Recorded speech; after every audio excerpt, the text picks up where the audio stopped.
Hello everyone, welcome to ZaranTech. In today's digital age, managing data efficiently is essential for businesses to thrive. SAP HANA Admin plays a crucial role in ensuring the smooth operation of SAP HANA systems. Let us dive into SAP HANA Admin. In simple terms, SAP HANA is a revolutionary platform that combines database, data processing, and application platform capabilities. As an SAP HANA admin, you'll play a crucial role in ensuring the smooth functioning of this powerful system. The demand for SAP HANA professionals has surged by 40% in the past year alone, making it one of the most sought-after skills in the IT industry. Understanding SAP HANA administration isn't just about staying competitive in the job market, it's about enabling organizations to leverage real-time insights, streamline operations, and drive innovation. Throughout this course, we'll cover everything you need to know to excel as an SAP HANA admin. From installation and configuration to monitoring and troubleshooting, each lesson will equip you with practical skills that you can apply immediately in your career. But before we begin, please subscribe to our YouTube channel and hit the bell icon to receive regular updates from us. Now let us take a look at the agenda. Agenda 1. Technology innovations. 2. SAP HANA proof points. 3. Improvements in technology. 4. Data transfer. 5. Implementation methodology. 6. Disk sizing. 7. CPU sizing. Let's dive in. So today I'll be taking you through the HANA introduction. So I'm a HANA certified consultant and I've done my first implementation on HANA 1.0 when it was on SP3, when HANA was initially launched. And I'll be taking you through the all areas like, mostly the installations, HANA installations, the sizing, how to do the sizings, what are the real-time scenarios. And if you get a chance, we'll be discussing and we'll be sharing the screens for the real-time scenarios as well. It depends on a case-to-case. So that's one area, and along with this, the basis administration task, most of you are from basis, and if you have any issues or any doubts in regards to basis and in combination with HANA, even those will be addressed. So I guess majority of your basis consultants is HANA administration is primarily targeted at SAP basis consultants, or you should be any database administrator. These are the two prerequisites to go through this HANA administration course, or any technical consultant working as an admin on any technical platform. This purely deals with administration and integration. Why basis is basically we have all the tools, the installer tools, the monitoring, the standard way of approaching SAP products is all same in almost all SAP products. So HANA is just a database product of SAP. So having basis experience will be an advantage. And HANA as being a database, even if you don't have SAP knowledge, if you have worked as a technical admin or a DB admin, that will merge well. Okay, let's start with this training. Any other doubts? Anyone else?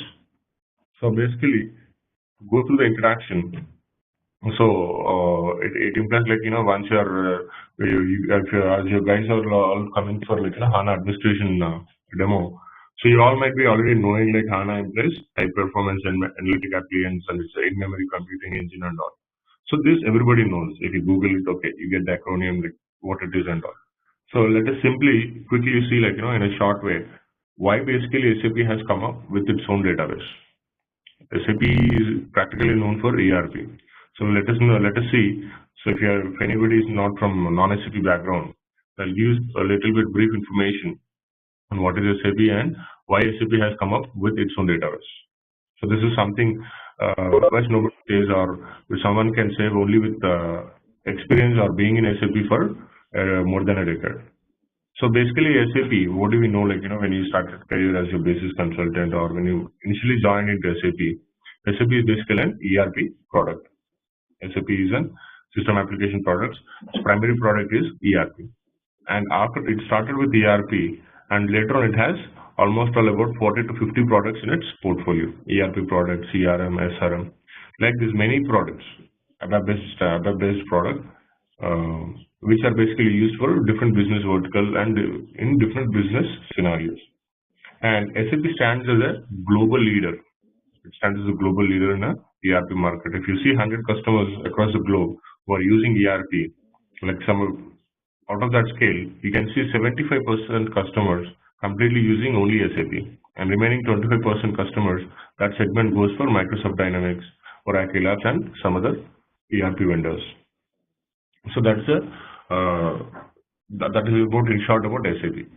And if we try to know why SAP is a global leader in ERP, because this is the only SAP ERP products or ERP product vendor where its product can be installed on any operating system, any database. For example, if you select any other ERP products, those products can be installed either in a Windows and SQL combination. For example, Microsoft Dynamics, or for example, Oracle ERP. Same is the case with most of the products. But SAP can be installed on any OS, any database. So being a basis consultant, based on your experience, you might have seen like one support project, you might have seen the platform running on Windows and MS SQL database or Windows Oracle. And some other next project, you might have seen the systems running on Linux and Oracle database, or Linux or some other DVD database like this, or any HP, Unix, AX. So this is the versatility of the SAP products. So after being so versatile, being a global leader in SAP or in ERP segment, why SAP? What is the need for SAP to come up with its own database? So as SAP being there in the market, it's there in the market almost more than 3 decades, like, almost 30 to 40 years now. So since the SAP started its R1, R2, R3 platforms. After being able to install on any OS, any database, so it was always why a product is a global leader. And it is a global leader more than 3 decades. For 30 years, being a leader in the market is not a small thing. It's a really big thing. And what are the reasons behind it? Because SAP always tries to give the best out of best solutions to its customers. And it has customers from small, medium to large scale enterprises.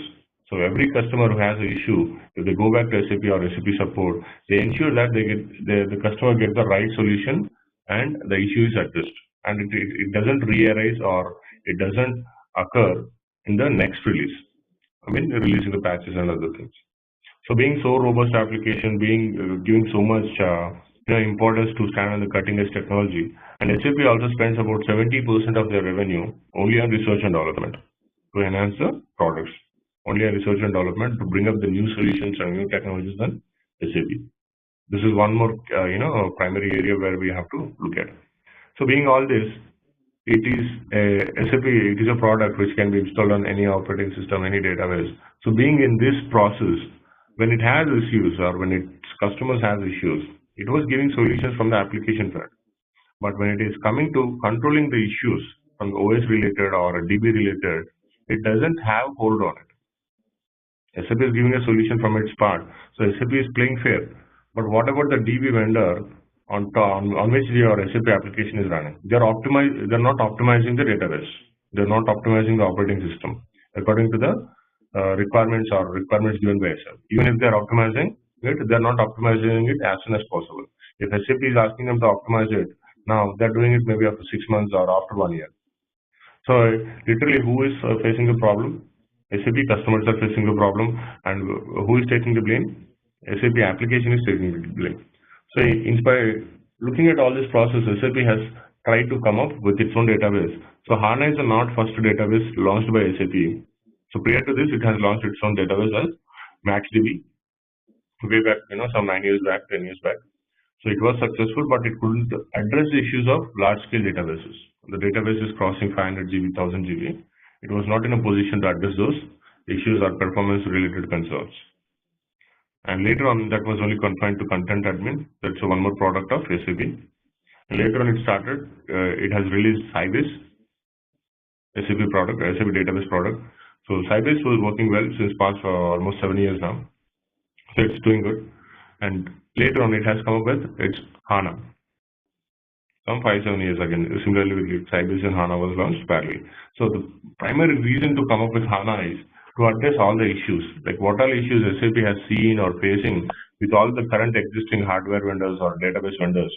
So to would a check to all those issues, or to address all those issues, and to primarily to resolve the performance related issues at hardware level and at database level. Now we'll see what is HANA database. HANA stands for it's purely a database product of SAP, which stands for High Performance Analytic Appliance. We basically call it as SAP In-Memory Computing Engine, IMCA. So it's an appliance for processing high volumes of transactional data in real time, include tools for data modeling, data and lifecycle management, security operations. Provide support for multiple interfaces based on industry standards. So there's one more thing here. So processing high volumes of transactional data in real time. So for this, we have to see in one business example. Prior to that, one more advantage of HANA is purely a database product, which can be not only used with SAP applications, but it can also be used as a database for any other product, non-SAP products. It can be used for Hadoop or some other application. You want to use HANA database as a database, you can use HANA database. And in process of bringing its own database, it wants to address the issues. So primarily, see, you have the server which is running with a 200 GB database in it. The hardware server running with a 200 GB of DB size, and the server has a RAM about 12 GB, out of which 2 GB goes for usually 2 GB goes for application. You're trying to read the entire database in a single shot. You're trying to read something from a database. So this 10 GB, if it has to read the 200 GB database, it has to slice it in how many small parts? 20 parts. So that will actually create the performance issues, or that will actually completely occupy the RAM in the system. And you have to, and that when the RAM get completely consumed in a server, what we'll have performance issues, and other users will not be in a position to do anything in the system. To address this, what we'll do is we'll schedule background jobs, or we'll try to schedule to update it or to read it in a small chunks or in a small parts from 1 to 10, 10 to 100. Like this, we break it into small pieces and try to perform that activity. So that is you're delaying your reading your transactional data. The processing whatever transaction you're trying to process in a large volumes or in a high volumes, you are actually postponing it. You're compromising on the resources part, and you're trying to postpone it, and you're waiting for another 1 hour or 2 hours to get the entire report completed and come with an output. So that's not the case in the case of HANA appliance. So if you're reading it now, what are the size of database, you get it immediately. So that is what processing the high volumes of transactional data in real time. So basically, HANA is not only a database. It's not only a software appliance. It's a combination of software and hardware. It's a hardware and software combination. So to address these kind of requirements, so 200 GB disk space and having 10 GB RAM. So whatever software side database you optimize, it doesn't hold good. Like if you're not having the proper hardware resources. That is being identified by SAP, and that's when they also decided, okay, SAP being trying to manufacture our own database is not sufficient, but we also need to have a hardware which can accommodate, which can have more number of CPUs, more number of RAM, so that it can address the high volumes of the data, or which can read and update the high volumes of database. So when it was actually looking out for a hardware vendor or a hardware, they couldn't find a suitable hardware. So that's when SAP has started again. It's back to square one. This is a research and development. It is back to square one. And they started developing their own hardware with more number of CPUs, more number of RAM, where it can accommodate hundreds of CPUs, terabytes of RAM, along with the disk space. So that's how SAP HANA is a combination of hardware and software database innovations. And when it says it includes tools for data modeling and data lifecycle management, we'll see this when we're installing it, when we are actually replicating data from existing SAP systems. We'll come to that. So SAP HANA is a solution for in-memory computing. The acronym HANA means High Performance Analytic Appliance, and the majority of the coding is written in C++. So same was the case with our SAP ERP R1, R2, R3, the BAP language, Advanced Business Application Programming Language. Even that was also developed on C++. So we'll see what are technology innovations. So what are basically, I'm saying we have innovations done at a hardware level and primarily at a software level. See, knowing this is very important. We may not be doing anything on a hardware part, or we may not be developing anything on a database part. But if somebody says, okay, man, okay, you're a HANA admin, you're a HANA consultant, fine. What is HANA? No, it's in-memory computing engine. So people have their own set of questions, doubts, whether the data sits in RAM or whether the data sits in disk. So if it is sitting in RAM, what happens if the server restarts? So all these questions arise. So basically, to address all those, so we need to know the basics. What is the reason for SAP to come up with its own database? And okay, it is coming up with its own database. What are the challenges? What is that? Why is that they have to come up with their own hardware as well? Because they don't find one suitable hardware. What is that? What is their intention of coming up with their own new set of next generation database? So all these questions. So to address all this, we need to know these ones. Well, I can't hear you. Can you please, once again? Let me see what is that you're typing. Does this have SSDs? I didn't get you. What do you mean by SSDs? So this technology innovations, like now, let's see what are the hardware technology innovations. And in this, like how many of you are familiar with servers, and how many of you have seen actual servers in a data center or in a in-house data center of your customers? See, basically in a servers, a data center, we call these as rack servers. We have also, or we call it as a server rack or a server data center, where it's completely equipped with. I guess like most of you might have already seen it. Just in case if somebody has not seen it, I'm just giving that information. So each server will be like this big, and which will fit in each shelf, like server 1, 2, 3. Like this, you can have about 10 servers in the same box, in the same rack, and this will have this much big motherboard with CPUs, RAM, and SCSI switch, everything in it. And when you have a server rack like this, you'll have another rack completely like this, which we call as storage area network, SAN, where all your disk drives are hosted. And any of these servers, like server 1, 2, all these servers, what are the space requirements or RAM requirements or space requirements they have from this in the particular data center, that will be mapped and that will be sliced from the SAN storage, and it will be given to these servers, allocated to the servers. So this is purely disk. This comes into picture when large scale enterprises and systems running with high volumes of database. I mean, bigger databases, which are more than 1 terabyte, 2 terabytes of database, where the DB growth on a daily basis is, on average, it is about 5 GB, 2 GB. The DB grows daily about 1 GB. That implies like, a monthly it grows about 30 GB database is growing. In those cases, they'll have the storage area network. Rather than adding one disk, like you'll have one server rack completely full of disk spaces, and which will be like, procured for about, putting in the considering the requirement for about 1 year to 2 years. So when this is the case, like, in a traditional way, the traditional servers, when it comes to SAP, you'll have the same kind of rack, same kind of servers. Like the only difference here is like you'll have the entire motherboards like this, completely CPU. One rack complete full of CPUs, one rack complete full of RAMs. Because we need terabytes of RAM. We need RAM equal to the size of the database. So we see like, why this RAM is needed to equal to that of database and all, memory, sizing requirements. What is the actual concept behind all this? So these kind of innovations have been done. Like the hardware has been developed so that it can accommodate more and more number of CPUs and more number of RAM. So if you compare with the current servers, like current servers or current laptops that we see, you can see like this. If you go to your system and if you do a manage like this, so you see there is something called as if you have one physical server in our system or server, you can see multiple, you can see almost 4 processes.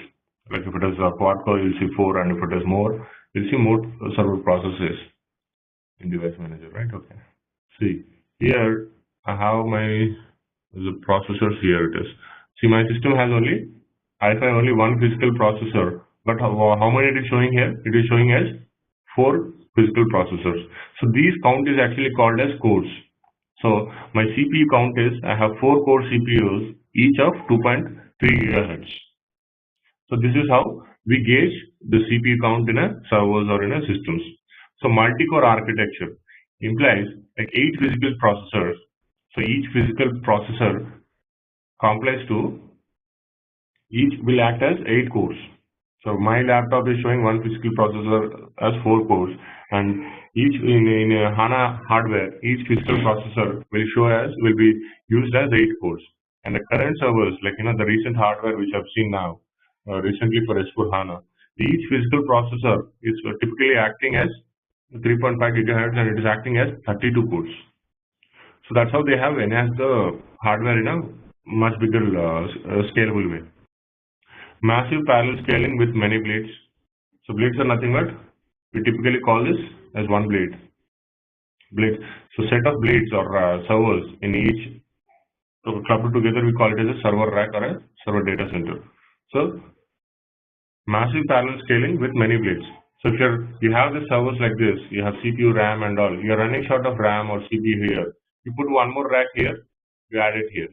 And each processor will act as 8 cores. And 8 into 8, almost 64 cores per blade, per server. Yeah, 8 times parallel processing, exactly.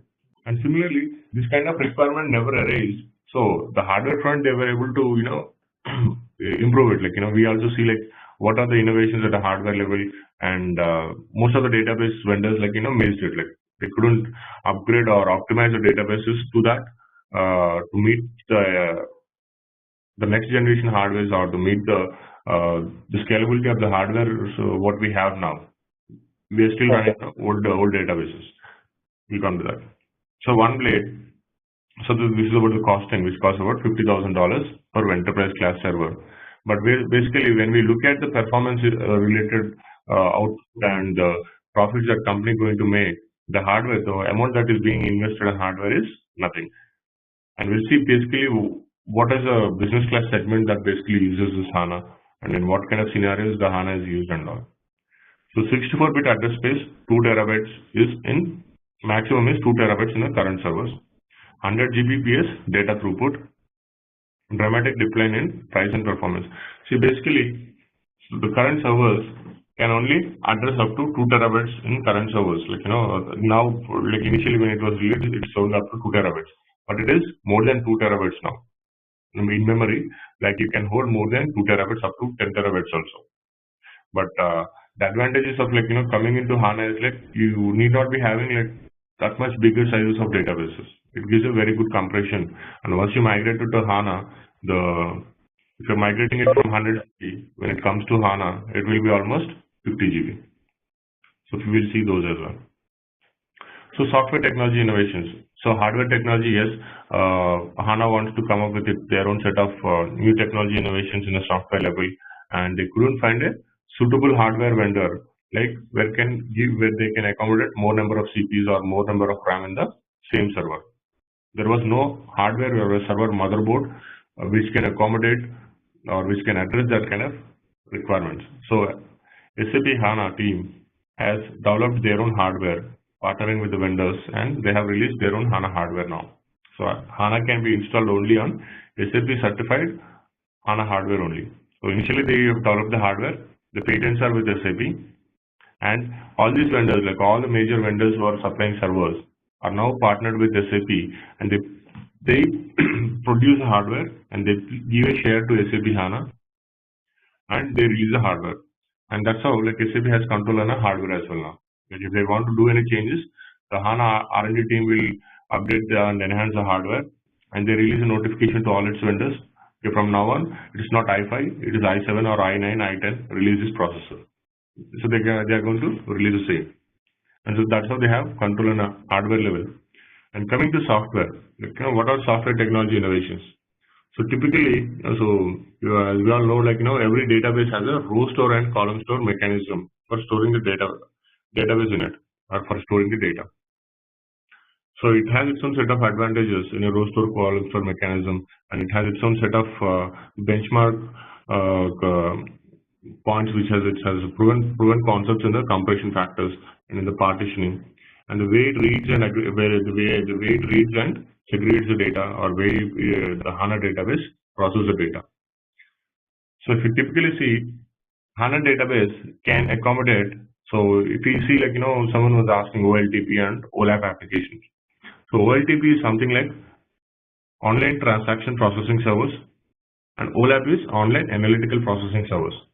So the simple difference here with both the systems is when we say online transaction processing systems, these are the systems where we use a database for updating the information, or these are the servers where they are used by mostly by end users or for the production team or the users to update the business data in it.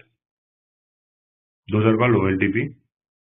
And when we say OLAP, online analytical processing, these are analytical processings or which are primarily used only for analysis purpose, like our BobJ, BW systems.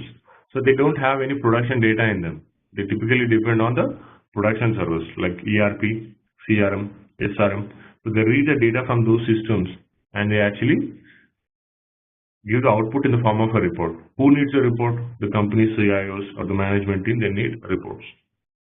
So those kind of systems will store the OLAP systems, which are used only for analytical purpose, store the database in column store, and ERP systems store the database in row store, but not both.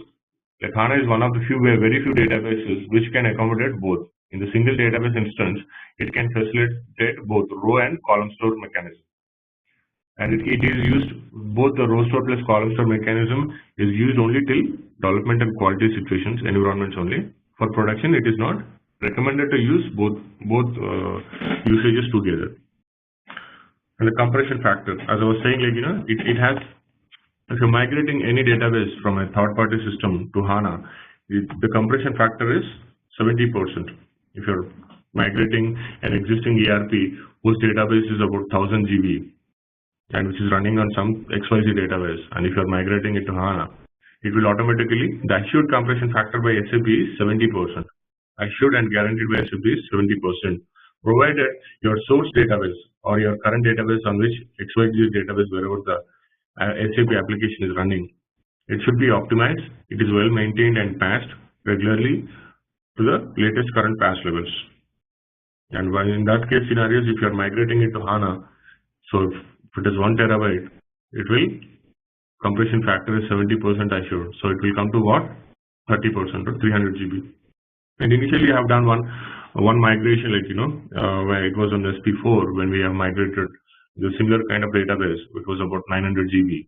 And honestly, we didn't get the 70% initially, but it was somewhere close to 50 to 60%, some 55%. We had about figure was about somewhere between 4,470 to some 500 GB. So even that was also a good figure, like customer was more than happy. Not 70%, but even 50% is a big deal, like 1 terabyte database compressing it to half.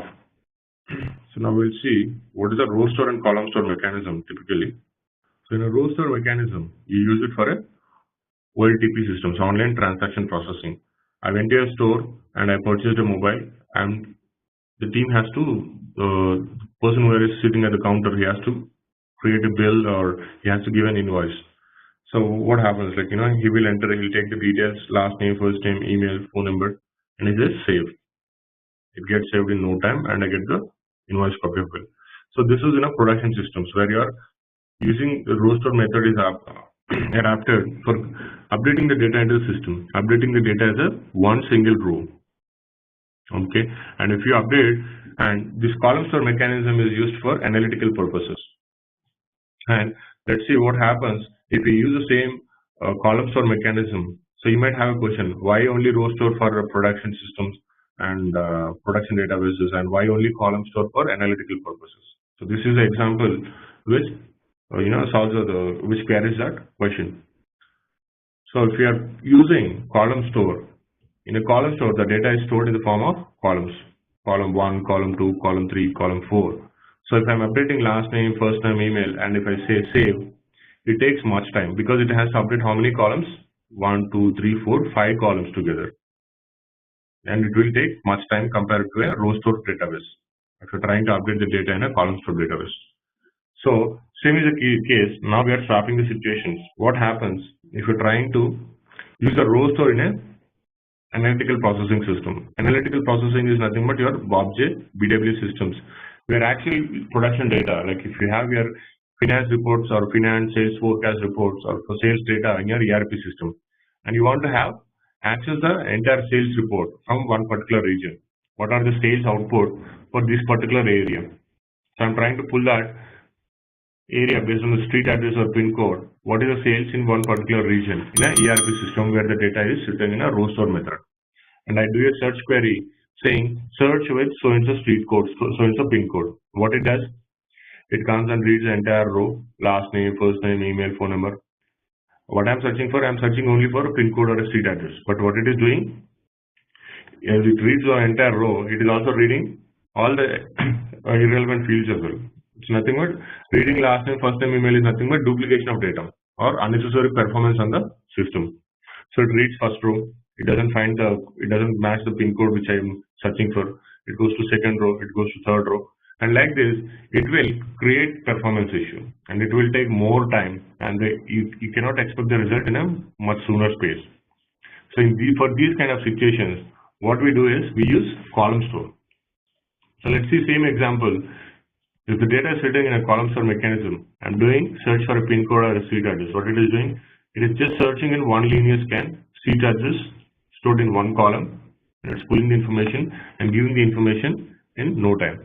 So this row store column store mechanism is nothing new with HANA database. These are actually primary concept of any database, any RDBMS, relational database management system concepts. So just for us to understand where we use row store and where we use column store, I've given these examples. And again, relating it to the business scenarios, when we use column store. So if you have ERP system, CRM system, if you want to have this kind of sales reports, what we do is basically the background jobs will run from ERP system on a daily basis. All the sales which are done in the system, the sales report, the finance report, it will run as a background job. It will identify only these set of fields and these set of tables, and it will move it to BW system. And the data that is coming into BW system, that will come in here and it will sit as a column store method. And when we are actually pulling the reports, whenever we are actually trying to transact the reports, this comes in no time. And this entire exercise, for the end of the day, you are sending the reports or you are running this report for an analytics purpose from your production system to BW after maybe around closing after the, for example, you have sales stores, about 100 stores across the country, and you want to have all the sales report or a consolidated report. What is the profit or what is the amount of profit? What is the amount of procurement that is done in the raw materials, and where is the store standing, whether it's standing in terms of assets as a profit or it's standing in a loss, you want to have the report. How do you do that? So from each store, from 100 stores, there should be jobs running and updated into the ERP system at the end of the day. And after that, again, consolidated report, clubbing all these 100 reports output. What is profit, what is loss? So all 100 reports again consolidated differently into a main consolidated report or a final consolidated report at 11 o'clock. And that consolidated report will be sent to BW system. So that in the morning, whenever the CIO or the leadership team comes into office, they can just transact that report from BW system and see where it is standing. But what is the gap in this? It's almost 10 to 12 hours delayed report, or it is not a real-time report. It's not coming real-time. Or assuming like, our sales stores are running 24/7 and there's no gap in between. And how do I get a real-time reports? As we have a saying like, yesterday's newspaper, today's newspaper is tomorrow's waste paper. Similar is the case with reports. So to give these real-time reports, the HANA has an options here, like where the replication happens on a scheduled manner and for every 1 hour. And if you are scheduling the report every 6 minutes for every 1 hour, and the last report came into the system at 6 o'clock, and we are transacting the system, BW system, for having the latest report at 6:50. So you're still missing the data of 50 minutes data. So in that case, what this HANA DB mechanism does is, it will directly go to the source system, read the system. It doesn't wait till it is sending the data. It will directly go and transact the system and get the information. And it will get the 50 minutes report in no time, because we are having a high-end, robust next generation hardware. So the mechanism, the row store, column store mechanism is well defined, and the hardware is on a very high-end level. So all these advantages, and the network speed, like it can read and transfer and upload and download data up to 100 GB per second. The normal servers hardly have 1 GB LAN port or a 10 GB LAN port, but HANA servers have 100 GB, starting from 10 GB to 100 GB per second. So it implies like, it can download 100 GB and it can upload 100 GB data in per second. So that's the robustness it has. In the worst case, it can do up to 50 GB to 30 GB. So having so much robustness, like real-time data processing is assured. Typically, these are the components, the HANA components, HANA database. So platform edition is the one. Yeah, between the HANA nodes, yes. Between the HANA and the non-HANA nodes. So basically, we have a set of prerequisites. If you are implementing HANA, the minimum assured LAN switches should be upgraded to minimum of 10 GB switches. The switch that we use in a LAN network, even that has to be enhanced. Because the simple example is, if we are buying a Ferrari car and if you're trying to test it on a mud road, do we get the performance that can we actually check the optimization or the performance of a sports car on a mud road? No. We need to have a suitable infra suitable infra on the roads and the other areas as well. So same is the case, like having so much high-end hardware, like we need to enhance the network, LAN switches, everything. So those all comes as a prerequisites for installations, and come in hardware sizing as well. We'll go more detail in like how the data is stored, how the data gets copied, and how the data sits in a disk level, and how the data gets data will be addressed when it is going for a restart or reboot, when it's crashing, and all these areas. So these are the licensing part. So typically what we call HANA as a HANA Platform Enterprise Extended, and now S4 HANA, Business Suite for HANA. So you might be already knowing what is Business Suite. A combination of ERP, CRM, ERP and any other two products is basically called as Business Suite, like SAP ERP, SAP CRM, SRM, BobJ, BW, and any NetWeaver product. We call it as a Business Suite application, where like SAP started selling with this, like if any customer is purchasing one product, if it is costing some 1 million for one product, if it is costing for 2 million for two products, and if they're taking more than two products, they started giving it for 2.5 million. So that was the approach, and they clubbed it as a Business Suite. It's not a nothing new product, it's a combination of SAP products on a licensing to sell the products to the customer. Same is the case. So HANA as a only database, we call it as HANA Platform Edition. So as I said, like we're going to use HANA not only for SAP but also for non-SAP applications. So it is HANA Platform Edition. It comes with HANA database, the actual database, and HANA Studio, the tool that we use to administer and monitor the HANA database, and the HANA client. So typically, as any database comes with the client edition, which acts as an interface between your database and your application that you're running on top of HANA system, and SAP Host Agent for diagnostics, SAP HANA Information Composer for developments, for doing the modeling and other part. So we are saying like we're going to import data from ERP systems. It comes as a row, and if you want to make it use it for reporting purpose in HANA, I said like we can use it for row and column store. So if you want to use it for column store or reporting purpose, what we need to do, whatever data that is coming from ERP system and that's going to sit in HANA for bots, it is supposed to sit in what way? It is supposed to sit in column way or a column method. So this part of modeling the data is called modeling or development. So we call them as HANA developers or modelers. This has been taken care by people with HANA with ABAP experience and mostly BobJ development experience. So they have more exposure and more way of modeling, identifying the tables in the functional perspective and bringing them into the system and all. So Enterprise Edition, it comes as a combination for already existing customers along with SAP HANA database. They also use BobJ.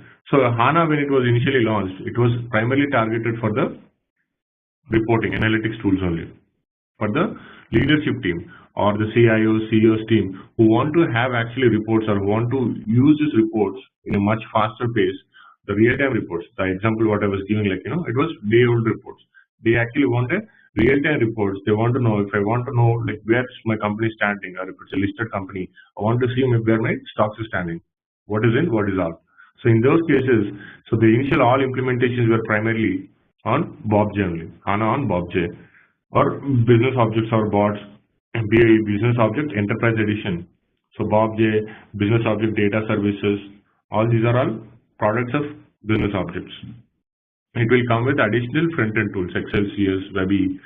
Few will be using with the URL, few will be using with the Excel sheet. So these are all, Enterprise Edition will have all these combinations in it. So If you're having HANA database along with BobJ, you're purchasing along with BobJ, it's called Enterprise Edition. And if you're a new customer or if you're an existing customer with Business Suite, and if you want to run and your entire SAP app products on HANA, so it is called Extended. And the same has been renamed now recently, past 1 year, as a SAP Business Suite for HANA. So you can have your critical applications like BW, ERP, and HANA, and other non-critical applications running on Sybase database. So they're giving it as a bundled offer, and there is a motive behind branding this like this. So all these days, like if your customers are purchasing SAP products, they have to purchase, if they are using SQL database, they have to pay additionally for Microsoft SQL database. If they want to use Oracle, they have to pay additionally for Oracle database. They're not actually paying to SAP, they're actually paying to the database vendor. So now with this extended or SAP Business Suite for HANA, so SAP is giving Sybase database as free of cost, and they are only charging for HANA database or as a combination. And we are getting two databases. They're charging only for the application. Whatever fees they have for application, they're charging only for that. They're not charging anything additional for Sybase. So Sybase is free and open for any customers. If you have SUser ID, you can see if you log into your systems, if you have super user authorizations, if you go into downloads, all these days we're able to see only like if your customer is licensed or if he's running his SAP systems on Oracle.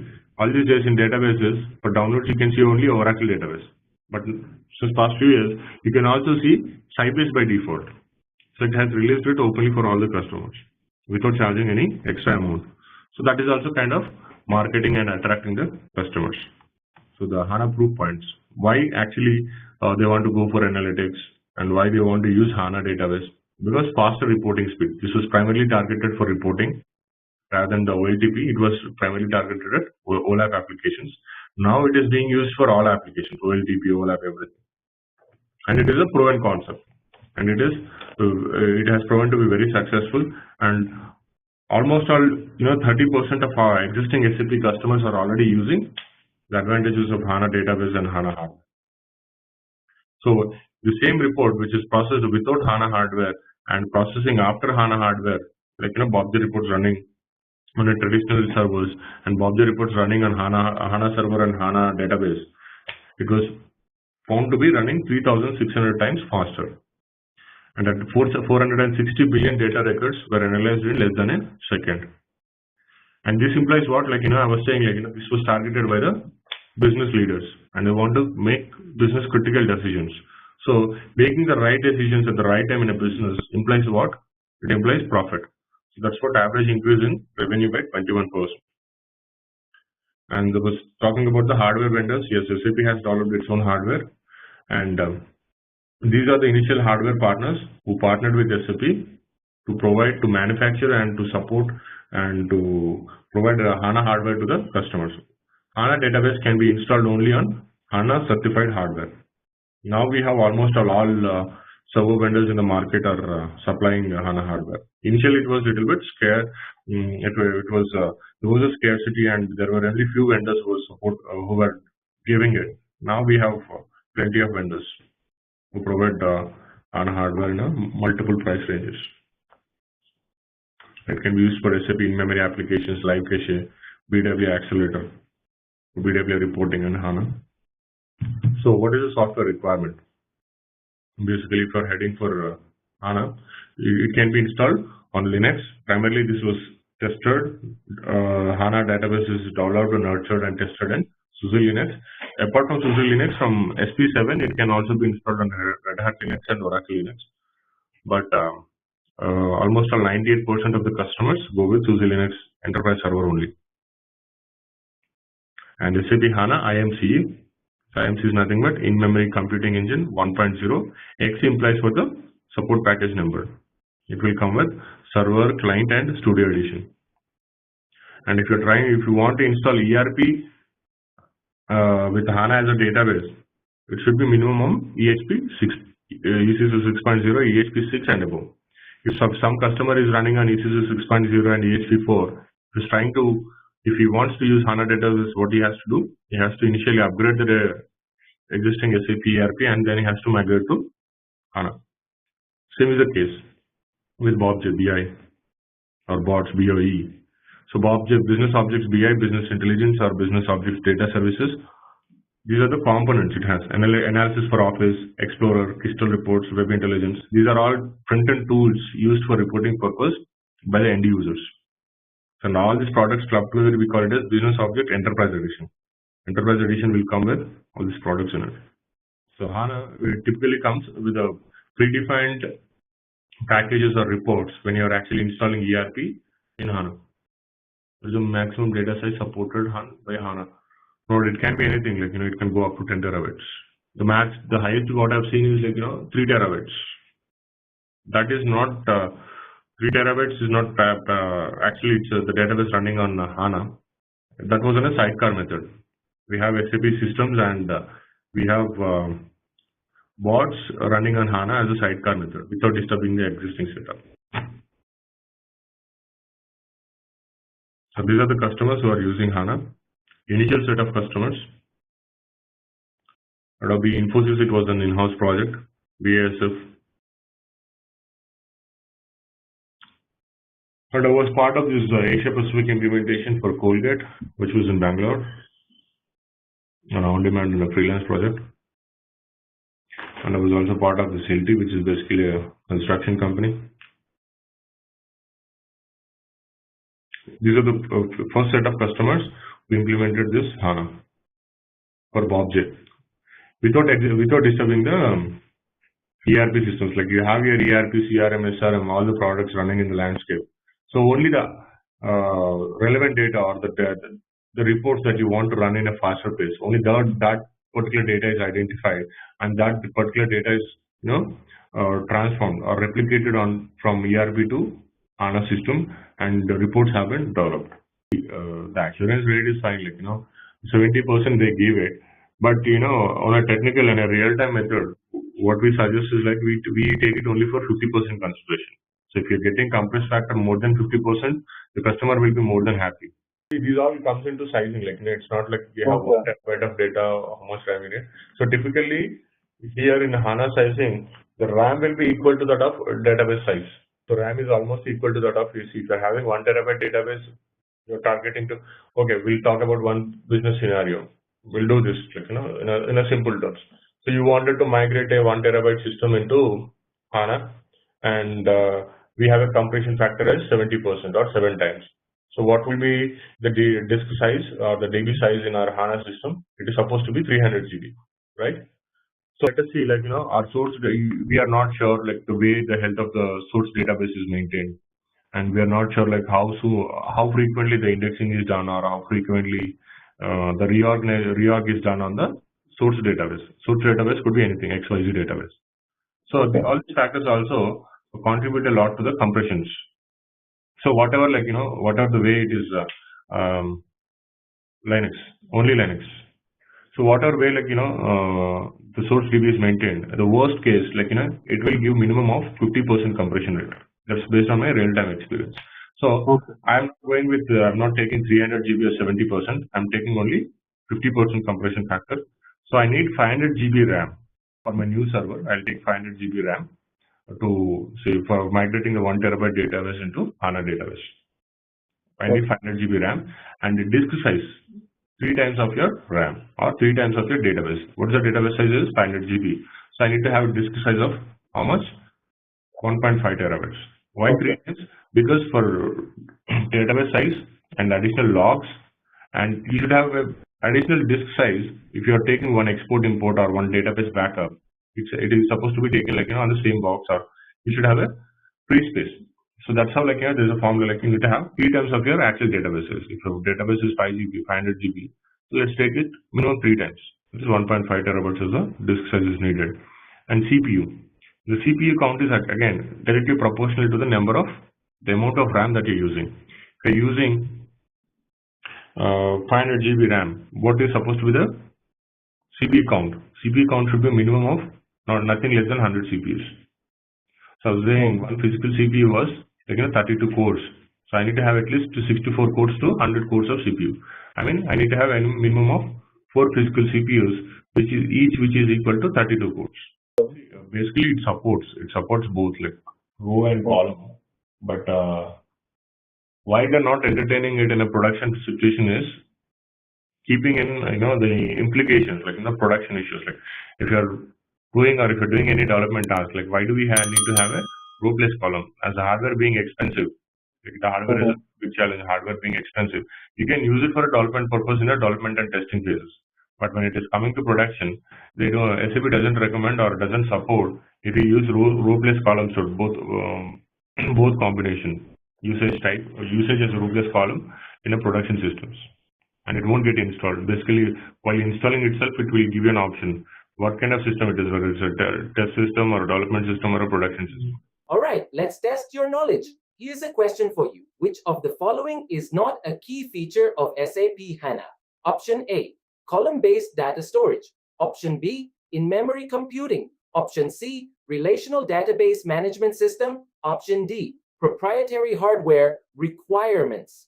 Take a moment to think, and when you're ready, choose the correct option. Remember, each choice holds a key to unlocking the answer. Good luck! Type the correct answer in the comment section.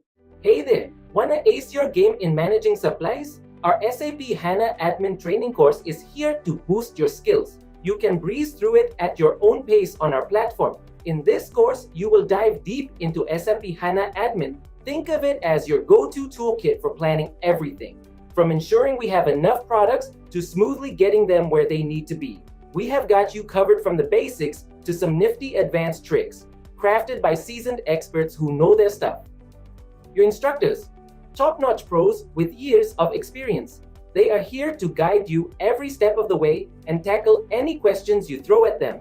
And guess what? Our students rave about the course. Folks just like you have found it incredibly valuable. Here's the kicker, it's budget-friendly too. This fantastic opportunity to learn won't break the bank. Ready to level up as a SAP HANA Admin Pro? Hop on board now.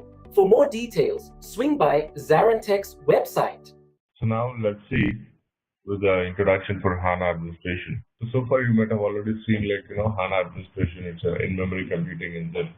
And as you both are from basis, you already know SAP HANA is an SAP database product.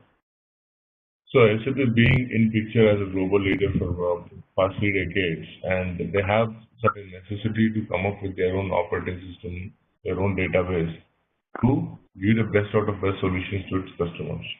So that's where SAP, this is not the first of its kind. SAP has earlier given its databases like MaxDB, and now we also have Sybase as a complementary databases for other databases being used along with SAP application. So now SAP is promoting HANA database to be used with its all SAP products and for its high-end applications, and along with high-end applications, it's giving free of cost the Sybase database. So moving forward, SAP is keenly focusing and forcing its customers to use HANA database. It's not forcing, it's basically they're giving the best solutions with the in-house databases of Sybase and HANA. And let us see what is the need and what are the advantages of using HANA databases and why the in-memory concept has come into picture. So basically, HANA stands for a high-performance analytic appliance. This is a combination of hardware and software together. So it's basically an appliance. It's a combination of hardware as well as software technology clubbed together to meet the business requirements of SAP customers primarily. And now HANA database can not only be used with SAP products, but it is a universal database platform which can be used with any product, with any non-SAP product as well.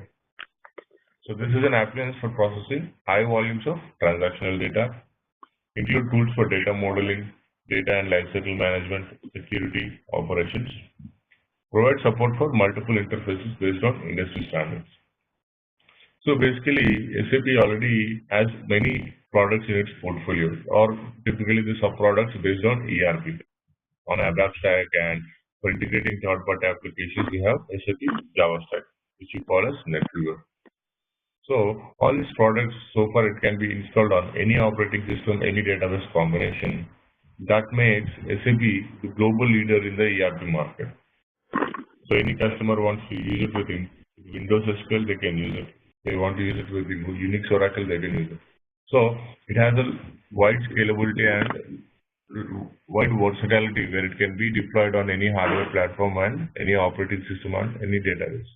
So being so versatile and so flexible and so scalable application, SAP has its own set of issues in coming to in addressing the performance issues when it is running on other databases or other operating systems.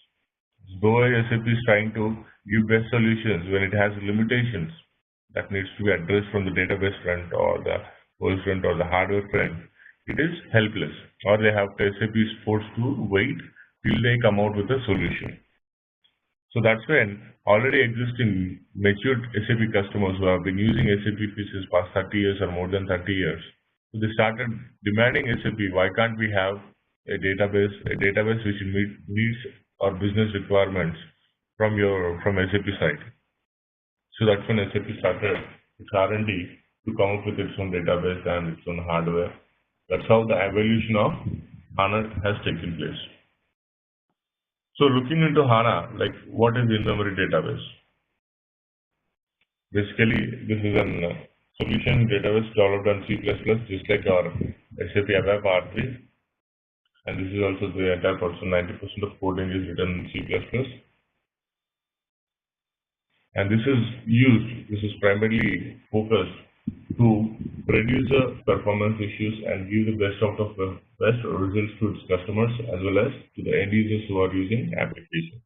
So before we proceed with hardware technology innovations, so basically this is an in-memory computing engine. So giving some small examples before we go in details about the hardware technology innovations.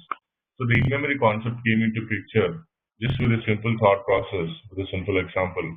Like if you have a 200 GB database and if you want to run a query which actually is supposed to read the entire database, entire 200 GB, and the server is running with a 10 GB RAM. So if it has to read the entire database with 10 GB RAM, it has to hold the certain data in cache and it has to read it. And it has to read the database in 20 parts. 10 GB, assuming 10 GB is reading 10 GB at a time, 10 GB RAM is reading 10 GB disk space at a time. It has to read the entire database in 20 small parts.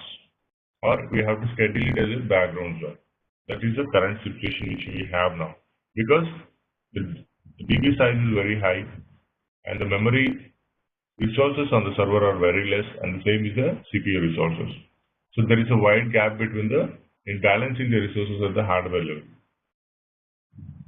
So this was identified, and to address this, a new concept has came into picture, like in-memory database.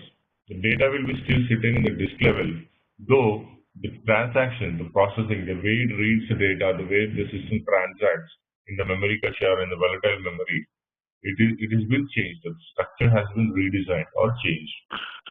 So if you have a 200 GB disk space of data, DB size, so as per the SAP sizing, you need to have same amount of RAM. If you're planning to host your DB size at 200 GB, you should have tentatively RAM also equal to that or somewhere close to that, 200 GB RAM. So when you are issuing any command to read the entire database, something like this, you don't have to wait for it. So the 200 GB is equal to read the 200 GB in a single snapshot or in a single shot, and it will be able to give you the result and information which is needed in real time without holding for the database for the background job to run or come out with the output after delayed time or running the job in a small parts. So that's called data processing in real time.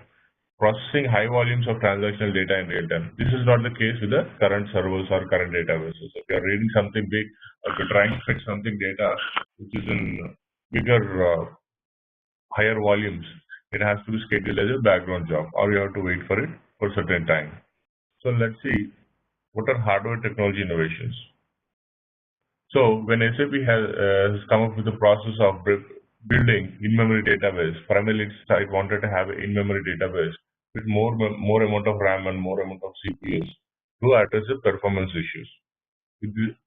When this draft came into picture, it couldn't find any hardware vendor or any suitable hardware vendor who is in a position to manufacture such kind of massive requirements or a next generation hardware which can meet the business requirements. There was no server available which can hold 1 terabyte RAM There are servers which can hold 1 terabyte, 2 terabyte, up to 10 terabyte disk spaces and more number of CPUs, hardly up to 30 to 50 CPUs in the each box, not beyond that. But there was no server which can hold beyond 500 GB RAM or 1 TB RAM.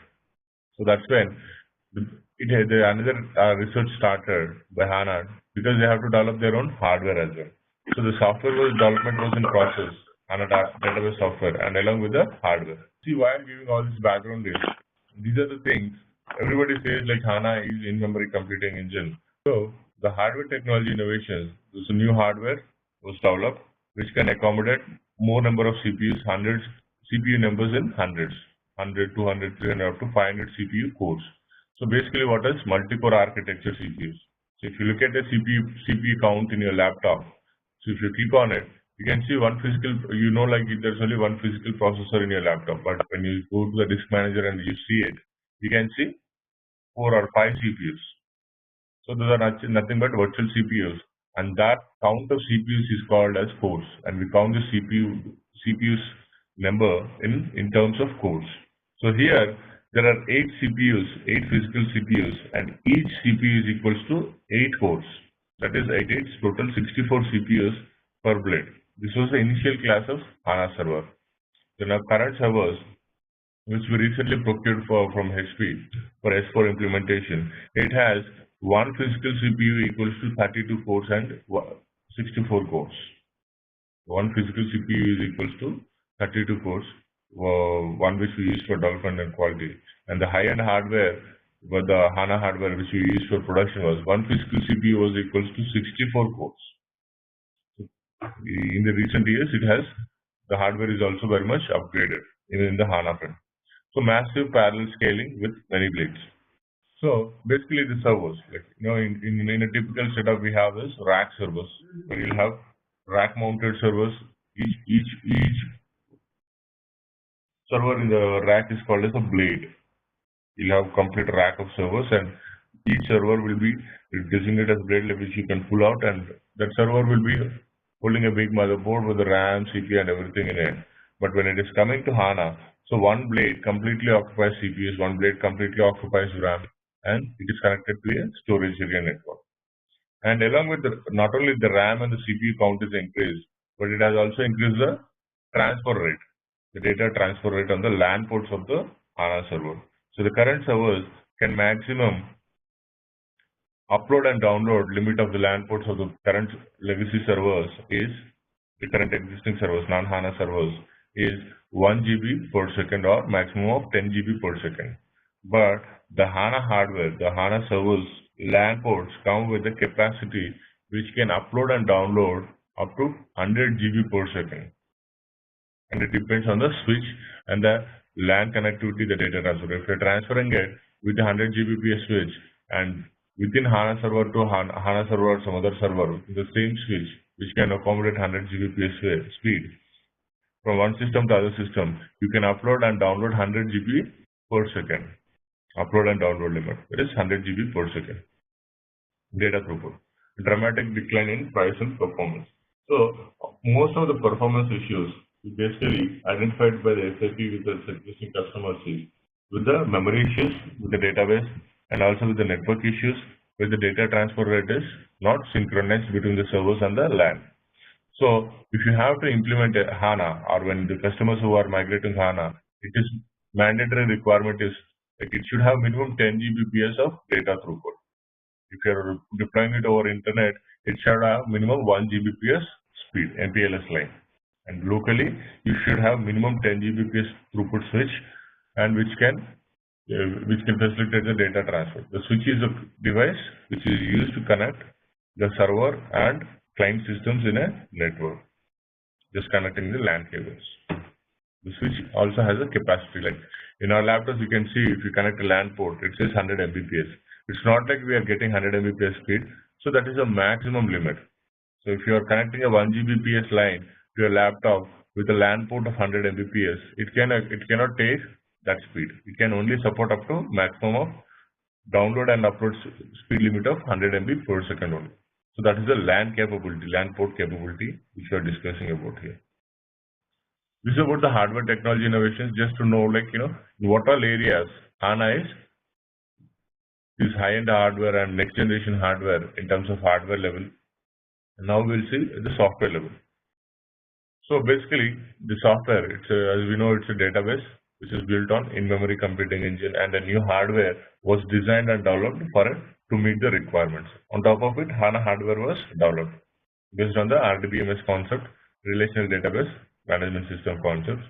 So here, this is one of the very few databases which supports both row plus column store. So basically, in any database concept, the database either supports only row store or a column store, not both the combination together. The way it stores the data in the database level, at the table level, either it stores in a row store or either it stores in a column store, but not in both. But HANA database supports the storage of supports both row store and column store, and this is restricted only to the development and quality environments. This feature is not available for production setup or production systems. The compression factor of the HANA database is very high. So if you're migrating some third-party database or from existing SAP systems running on some XYZ databases to HANA database, if the source XYZ database is well maintained, the compression factor achieved by SAP is 70%. For example, if you're migrating the source data of 100 GB onto HANA, once it is imported into HANA, it will become to what size? It will become to 70% compression. It will become 30 GB. So in that case, if it is 1 GB, here in the HANA, it will become 300 GB. Because this is because the lot of duplicate tables and the universal tables which are incorporated in SAP applications to make it function with any operating system, any database. So it has a lot of unwanted tables which are getting preloaded with the SAP application. So all those unwanted tables are removed, and certain set of majority of tables are merged with lesser tables in HANA database.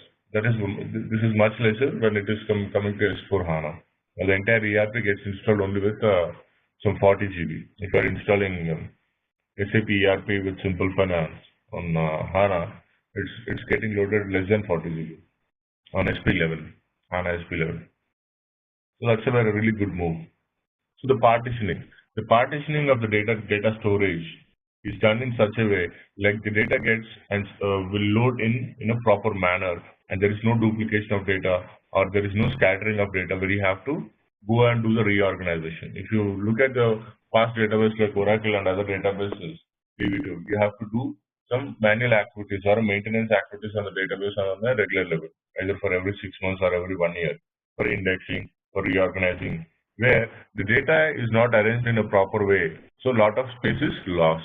To reclaim the space at the disk level, we do that reorganizing, indexing, this kind of database maintenance activities. So that is not the case with the HANA, because as you were saying, SAP has come up with its own database just to ensure, what all issues its customers are facing with the existing databases, using SAP with existing databases.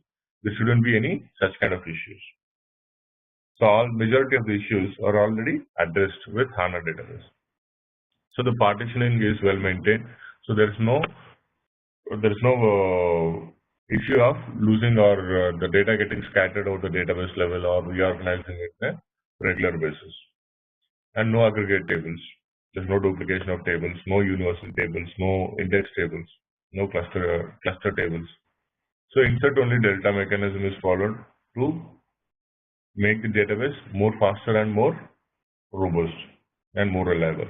If we typically see assume it is already in your experience, we have in Oracle we need to force the system, you don't see the performance keeps on declining. If there is no the same 1 GB table, if we look at an SAP, it will be pulled and it will be showing us a 10 GB or 15 GB or 20 GB. Once we run reorg, the same table comes down to 1 GB, 2 GB. No, see, basically, based on the RDBMS concept, it can be run on both. You can use row plus column both together. That is only confined for development and quality systems. That feature is allowed to use only in a development and quality system, not for the production system. So you can use it, but SAP doesn't support if you run into any issues. For the development purpose, I'll tell you why the row store and column store used in together. You need to have separate boxes.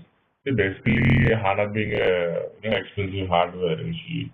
So when we use SLT concept and other things, so people used it for replicating the data from the OLTP systems and OLAP systems, where the data comes and sits certain data in a row store and certain data in a column store mechanism. So for the testing purposes, it was supported for the development and quality landscapes. But when it is coming to production, they have completely restricted it. So SAP, it's a restriction from SAP itself. So if you want to use the column store mechanism for analytical systems, yes, you have to have separate things. And for row store mechanism, yes, you have to have separate things. So it's about, let's see about row store and column store mechanism. So typically we use row store mechanism for the OLTP systems, that is online transaction processing systems, and the column store for the OLAP, online analytical processing systems. So OLTP systems, basically these are the production systems which we basically use by the end users or the production teams to upload the data or to save the production data into the system. And the column store systems are the systems which are purely used, or we can typically say these are non-production systems, which are basically dependent on production systems to give the analytical reports or analysis data for the management team, the directorial team or CIO, CEO team, who wants to make business decisions depending on the data, depending on the business data fetched from the production systems. So let's see examples. So if you're typically if you're going to a store and if you're purchasing some item, some mobile, and they have to give you an invoice. So how the data stores. So that is our production.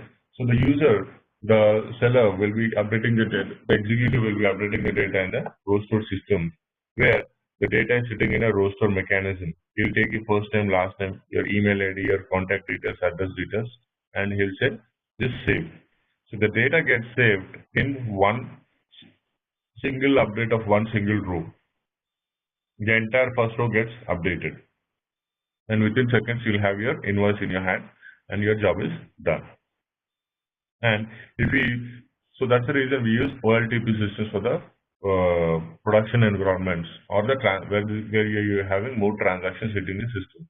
So if we have the same approach with the column store mechanism, assuming OLTP systems are running on column store mechanism. So if you're saying last name, first name, email, phone number, and street address, and if your agent is trying to save the data to create a purchase order, so it will take much time. If it is taking few seconds there, it may take 1 or 2 or 3 minutes in the database system where the data is stored in column store, because that's to save last name in the column 1 and then come to first name in the column 2, email in the column 3, then update phone number in the column 4, then update street. Like this, it is updating in each individual columns, because this database, the column store database, is not designed for updates.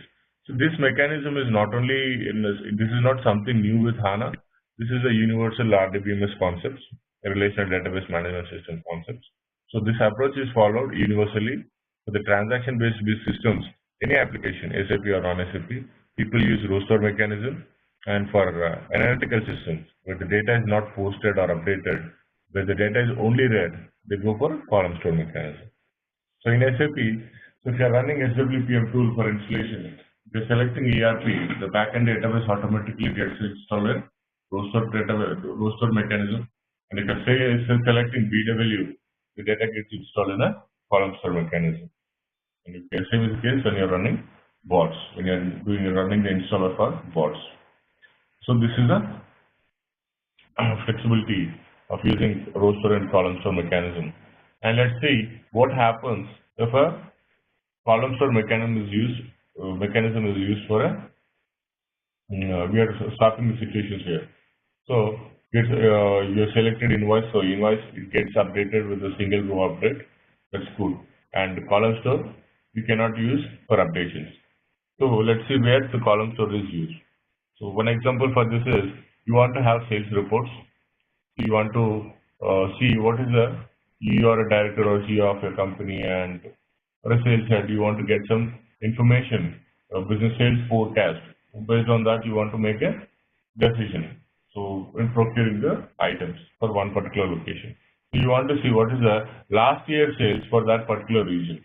And you ask your operations team to get you the report of the particular sales for the past 1 week or 1 month or last year seasonal sales data for that particular time slot or for that particular 1 month for that particular region. So you do a search based on the pin code or the area code or your plant code or your sales point code. So you're doing a search, and what happens in the roster if you do a search and if you try to pull the information? It reads last name, first name, email, phone number, street address, then come to plant code, not found. And then it comes to second row, it comes to third rate found. Okay. So what it is doing is, if you are doing a search query only for the street address or the pin code, but along with that, it is also reading how many? It is reading all the fields, all the other tabs which are there in the entire row. This row is very small here. So basically, when you're updating transactions, the row has even more and many fields in it. So what happens is it is reading all unnecessary elements, and which is actually what? Creating performance issue, which will definitely create a performance issue, and it will take more and more time to fetch the report which you need. Or at times, it halts the system, and if there are no enough resources, it will, even if you have enough resources, when you're doing such kind of queries, it will halt the system and hang the database and the SAP system. That will in turn leads to performance problems. So this is a problem in reading or in doing it. If you want to do analytics for analysis purpose, if you're trying to read the data with a roster database mechanism, and if you apply the same situation with the column store mechanism, you're doing a search with the street address or the pin code, it will search the entire data in a one single linear scan. It will go to column 1, not found, okay, come back, column 2, not found, come back, column 3, not found. So it is coming to street address.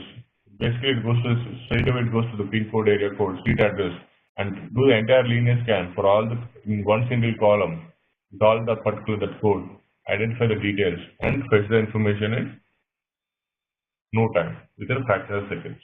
So that's the reason column store is the best storage mechanism for the analytical systems, and OLTP for OLTP mechanism, row store is the best storage mechanism for the transaction-based systems. So we have two systems. So for testing and developing purpose, when we're doing a testing and development, this combination can be used together with the HANA database for the development and quality systems. This is only for the limitations on a hardware being very expensive and other things. So it is facilitated to use both together. But for production purpose, SAP recommends to have separate database, separate hardware for both. This is about the licensing part, the naming convention of SAP HANA.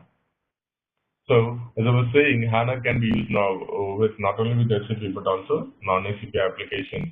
So HANA being used with non-SAP applications is called platform editions, or only HANA database edition is called as platform edition. It comes with the HANA Studio, that is in-memory computing engine HANA database. HANA Studio is a tool, the front-end tool that we use for taking backups, doing administration at the HANA database level. And the client, basically the DB client, which is used as integrator between your database and your any application running on top of HANA database. And agent, SAP host agent, used for connecting our solution managers. This is optional components which come with HANA. And HANA information composer, which is used, which comes with Studio again, which is a graphical user interface information composer used by HANA developers for modeling the reports from row to column and column to row storage when you're importing the data from existing systems. Hey there, wanna ace your game in managing supplies? Our SAP HANA Admin Training course is here to boost your skills. You can breeze through it at your own pace on our platform. In this course, you will dive deep into SAP HANA Admin. Think of it as your go-to toolkit for planning everything, from ensuring we have enough products to smoothly getting them where they need to be.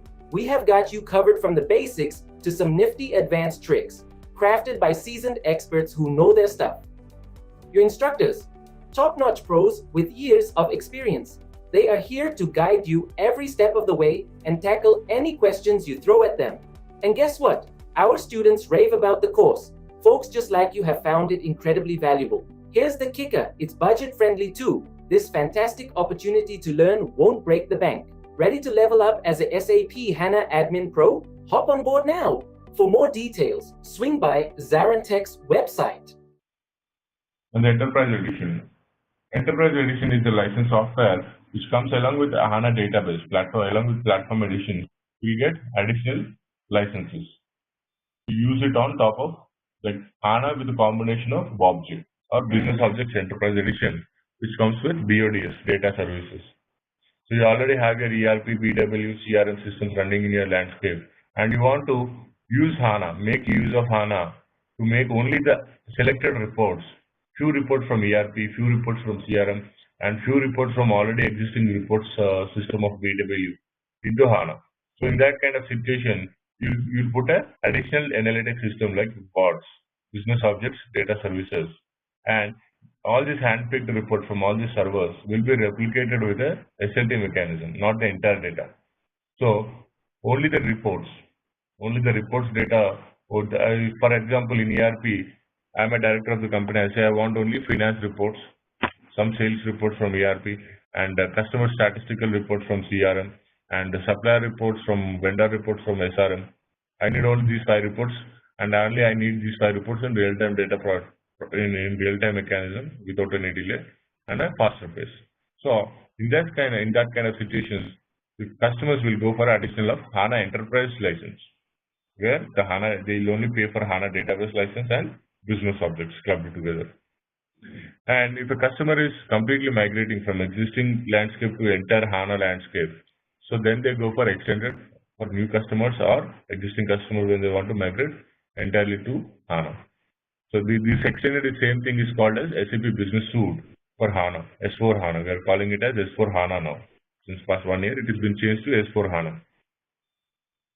So entire SAP Business Suite applications, ERP, CRM, SRM, BW, what all we have in Business Suite, all those things can be run on S4 HANA. So now they're giving HANA, if you pay for one product for HANA licenses, and you can use for your entire Business Suite licenses.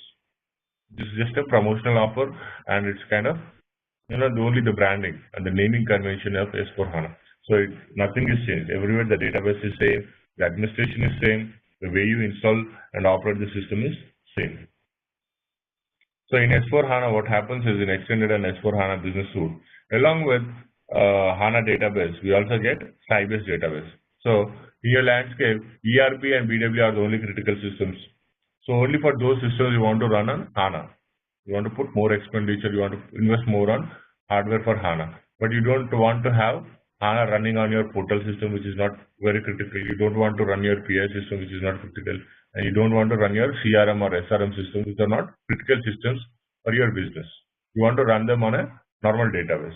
So rather than again purchasing normal database, Oracle as SQL, if you purchase for that, there is an additional amount charged for it. And SAP will charge you, and SAP again has to pay for it, SQL or Oracle. So apart from that, SAP is giving free of cost Sybase database. If you want to use Sybase, and if you still customer insists, no, I want to go with some other database, they can go for it. They have to pay additionally for it, and they have to go for it. This is not something new. This has been happening since quite long time. Like whatever database customer pays, they have to pay for it because that is not owned by SAP. SAP also supposed to pay for that vendor. But now, to promote HANA and its own in-house databases, SAP is giving as a complete bundled package because Sybase database, HANA database, these are all products of SAP. So they're clubbing it and they're giving it. So now, this reason more and more customers, now whatever customers are going for, renewal of their licenses or for hardware migrations or upgrades. So SAP is pushing them and asking them to use HANA. If you look at this customer account and it will see the issues being faced with customer with its database. Typically, the databases are servers running at 3 terabytes, 4 terabytes, 10 terabytes. So they're promoting, okay, once you have 10 terabytes, if you move to HANA, it will come down to 3 terabytes. Or you have 3 terabytes of data, you move to HANA, it will come around to 800 to 900 GB disk space. So all these customers are also targeted, and we have done migrations in such cases. And the assured 70% rate was not there initially when it was on SP4 and SP5. The compression came around 55 to 60%, but now we are getting more than 70% compression rate. After SP8 and 9, after SP7, SP8, we're getting compression rate got 70% and more. And this depends on the way the health of the source database, is maintained, the way the maintenance of the source database from whichever you are exporting, also will be depending on it. So when SAP is migrated to HANA, the reporting speed has been identified because RAM is more, CPU is more, the data throughput in the network is more. So the reporting speed is more. The way the duplication of the data, the way the data sits, the partitioning, everything in many areas, all these areas are well maintained and well addressed. So the reporting speed is identified as 3,600 times faster reporting speed compared to the normal reports running on BW on normal systems or reports running on BOBs on normal systems or normal hardware when compared to HANA appliance. And 460 billion data records were analyzed in less than a second. These were the proof points taken by third-party survey initially. 20% average, 21% average increase in revenue. So primarily when HANA was launched, this was primarily focused at analytics only. Now it is being used for OLTP systems, for ERP systems, BW systems, and BOB systems. So initially it was targeted for analytics, and only the directorial teams are the target for it. Only people who want to have reports in a faster pace, in a real-time data processing. And so that's how the HANA came into picture, and people, so the directorial teams, only few people using it only for reporting purpose, for taking business critical decisions, for running only hand-picked reports onto HANA, for along with Bob. That's how it was initially used. Later on, it was called as when it was used with ERP powered by HANA, BW powered by HANA. Now we're calling it as S4 HANA. So now you can run your ERP, BW, CRM, SRM, all the SAP applications on HANA. So when this hardware was developed, so later on, SAP doesn't want to enter into hardware market. It has developed for its need and necessity. Later on, it has given the selling rights to vendors, so that whatever research and development of hardware is needed will be carried out by SAP HANA. And if there are any changes, the changes will be done by SAP HANA hardware team, and that will be released. And these vendors will manufacture the hardware according to the norms and conditions and the requirements of SAP HANA. And they sell it to the customers. And they give a share of it to HANA, because the patents and the research is of SAP HANA. So these are initially there were only few server vendors who were allowed and who were patented to sell the HANA hardware. So the HANA can be run only on certified SAP HANA hardware only. It cannot be run on normal legacy systems. So these are initial set of vendors I gave HP Cisco. Now almost all the server vendors are selling this hardware across the globe. You don't have any limitation on it now. So the software requirement to install SAP HANA, you need to have SUSE Linux, Enterprise Server 11, minimum 11, SP1, and SAP HANA 1.0. IMC is nothing but in-memory computing engine. Typically, HANA is called as in-memory computing engine. It comes with in-memory computing in server, client, and studio. Studio is a tool which you use for accessing the servers, host agent, and is for replication. For already existing customers, if you want to run only few selected reports, those reports will be sent to system with the SAP landscape transformation server in between to HANA.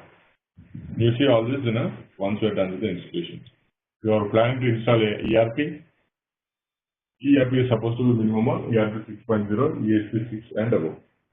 For example, you have a customer in your landscape is on ESP 4 and they want to migrate to HANA. They have to first upgrade it, and then only they can migrate to HANA. This is Business Objects 4.0 and above is only supported. And Business Object Data Services or BOE Enterprise Edition comes with BI and Data Services. So this is BOE is 4.0 and above. Now we have 4.1 and 4.2 ramp up. This is about the products and compatibility. But honestly, there are very few customers, like 98% implementations run on SUSE Linux only, because the product was developed, tested, and found no issues with SUSE Linux. Actually, Red Hat Linux came into picture with a few set of customers who have their entire landscape running on Red Hat, and where they were not interested to go into the change, and they were asking, when it is SUSE Linux, why can't I have it run on the same Red Hat Linux? So yes, it can be run on Red Hat Linux. Very rare cases. Okay, Sudhakar, this is supported from SP7 and above only, not earlier versions. We'll be running that export on a new hardware, new HANA hardware. So obviously the HANA hardware comes with Linux operating system and with the HANA database. Yes, there is no choice of operating system. Like all these days, SAP has open choice. Like customer can pick any operating system, any database. So now it's giving all robust functionalities and high-end next generation hardware and database. So if there is a limitation on the hardware front, you have to use only SAP HANA certified hardware. The second thing is it can be run on only on SUSE Linux. Along with SUSE Linux, you have Red Hat Linux, and you have a flavor of Oracle Linux, that is Sun Solaris. There is one flavor of Oracle 6 as Oracle Linux 6. Even HANA can be run on that one as well, on Oracle hardware. Very few are other efforts. So you might have some arguments on this, but there is a note for this as well. It's called as Oracle 6, not SunSpark. After Oracle has taken over SunSpark machines, so they called it as Oracle Sun or Oracle 6. And in terms of NetWeaver, NetWeaver 7.2, EHP1 and above. 7.2, EHP1 and above for NetWeaver applications. So this comes like, with Simple Finance and other ERP modules or BW. It comes with the standardized templates in it for reporting purpose. When you're running your application on top of HANA, it comes predefined templates for the functional teams. So financials, they can run the reports for flexible customer open item reporting, vendor open items reporting. So they can have an entire list of all open items in it. UAR reports, day sales outstanding, new general line items, sales order analysis, sales forecast for each and every specific department. Apart from this, they can do their own customizing as well. So these are the initial set of customers. Now the list is very big. Out of 3 lakh customers of SAP across the globe, it occupies about 75% of the global ERP market share. And in that, we have about 30,000 plus customers who are already using HANA, who are already existing customers of SAP. And we have about 2 to 3,000 customers who are already using HANA non-SAP customers with the big data and Hadoop. Big data and Hadoop are using HANA hardware and HANA platform. So that is also a analytics product, big data is analytics product. They are using HANA hardware and HANA database as a backend. I was part of this Colgate project when it was installed for SP4 initially some 4 years back, and I was part of Hilti as well, Colgate in Bangalore as an on-demand freelance. That was part of the Hilti project as well, and they were deploying it for BW. It's a construction domain company, which is spread across 20 countries. No, not in production systems. See, if you are running ERP, it will be definitely OLTP only, row store only. And if they are using it for bots like BobJ or BW, they'll be using it. It's not like the storage is not the option given to customer. Basically, the tool will decide. And that's how it gets installed automatically. You don't have to do anything manually. You don't have to say when you're installing application, you store it in row or column. It will be done automatically. We will have this course content of HA200, like what we have in the site. All the topics will be run, and the entire administration will be starting with the sizing concepts, the HANA sizing, and then we'll start with the prerequisites for HANA installation. We'll be doing the practical installation of HANA, and the documentation will be given, and it's from the Google sites. So we'll be interacting, and I'll ask you guys to do the installations practically, and if you have any issues, if you run into any issues, we'll be supporting it through the Google site. It's like an online forum we'll be having for the trainer and the students. So we have this all the topics, almost all the topics, and there are many additional topics covered. Like we'll be given the OS level command, SUSE Linux command, how to start stop databases, and how to create the file system, so that you need not depend on the Linux admin. So when you're practicing it, you don't have to depend on the Linux admin. So once you go into project, you may have Linux admin, but what if it's you when you're practicing? So the Linux administration commands, how to create directories, how to start the tool, how to set the display variables, and how to start the installer, and what are the tools used for export imports on the basis perspective. So if you're like majority of the people will be coming from the basis background, but still they'll be having some limitations like on the knowledge when it is coming to installations and the tools and the migration that we use. So those are certain areas which are very much needed. So those areas also covered, like what tools you use for export import, what tools you use for installations, what are the process that you have to follow, all this. And apart from this, people will have doubts. So I being like with a vast experience and almost worked in any, you can ask me any basis of relative basis module, I can answer that. So it's not like this is not in the course. This is no. I'll answer it. So because that's the main agenda. Like people here with the basis experience are again coming here to help their career, to help themselves to go in their career, and they have their own set of doubts. So answering, just teaching only what is there in the topics is not a good thing to my knowledge. See, this is used when the customers has the ambiguity, like whether to go with HANA or not to go with HANA kind of situation. And people who are already using SLT since past 3 years, 4 years, 5 years, so now they are migrating their entire landscape to HANA because they've seen it.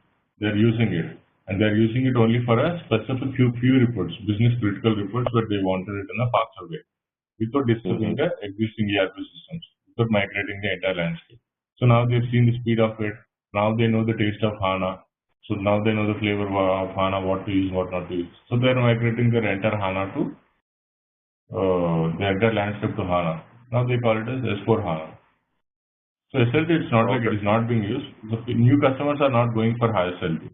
Hey there, wanna ace your game in managing supplies? Our SAP HANA Admin Training course is here to boost your skills. You can breeze through it at your own pace on our platform. In this course, you will dive deep into SAP HANA Admin. Think of it as your go-to toolkit for planning everything, from ensuring we have enough products to smoothly getting them where they need to be. We have got you covered from the basics to some nifty advanced tricks, crafted by seasoned experts who know their stuff. Your instructors, top-notch pros with years of experience. They are here to guide you every step of the way and tackle any questions you throw at them. And guess what? Our students rave about the course. Folks just like you have found it incredibly valuable. Here's the kicker, it's budget-friendly too. This fantastic opportunity to learn won't break the bank. Ready to level up as a SAP HANA Admin Pro? Hop on board now. For more details, swing by ZaranTech's website. Apart from that, basically trying to understand the naming convention. If you see the appliance, SAP HANA appliance, it's a combination of hardware and software together, and database, SAP HANA database. This is how basically HANA is called in different ways.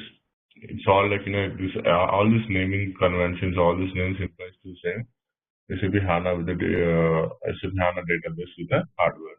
But basically, few will call it as appliance, few will call it as a HANA database, few say it's like the HANA and cloud. So as we are getting into HANA, we might have a confusion. What is HANA? What is HANA cloud? So not to avoid the confusion, all these are one and same. If we call SAP HANA appliance, it's nothing but it's purely used in hardware terminology, a combination of hardware and software together. And if we are typically calling it as SAP as a SAP HANA database, so we are primarily referring to it as a database. So people who are not aware of HANA database, so they think not aware of HANA.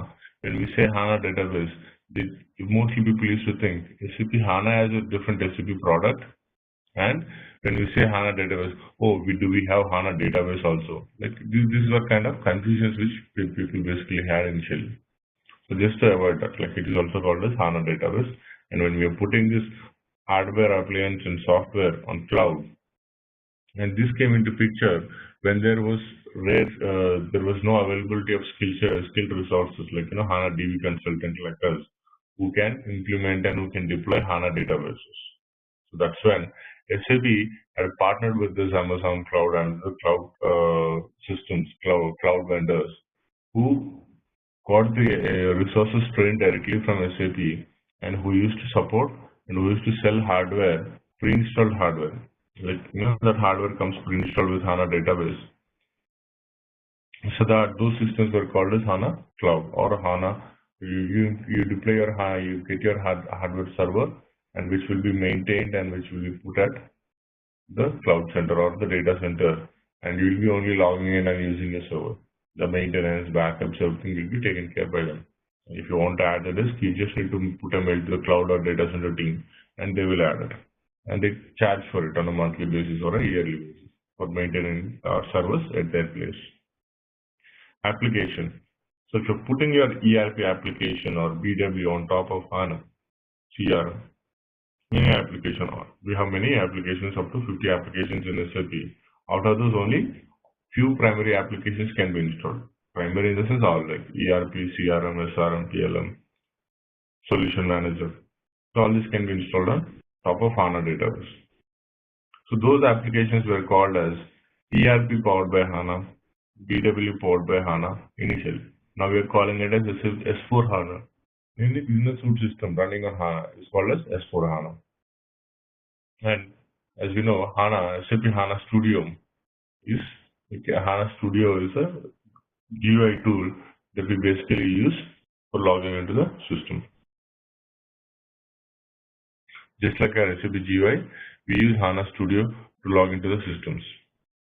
So SAP HANA is a flexible data source agnostic appliance that enables customers to analyze large volumes of ERP data in real time, avoiding the need to materialize transformations.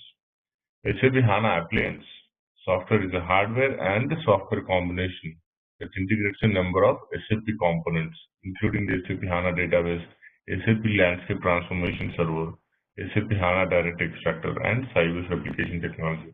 So these are all nothing but these are all additional tools, the replication tools that we are discussing. Like, if your customer is existing SAP ERP customer, where they don't want to migrate their existing landscape, so this is called HANA Live or HANA Sidecar situation. So when your HANA Live is something like you're already a SAP Live customer, you don't want to disturb your existing setup, but you want to use replication technology for only running the on-demand reports or the reports that are critical in your existing systems. So in those cases, we use SAP LTDXE. So it's saying you're on the same HANA platform, this replication, everything is part of it. SAP HANA database is a hybrid in-memory database that combines row-based and column-based and object-based database technology. It is optimized to exploit the parallel processing capabilities of multi-core CPU architectures. With this architecture, SAP applications can benefit from current hardware technologies. So basically, the hardware technology innovations have improved a lot in the recent past 10-20 years. But the databases were not redesigned to make best use of the hardware improvements. Like earlier, if you look at in the past, like when we were using our desktops or laptops initially. So initially we used to have some desktops like Pentium 3, 2, and 4 systems. If we hardly have 512, 256 GB, 256 MB RAM, and the highest was 1 GB RAM. So you used to say like, okay, your system got 1 GB RAM some 20 years back. Oh, that was a great thing. And hard disk with 10 GB was a great thing, and 30 GB was a great thing. But now you are carrying 64 GB, 32 GB pen drives, just in the form of a SIM cards. So that's the innovations, nanotechnology or whatever it is. But what it implies is the hardware improvements for the servers or computer technology has improved a lot. But when we look at the database concepts, they're still running on the same old RDBMS concepts without any proper improvements, which actually can make use of this hardware innovations. So that's what the primary target, that was one of the primary targets of HANA as well, to make use of that parallel processing capabilities, multi-core architecture in HANA appliance, and accommodate it with more RAM, and we can to build a new database technology which can address the next generation requirements, massive amounts of processing of data. So HANA architecture of hardware. So these boards, basically, these are the things which we discussed in introduction. But these topics are again we're going a little bit in detail for DB innovations, HANA DB editions and all. So hardware innovations. So 320 cores and more, 4 terabytes RAM and more. This was the initial set of HANA hardware which was released. Now we have 1000 cores plus, up to 10 terabytes RAM. So multi-core CPU boards, 10 cores per CPU. Now we have how many? The recent one what I told you was like one physical CPU was equals to 32 cores. And on the production boxes, one physical CPU was equals to 62 cores. So multi-CPU boards, 8 cups per board. 8 cups per board is nothing but, 8 physical CPUs can sit on one motherboard. 8 cups per board. Multi-server board architecture, massive memory setups. Like we'll have different set of blades in one rack server, 2 or 3, 4 blades completely will have only CPUs. Other blades will have completely RAM. And all these boards clubbed together will act as one central system or one HANA hardware. Massive memory setups up to 2 terabyte to 4 terabyte to 10 terabytes per server. And again, which is not limited, but it is very much scalable. You can keep on increasing it without any hardware limitations. What is the limitations? Like you'll have some system or some mobile phone or some laptop, they'll say inbuilt is 16 GB, 8 GB, and supports up to expandable up to 32 GB. What does it mean? It is scalable. It can be expanded up to 32 GB RAM, and beyond which it cannot be expanded. That is called limitations. That's called hardware limitations. It cannot be expanded, or we typically call it in the sizing concept, we call it as scalability. So when we say the hardware is very much scalable, it indicates it is very much, it can be very much increased and it can very much optimized, and more hardware can be added to it. When we say it is no more scalable, you already consume the scalability or the maximum expansion limit of RAM and CPU resources in it, and it cannot accommodate more because it is the design limitations. When it is coming to HANA, that is not the case. It does have limitations, but these limitations are very advanced.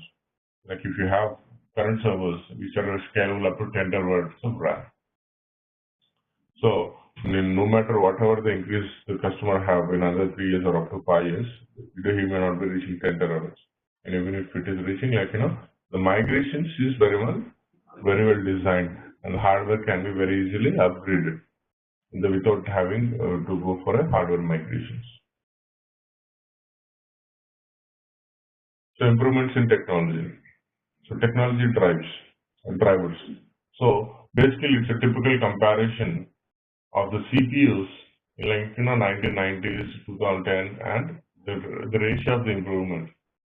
Look, in 1990s, the CPU used to have 500 megahertz or 0.05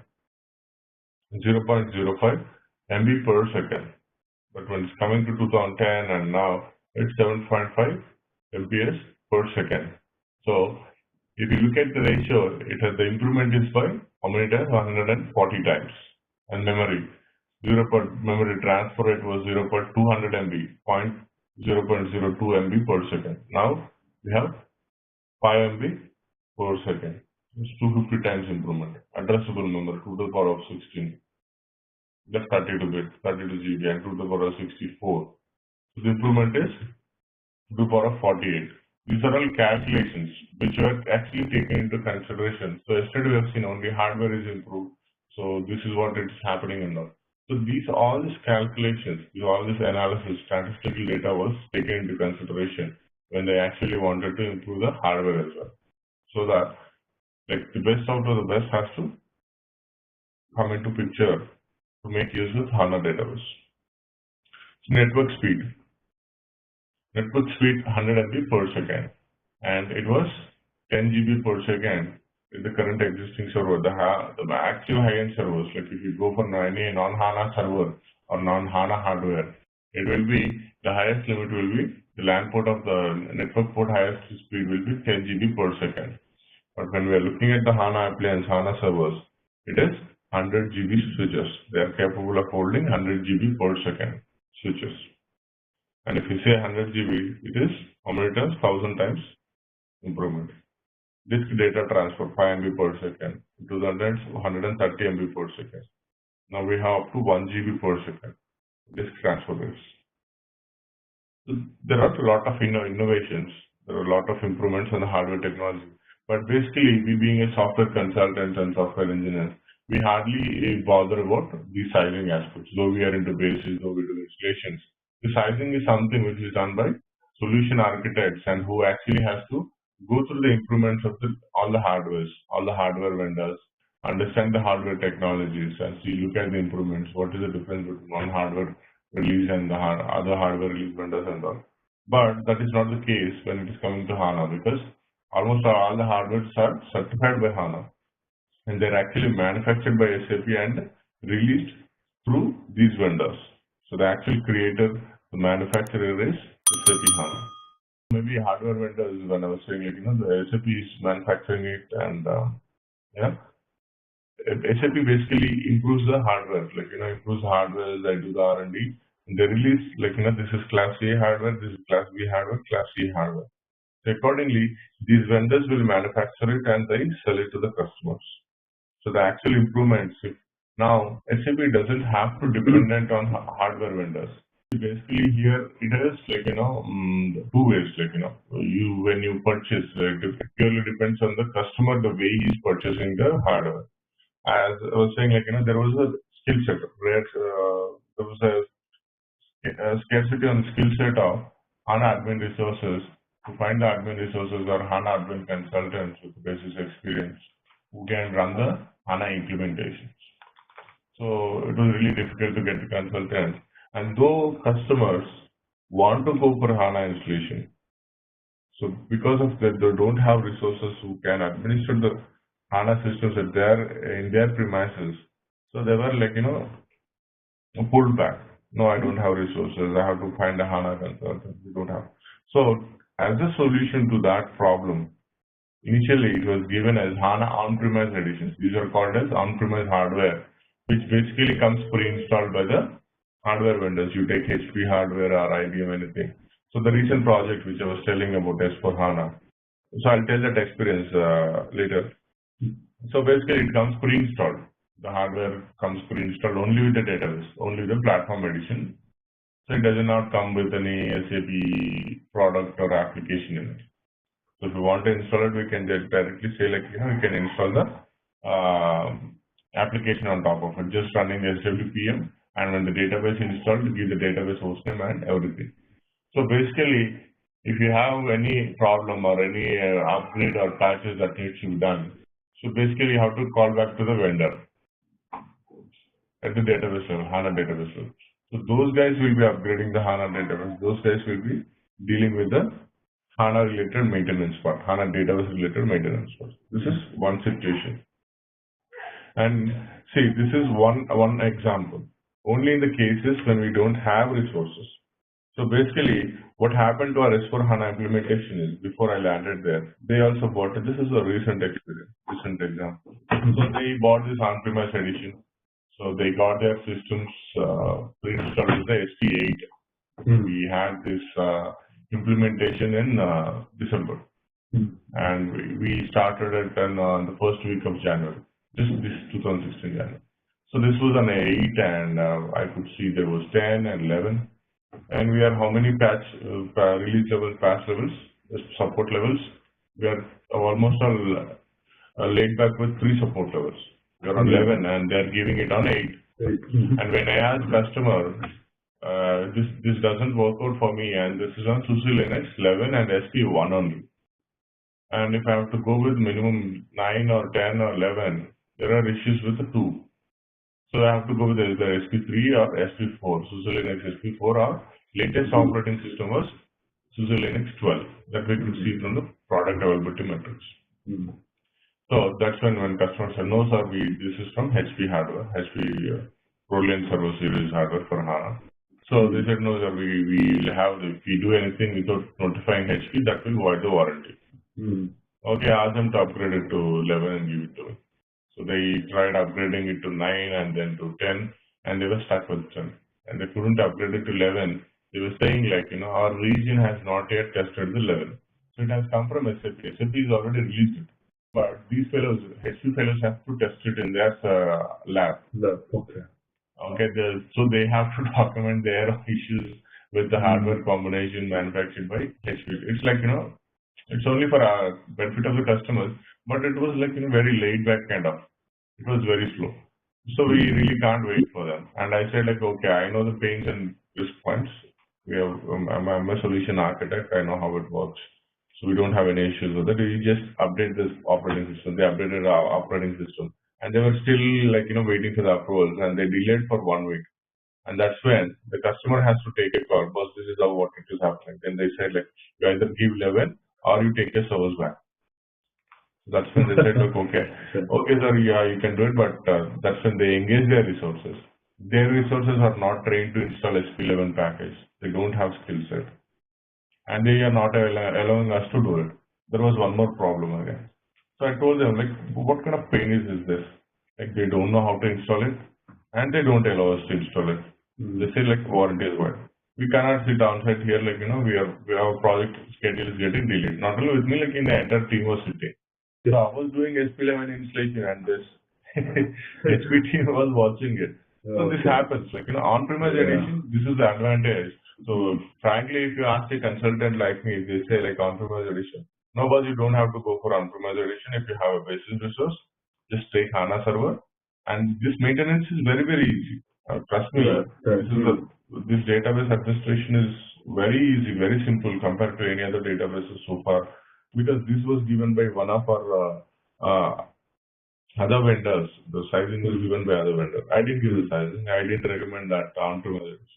And then we cannot comment on it. Okay, sir, we were recommended to take on-premise. That was an unnecessary additional 10 to 15 lakhs cost to the customer. Comes into picture just to grab the opportunity, and yeah, it doesn't matter. It is very much scalable. You can keep on adding it. So these are the improvements in technology. Just like comparing 10 years back, 20 years back, and now. So which was also made use of this. So the bottlenecks. So the basic need for in-memory computing engine was bottlenecks. Like the example of the database, 200 GB database reading with 10 GB RAM. So this is the main thing. Like you'll have a disk size of 200 GB and main memory of 10 GB. And when you're trying to read the entire 200 GB database, it will be like the main memory is overloaded, or we have to. That's when we'll have performance issues. And that's when we have to, as an alternate, we have to put background jobs, or we have to schedule that particular query in small parts. So just to address that, like the team, when we actually monitoring at the issues, or this is by root cause analysis. When we are looking at the root cause analysis, well, you might have already seen, like in your experience, when you're troubleshooting issues or performance issues for the SAP systems. So most of the cases when we see there are memory limitations and drastic increase in users. If you look at the user count 6 months back by running SYM report, user report, and now if you see 300, 400 users increase, and there are memory resources or hardware resources are not increased, and you see major performance issues. So that calls for a hardware upgrade. You may have to put one more application server in place, or see to that, like if you can increase more CPUs or more RAM in the existing setup. Either way, either you increase more RAM CPU in the existing setup. If the existing hardware is not compatible or is no more scalable, there is no limit to accommodate more RAM in the existing hardware, what you have to do is you have to install one more application server and link it to the existing server. But primarily to avoid the bottlenecks, the primary solution what came into picture with in-memory database is like, let's have a database which stores the data in the disk level, and whatever data without getting updated, whatever is read and give, whichever the data, the transactions queries are read and given back to users are supposed to be done in main memory or in cache. So that kind of, based on these primary concepts, the in-memory database or in-memory computing engine, so-called HANA, is developed. And its primary need is like, the RAM is always equal to the size of the DB size. Yeah, it's always like, one linear scan, the data gets stored in a column level. And basically, when it is coming to analytic systems, like, when it is for this condition, we have a small clause here when we are saying 200 GB, the RAM is exactly equal to that of your database size. So people always have manipulations and alterations, like, to cut down the cost when you're procuring hardware, like no matter what kind of next generation hardware that we bring in place. So we have certain limitations. I'll tell you that, like, your thought process is right. You're thinking in the right way. So basically, in the column store, You need not have the entire RAM exactly equal to that of your disk database size. There can be some alteration, or that there can be some scope of exemption there, but I'll tell you that, like when we get to sizing, I'll tell you that. You now commenting on that, like it will create some confusion. Hey there, wanna ace your game in managing supplies? Our SAP HANA Admin Training course is here to boost your skills. You can breeze through it at your own pace on our platform. In this course, you will dive deep into SAP HANA Admin. Think of it as your go-to toolkit for planning everything, from ensuring we have enough products to smoothly getting them where they need to be. We have got you covered from the basics to some nifty advanced tricks, crafted by seasoned experts who know their stuff. Your instructors, top-notch pros with years of experience. They are here to guide you every step of the way and tackle any questions you throw at them. And guess what? Our students rave about the course. Folks just like you have found it incredibly valuable. Here's the kicker, it's budget-friendly too. This fantastic opportunity to learn won't break the bank. Ready to level up as a SAP HANA Admin Pro? Hop on board now. For more details, swing by ZaranTech's website. So avoid bottlenecks. The primary agenda is like, to when you're increasing this CPU count and memory, and the primary agenda is to avoid the performance issues and to avoid the bottlenecks. This was a major issue, like, people working in SAP supports this past 10-15 years. So the major support criteria was like, how do you do the users stuck in privilege mode, or users stuck in with the less memory page or parameters? What is that you basically do? What happens? Where the dialog process? This was the main, understanding the concepts. So that was the major issues which were faced with any database, any operating system combination in SAP when there were memory limitations. So initially, so if I believe, when I did my first SAP installation, like somewhere in 3.6C, I guess. Then later it was 4.6C and E. So it was hardly with 512 MB RAM and a server with 40 GB. And the SAP got installed in somewhere around 20 GB or 15 to 20 GB. Yeah. So now we have laptops with 4 GB RAM and 200, 300 GB RAM. Just comparing, if we go back, you feel fascinated on that. So this was the memory issues because the memory limitations, and the scope was very less, and likewise, the graphics and unwanted things were not there. Now you look at any application, the primary functionality we will be using the 10%. The unwanted graphics work and unwanted decorative work will consuming 80%, 60%. So that's what it is. See, if you typically look at my this laptop, this is running on Windows 8. And I'm using it in classical mode. This graphics, I'm avoiding all the graphics. This menu bars and everything is in classical mode. So this will reduce, actually. Basically, this will consume about 500 to 800 MB RAM only for graphics. The flashy graphics with yellow lights, blue colors and everything. I've put it in a classical mode. This classical mode is from Windows 2000 series. So that is still there. Everything looks like this, flat columns, flat menu bars and all. But this will save RAM for resources of the laptop. So this is called optimizing, where you need these resources and where you don't need it. Clock speed, avoid bottlenecks, latency, and CPU clock speed, memory latency, memory bandwidth, prevent CPU idle time, introduce columnar data storage. See the speed, avoid bottlenecks when the CPU clock speed is very good. Like the CPU count is very high, and that is again proportional to the memory latency, memory bandwidth. So that obviously this will create impact on the bottlenecks. The actual bottlenecks are coming because of the mismatch in the combination in reading the data and the resources at the memory level, CPU level, and given target to read the disk space. The target given to read at the DB level. When they are optimized, the CPU count and memory is optimized. So in the initial testing phases, this difference was easily identified. So the column storage and data store mechanism, just like yesterday's example. The concept of columnar data storage has been used for quite some time. Historically, it was mainly used for analytics and data warehousing, where aggregate functions play an important role, reading the data and combining and giving the information. Using column store in OLTP application requires a balanced approach to insertion and indexing of column data to minimize cache misses. So using it was mentioned, but it is not at all used anywhere. Like for column store is not used in OLTP approaches. SAP HANA database allows. See, all this documentation is not, this is bought from HA200 on HA200 documentation, which we basically get from the SAP. SAP HANA database allows the developer to specify whether a table is to be stored column-wise or row-wise. It is also possible to alter an existing table from column to row-based and vice versa. So this is called modeling. So when you are importing data from a ERP system, your ERP system will be sitting in the OLTP mechanism. So obviously the data stored in that server is in a row store. But when we are saying on-demand reports, with SLT, when you're pulling those reports and you want to run those particular reports with the HANA database.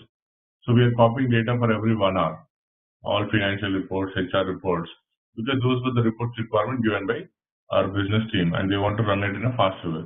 So what we do is we copy them in beforehand for every 1 or 2 hours. And see, for example, the last data came into HANA system, bot system running on HANA today morning 6 o'clock. And I'm giving a query to run it at 6:45 or 7 o'clock. And assume this is running for every 2 hours or 3 hours. So what happens to it? Like when I'm giving a query to run it at 7 o'clock, it will go and see the report. So the data is up to date till 6 o'clock. And there is a time difference of 1 hour.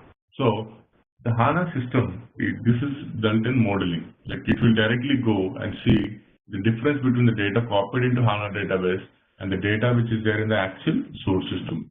So that 1 hour data difference, if there is any data sitting there, it will automatically go there and fetch that information. So this is called real-time data processing. And pulling that row store data into this system and making it sit as a column store here is called modeling.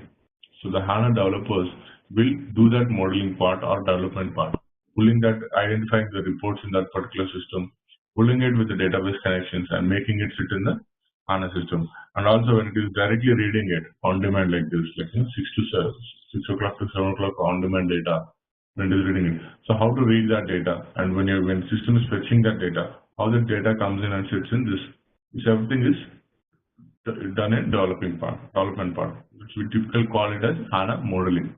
So we'll see all this, like which process does what and all in architecture.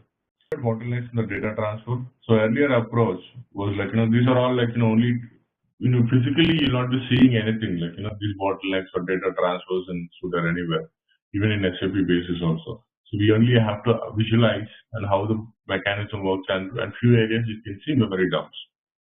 So avoid bottlenecks. The classical approach or the current approach is like the calculation, orchestration, aggregation, and segregating the data together. Everything was done in the application layer, on the SAP layer, and only the updates and the output was done and retrieved from the database layer.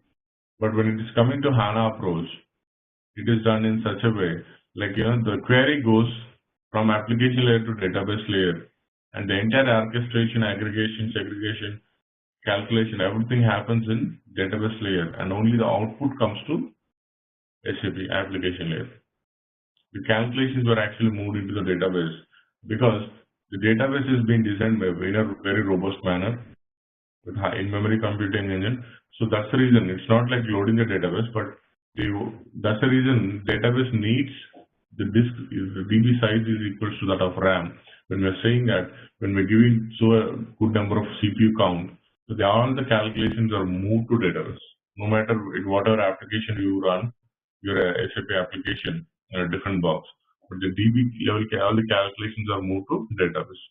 Only transfer results. So the application is sitting there to expect the results. So this is the one more major approach which is changed. HANA, hardware and software technology innovations. This we have already dealt, like the multi-core architecture, the CPUs, the 100 Gbps data throughput transfer rate, and software technology coming with the row and column store combination and compression up to 70%, and the well-organized partitioning and no aggregate of tables, like no aggregate in the sense no duplicate queries, like doing the same work again and again, like removing the indexes, columns, everything, indexes, and cluster tables, everything. So HANA proof points, 2,600 times faster reporting speed, 460 billion records, and less than a second, and 21% of average increase in the revenue. So this is about, like, one quick example which was done, like when the database was exported from an existing SAP system onto HANA database, and this was done as a test, like the proven proof points. So when the data exported from the source system or the traditional database, it was a 41.9 GB. It was 41.9 GB. And when it is imported to HANA, it came somewhere close to 5.56 GB. So here it indicates how much? 6.3 times, 6.3% data compression. So 41 GB to somewhere 6 GB change. The compression rate initially assured was 70%, maximum was assured was 70%. Now it is more than 70%. They are assuring up to 80 to 85% compression rate. So no matter what are the worst case, the 60% can be taken as assured compression rate. Query runtime comparison. When it is imported to, when we take a export from the non-HANA database system, and we import the system onto HANA database with a system copy or SWPM tool, when it is actually sitting on HANA, the compression rate, like the source database is some 100 GB, and when it came to HANA, it was somewhere close to 30 GB. So the compression rate was 7 times, close to 7 times. So the compression rate is, you can say, 70 times, 70% compression rate is very much assured. And when I have a quick question, sir. So what exactly the technology and this compression thing? Because is it because the regular database has a lot of null fields or empty spaces, or which is taken out? Is that one of the reasons? Is there any other technology? Yeah, there are multiple reasons. True, that is one of the reasons. See, like the partitioning concept, just simply comparing it with Oracle, yeah.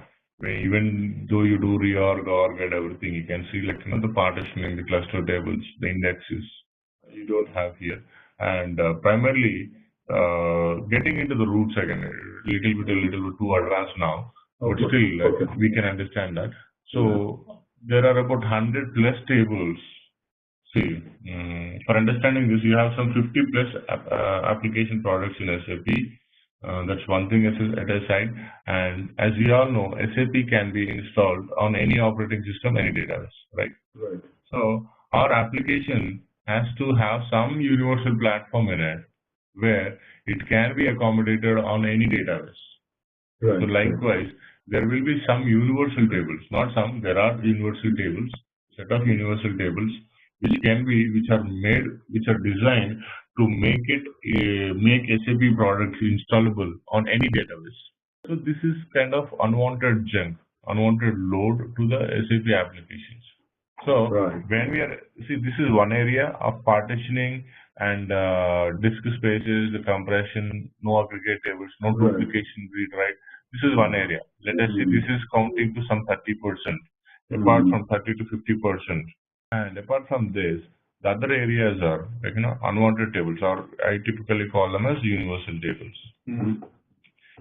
All these universal tables to be compatible for any DB with SAP. So all this data, when you are migrating to HANA, so here the advantage is SAP knows what are those universal tables. So mine is all universal tables were dropped off. Right. This was not dropped in, honestly, this was not dropped in SP4 and 5, but from SP7 and 8, it started dropping off 10 tables at a time for each release. From 9 and 11, they are completely cut off. The downloaded disk size data is also Earlier it used to be 11 GB. Now SP11 is coming around 8 GB only. The entire DB size, this DB software size. Software. Oh, okay. And even if you install, it comes around somewhere close to 6 to 11 GB only. Very, very small. I was like, when I did this, 7 and 8, it used to take, okay, somewhere close to 20, 25, but when we did this, only database, it was some 6 GB, I was worried, okay, is there something wrong and all. And after installing S4 HANA also, it took only 45 GB. Yeah, they actually add load to the system. See, basically, in this part of universal tables, if you're picking Oracle as a database, yes, out of these 100 universal tables, it might be actually using only 10, but it is still carrying the 90 tables where it doesn't need it. Right. Because SAP also doesn't have a hold on it, because with a great control, they made this product so successful, making it compatible with any database. Now they really cannot keep on dropping on the tables. So that's when, when HANA came into picture, HANA is its own database, and SAP are obviously their own products. So they know what to have and what not to have. Linux. So no graphics, no wastage of data, nothing. So Linux, that was okay, partnered. SUSE Linux was partnered with, SAP has partnered with SUSE Linux. That is also one of the advantages. So that is the areas, when we actually look at in a deeper side. The query time runtime comparison, we are saying, it has run 3,600 times faster. Obviously, again, looking at the changes, again, trying to analyze why it has run so fast. Because we have good RAM, good CPU, yes, that is common, we know it now. And what apart from that? Because there is no duplication of data and insert only delta mechanism, the reading of the queries is also well organized and well designed, and each and every report that we're actually pointing for analytics purpose, that is well optimized, and unwanted steps are also pulled out. When modelers actually, initially, honestly, I had a question, when I was getting into HANA for the first time. So when they were saying development, what the hell, what developers will be doing in the database, what work they have there. Okay, in ABAP, we need fields and all. What these fellows will be doing in database. I had that question, what they will. But basically, what they do is when we are pulling the report from row to column to, they optimize this. And when actually the way the data is coming from row, with the row-based mechanism from the legacy hardware, from traditional database, it has lots of steps in it where it is actually doesn't have to go through. So all those steps are also cut off here. So the all unwanted steps will be waived out when they are actually developing the reports. So I do have little knowledge on that development part. So I'll be helping the team when as and when, but I'm not expert in development. But still, where they all remove all these things, they can see the reading the report gets optimized very well. This is one area when we are actually importing the tables and when we're doing it with the help of developers. And apart from that, there is no duplication of data, and we have good hardware. And the transfer rate, yes, 100 GB per second. There's no network latency speeds as well. Network latency is something, the speed getting hampered at the network level due to low bandwidth switches and low bandwidth network ports. So in all areas, SAP has not left any stone unturned. So it has all the key areas considered, and that's how these are all proof points are in front of us. This is how the database is faster. So basically, the hardware technology innovations, again, about the vendors, we know this. And coming to the platform editions. So now we have on HANA Platform Edition 1.0 SP11.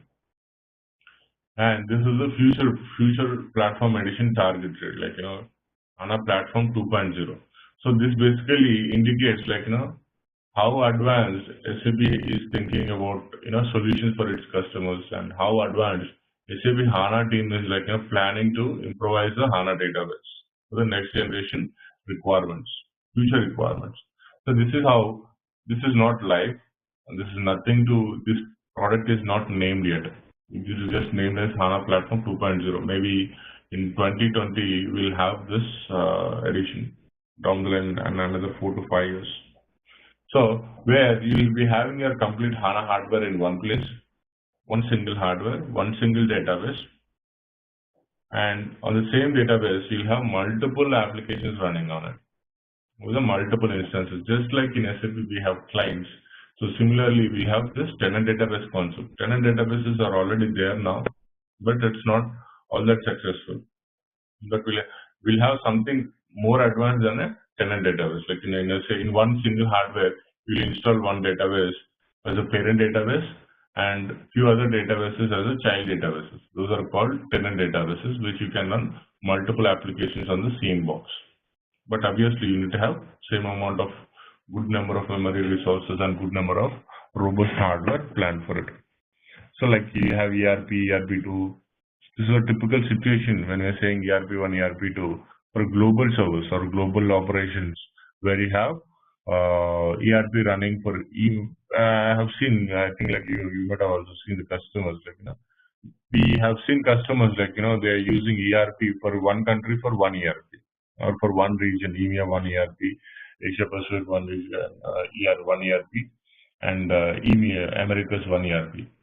So for all these ERPs, like they'll be running on a different ERPs with a different company codes for each particular region, and all these ERPs are clubbed to one BW system, so that CEO can have the reports. All the reports will be running overnight. So based on the time zone to the BW system, and the CEO will have for every 16 minutes he used to get the consolidated report of his company, and later on they have put this SLT. That's a secondary thing. So this is on a global level, like when your business is spread across multiple regions across the globe, and you have one corporate BI, like where all the systems are linked to one corporate BI, all running on one server, one place, everything. So this will be maintained at one single data center, and everybody will be accessing this server through internet and VPN. And non-SAP data also comes into analytics with the help of HANA. So we have this implementation in two ways. Initially RDS, now we don't have this RDS branded well. So RDS is nothing but a fast-paced implementation methodology. Just like which it comes with inbuilt reports, inbuilt process, and inbuilt functionalities. Like you will not be entertained to have much of customizing, much of developments as per the customer requirement. So whatever is given as standard, you run it as standard, no modifications. So that is called rapid deployment solutions. SAP HANA powered by ERP powered by HANA RDS, like which can be implemented in 2 to 3 months time. But the set of reports and limitations are very, very high. Only the given functionalities, only the standard functionalities are given. So if customer says, I don't like this screen and I don't like this way it works, no, those are actually designed on a universal standards or a global standards. So the approach will be in a standardized manner. They have to go through it. And if you say like I want to develop some G codes and all, so that is not a rapid RDS implementation. That is a normal implementation. So project management, kickoff, workshop participation, preparing technical infrastructure, implementation testing. There is no development at all. So whatever is there in the system, that is used.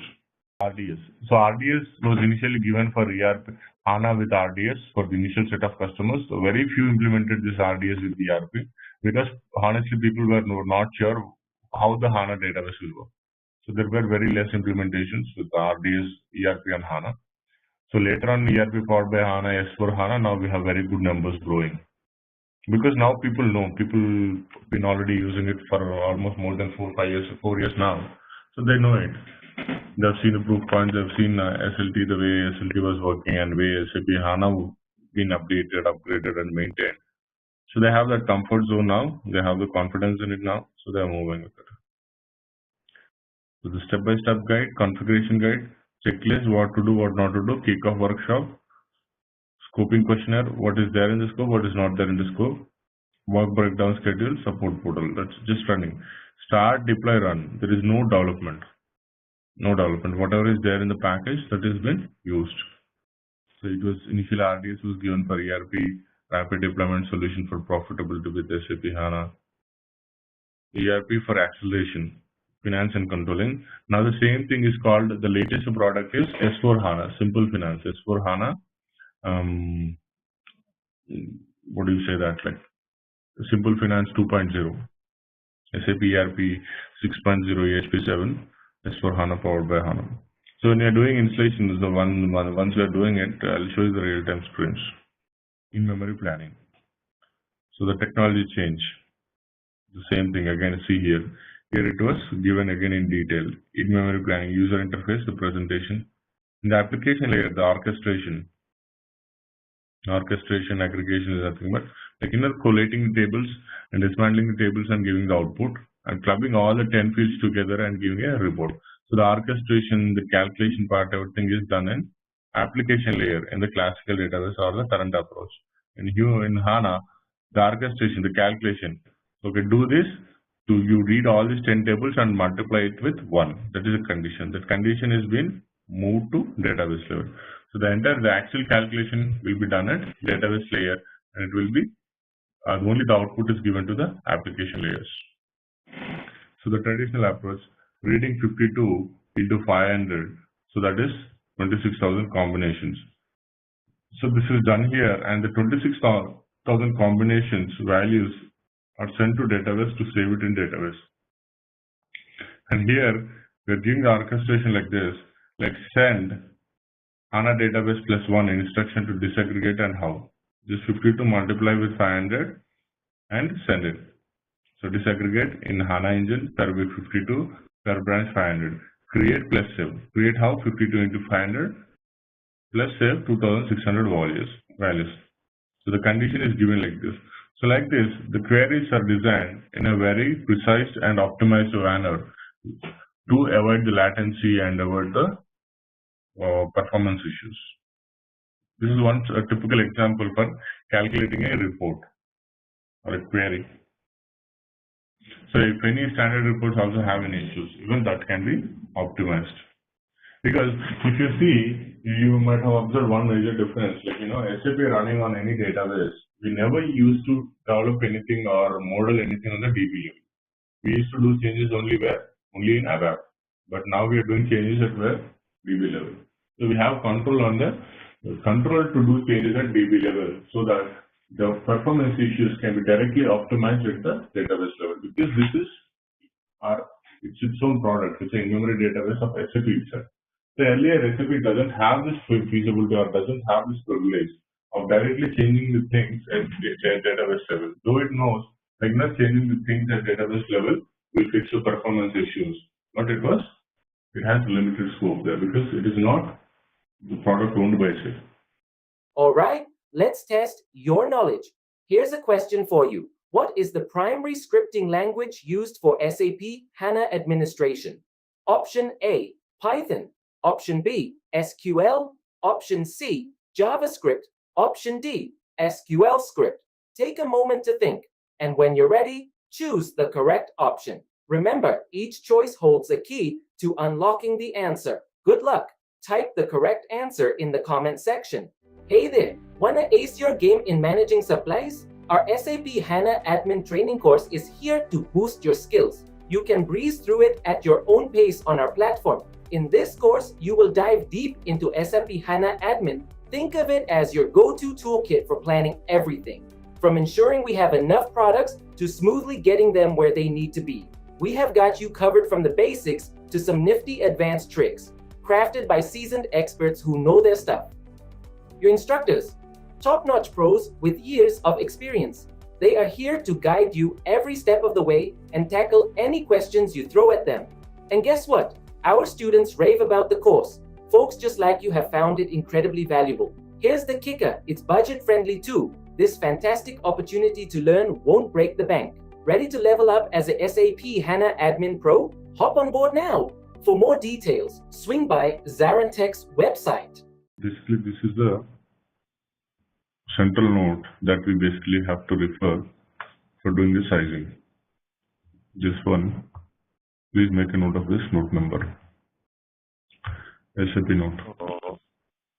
This will be kept, constantly updated.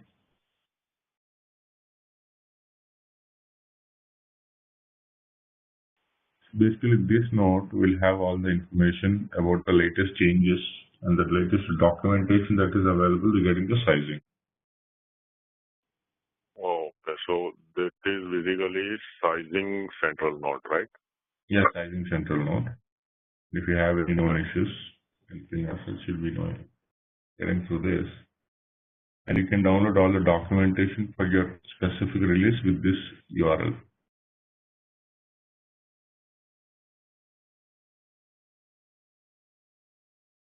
And this note will come with an attachment basically. Like this SAP HANA in-memory DB sizing version 1.4.pdf. Yeah, and it also comes with a zip file. See, basically, this is a practical real-time scenario, the real-time way I'm actually telling you guys like how to proceed with the sizing. Basically, because this is how we have to look out, this is how we have to check for the latest updates on the sizing aspects. The sizing concepts may differ from release to release, but as of now it is not differing, it's the same. But in future, like, there will be more cloud concepts and there might be some changes the way we look at the sizing perspectives.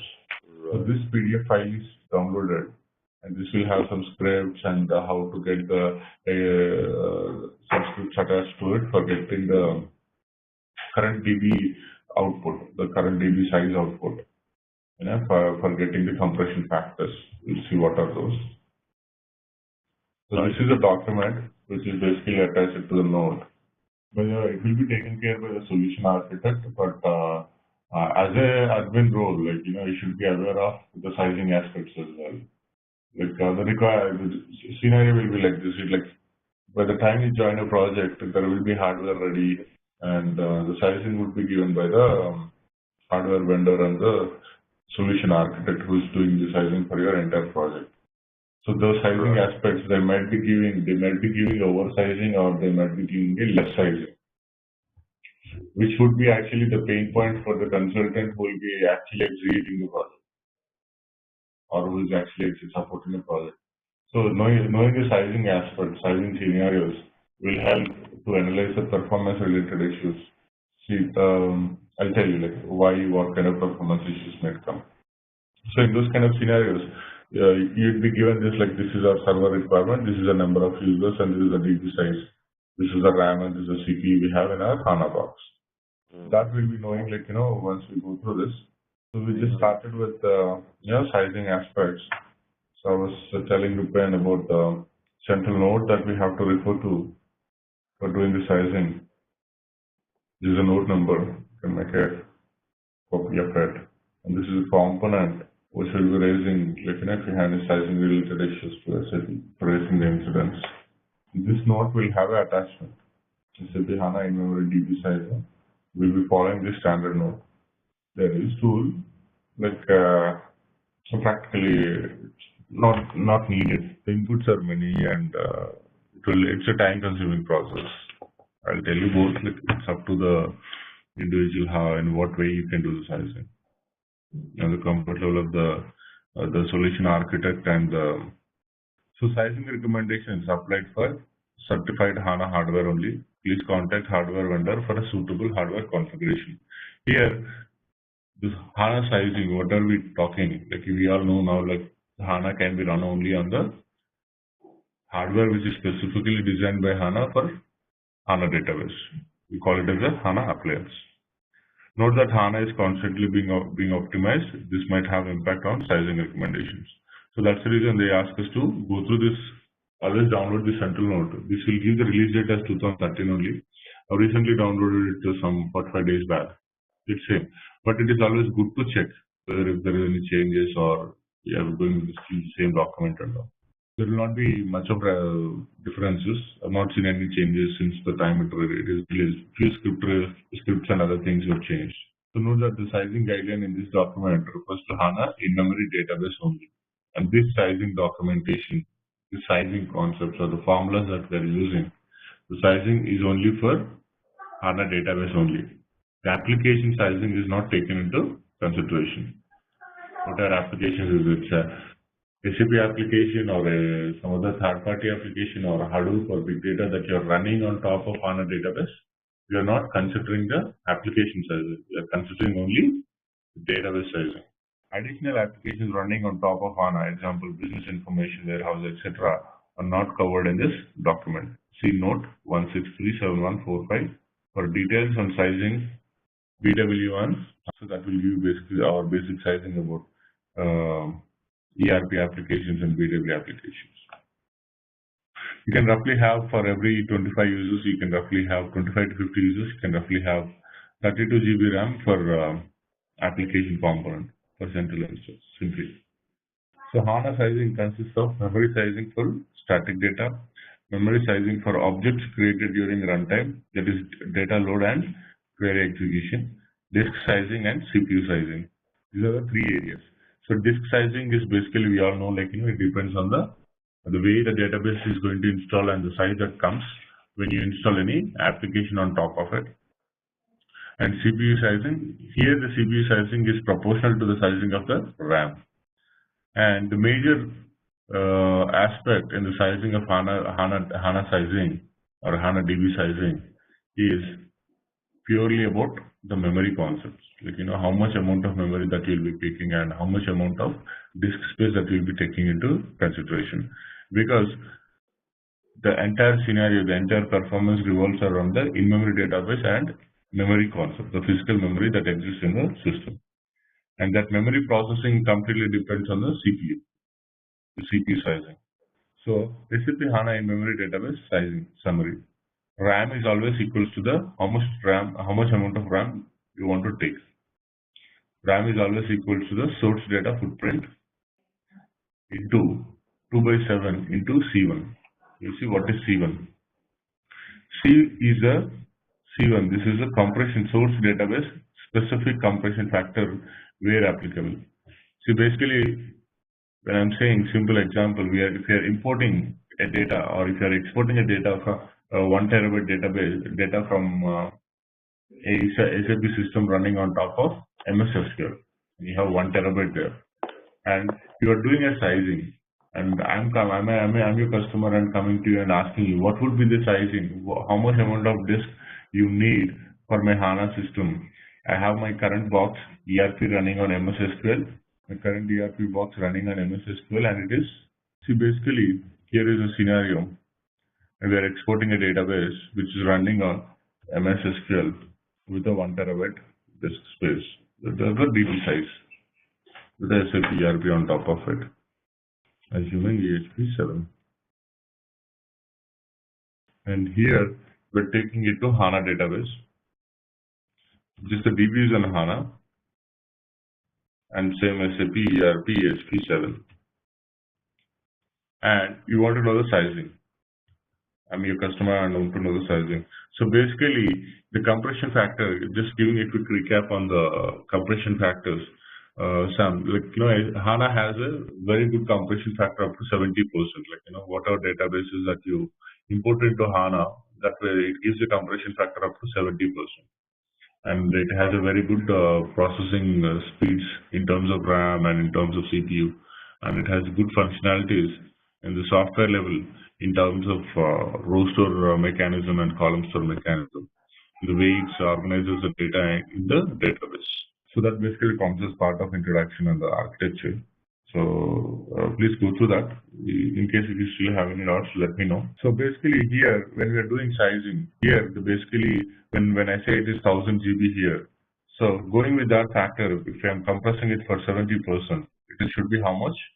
Here it comes for 300 GB. The same database is supposed to come up with a 300 GB when I'm putting it on top of HANA database, when I'm migrating it to HANA database. And here, this is called the compression factor. When we are doing this sizing, what SAP recommends is get this sizing compression factor of the specific database, because these compression factors differs differently for Oracle database, MS SQL, DB2 or DB4. So each specific database has their own scripts to be executed to get the compression factor. Apart from this, the source DB footprint. So here the formula is source database footprint into 2 by 7 into compression factor. This is source DB footprint is the actual size of your source database, and 2 by 7 is the formula, the combination that you need to multiply with, and C1 is the compression factor. This compression factor you basically get by executing this script. You'll have the scripts for each and every specific database. So basically, if you're not aware of the database that you're running on, you can always reach out to SAP So this is only there for the existing customers. This compression factors comes for the existing SAP HANA SAP customers. So the C1 is this factor value will come with by running that script. So here, assuming 1000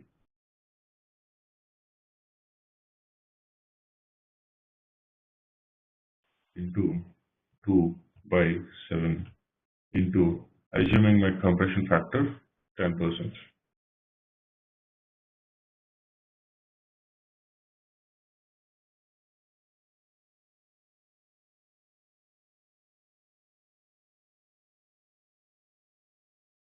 Basically, I don't take any compression factor. It's coming to how much? 285. And if you're multiplying it with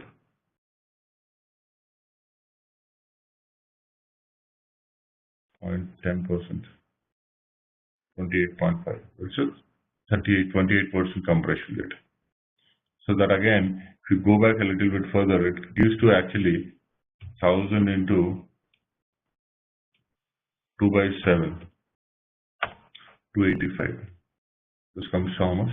The same 70% compression factor and the target system DB size. So basically, this is a formula. Don't get confused with that. I have very otherwise simple method of doing it. Just keep this in mind. This is a formula. If somebody is asking in the interview, this is a formula. But nobody would be asking this. This questions comes into picture only on the architect level. So disk size. The disk size is always supposed to be equal to that of RAM size.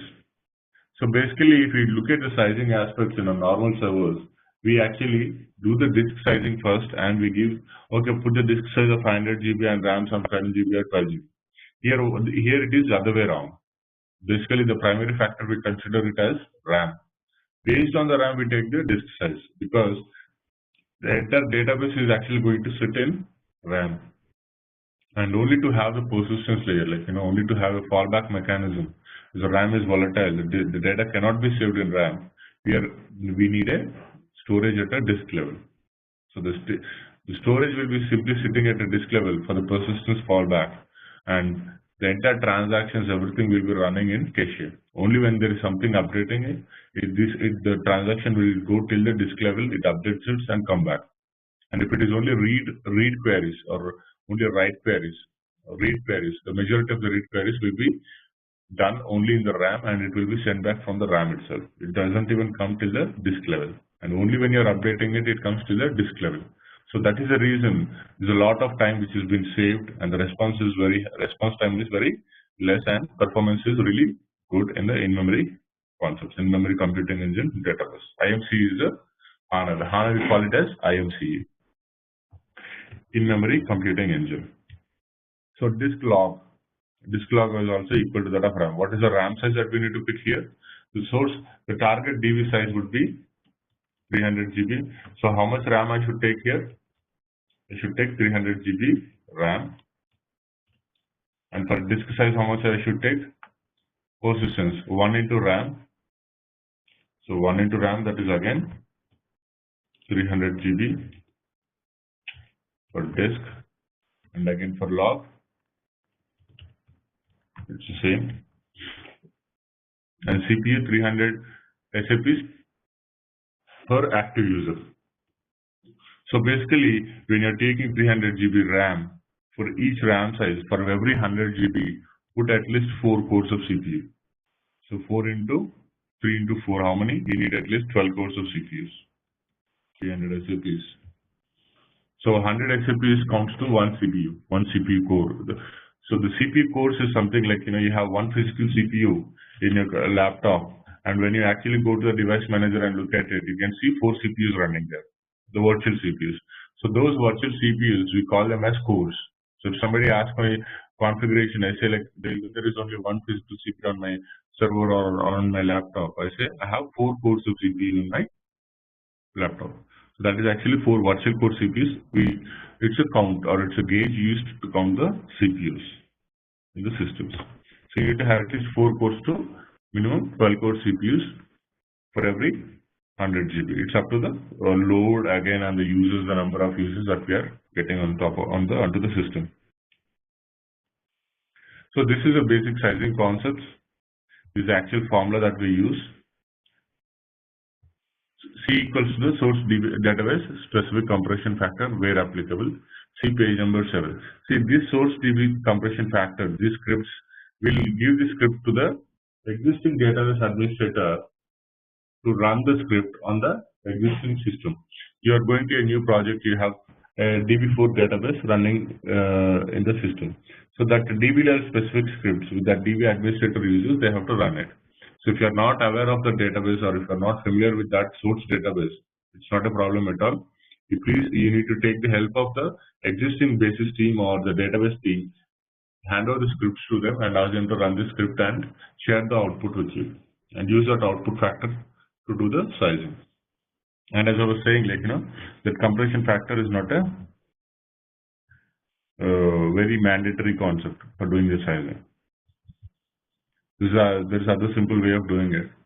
So based on sample query scenario in a side-by-side scenario with moderate size, scenarios with higher complexity require scenario-specific CPU sizing. See, there is another way of doing the sizing. Apart from this is only assuming, this is a load and this is the number of users we have. We give this sizing like this. Apart from this, if you want to do the sizing, exact sizing, there's other way called as throughput sizing. That uses the quick sizer tool. Somebody was asking this quick sizer tool, right? So that quick sizer tool will actually give all the inputs like how many users, how many steps, what kind of transactions, and how many reports that you are running, how many concurrent users, how many dialog users, or how many end users, how many background job users. All these details it will take from the existing system, and then it will give you an output. That quick sizer tool, you can use it from the quick sizer. From the service.sap.com, and you can use a quick sizer quick link, and from there you have to create a project. And you have to keep on giving all the inputs. This requires a SUser ID, and not only the SUser, you need to have super user permissions for the marketplace administration. For your entire marketplace SUser ID is what you get. There will be one super user with complete administrative rights on the marketplace to download software and other things. You should have that super user rights to use the quick sizer in the marketplace. For doing this generic sizing, you don't have to. For doing that, again, you have to get back to the customer asking him to share the user credentials for his license, for his system, for his license, for his company's license, and you have to log into their system and pick their existing system and give and all. It is a time-consuming process. And with getting the relevant information, you have to run some reports again, additional reports in the existing system to find out how many users you have, what are the reports, and you may have to sit with the core team members and find out how many reports they have and other things. And the other way around is simply looking at the DB size and so memory sizing, static data. Memory requirements for static data is derived from the database footprint of the corresponding tables of the source database system. That is not tapes, it is tables. It's a printing mistake. Database footprint is source system must be determined using database specific catalog information. Example in Oracle, DB underscore segments in DB2 syscat.tables. This DB compression factors, the source DB compression factors. So each database will have a different script and different mechanism to get that compression factor. So you can always reach out to SAP if you are a customer who is planning to migrate to HANA database, your entire landscape. They'll give SAP gives so very good support, and they give very good support for this, getting these compression factors and all. If you have any difficulty in getting those. So database specific scripts and more details on how to determine the database footprint can be found in note 1514966, the same note. This will have attachments to it. This is the same note which I was talking about. So this is a compression, this is getSize.zip. So this basically will have a script like this.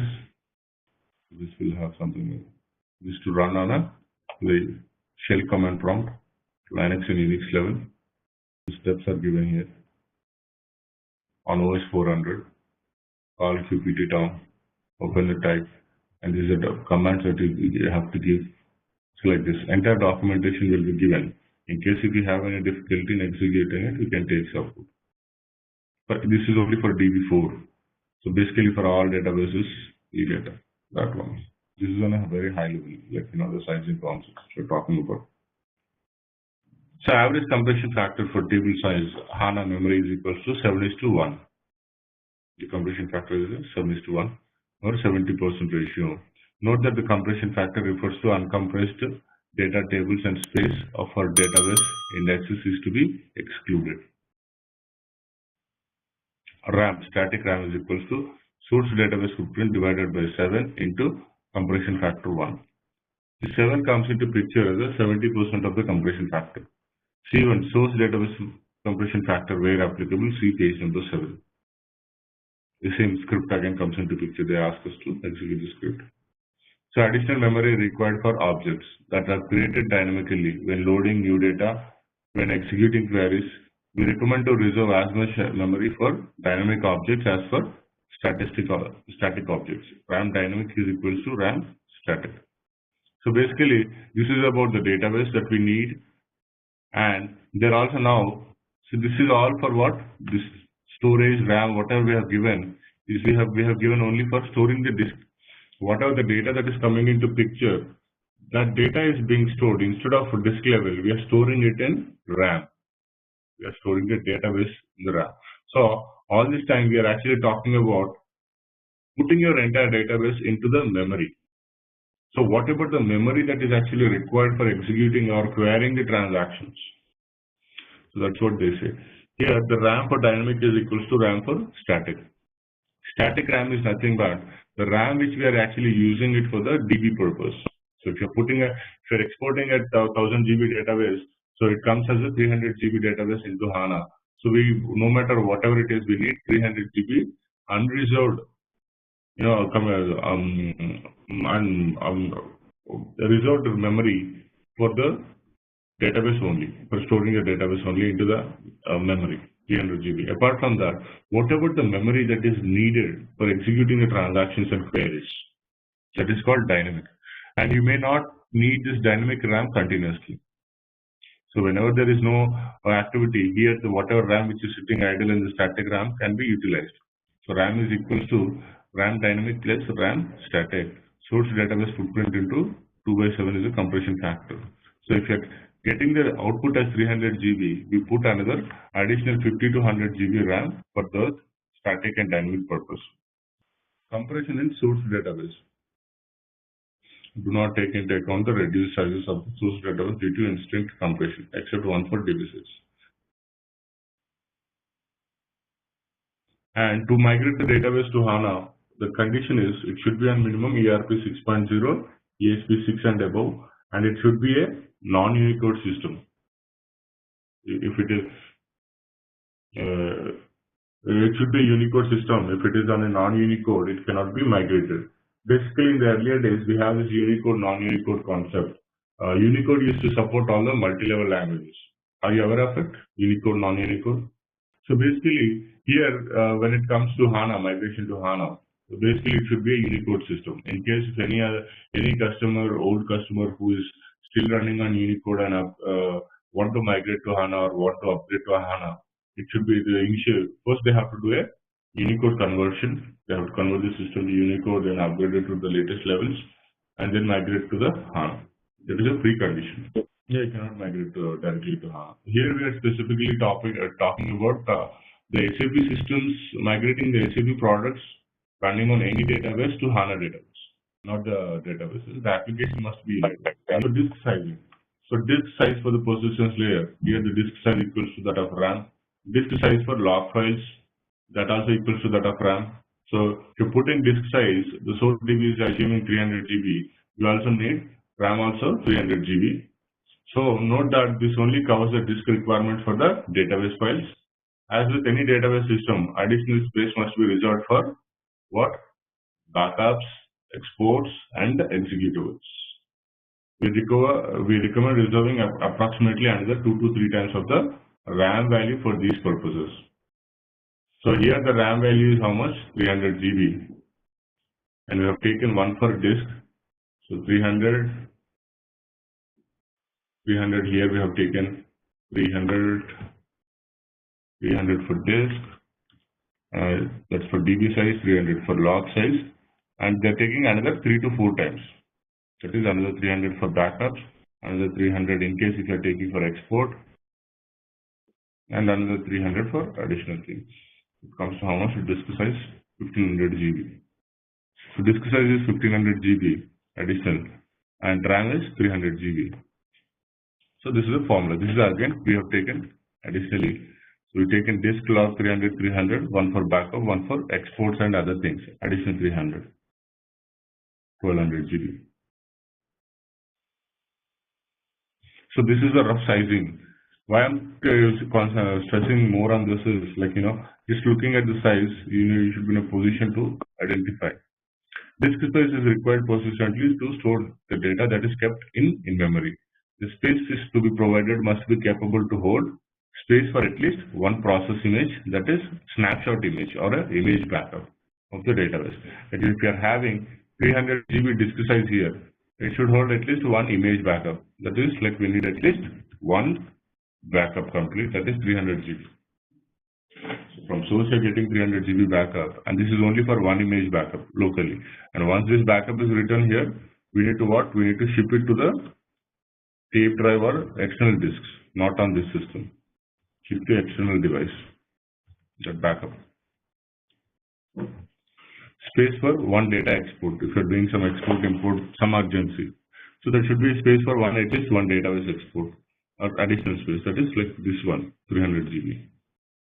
Shared volume across multiple nodes for executables, other data visible for all nodes. So we'll have this concept of as we have central instance, we have this HANA concept. It is very much scalable. It can be installed on multiple nodes, and it will have one shared directory on which all these HANA executables or HANA database files will be basically sitting. So that's what we call it as a shared volume. So size for that shared volume. So basically that shared volume size is nothing but the size which we are basically considering for the disk DB, for disk of the DB size. We don't have traditionally considered for that. The first two components are essential to provide support. Which one? At least one process image and space for one data export. If you're not having any backups, space for backup on a local system, it's a really big problem. Sizing approach similar to user-based CPU sizing for BW and BWA. The user-based CPU sizing, like the sizing as I was saying, based on the number of users of those going to hit the system for the application sizing. If you're putting ERP or BW on top of HANA, and you can ask how many users you are expecting to come on top of HANA. So say if the customer is some 25 users or some, and it may go up to 50 users. Okay, fine. So initially consider for 25 users, and assume after they're going live till under 3 years or 2 years, they may increase up to 50 users. So whenever you're doing sizing, if the customer says 25, please do it for 50 users, because the users always increases. Once they try, if it is a new implementation, once the customer start using this technicality, SAP is so good technicality, so people they'll be obviously they'll be automating most of their business processes. They'll be including more processes into SAP, and without knowingly, even customer will not be aware, but the user count in SAP will be increased. So one by one, they'll be including the business processes into SAP application, and the user count within a year or 2 years span, it will definitely double. So consider the sizing. When they say 25 users we are expecting initially, take the count as 50 users and take a rough estimate from them. What is your target? How many users as per your estimation that the users may hit the system? They may say some 50s or maybe hardly 60. Then say do it for 100. For 100 users, you need to have at least minimum 64 GB RAM, from 36 to 64 GB RAM for 100 users. For 25 users, you need to have at least 24 to 32 GB. So we basically give it a 64 GB, and they say no sir, this is getting expensive, we don't need that much RAM. Okay, fine man, we are giving sizing for 3 years. So if you are not really sure you're not going to have many users on the system, this is specifically for 50 users, you can run your show with a 36 GB RAM. Then they'll say okay, fine. And put a note this is the user count and this is our. So this is more on an architect level. So assumptions, 3 different query complexity classes, 3 different user profiles, click rate, query complexity, same distribution for user classes, query complexities in BW. This is all about the RAM. Or simply, you can do other way around. If they are saying 25 users, put 1 GB per user. So they're saying 25 users, put 1 GB per user. And when you're doing 1 GB per user, you can additionally take 20 more users. Because all 25 users will not be hitting the system continuously. We call them what? Concurrent users. We call them as concurrent users. So even if you're saying 25 users, hardly there will be 3 or 5 users who will be always using the system. Remaining all will be idle. So when you're doing 25 GB RAM for 25 users, they can actually use it up to 40 users. And when they're going 70 or 50 users or 60 users, when all of them are logging into the system in the morning hours or during the logout in the evening, then they will face the performance issues. Then they'll have complaints. Sir, I'm not able to log in system is slow. Because why? All these users are logging at a time and there is no sufficient memory. And when there is no load in the system in the afternoon times or non-peak hours, if they're logging and they're transacting the system will be really good. So they themselves tell it.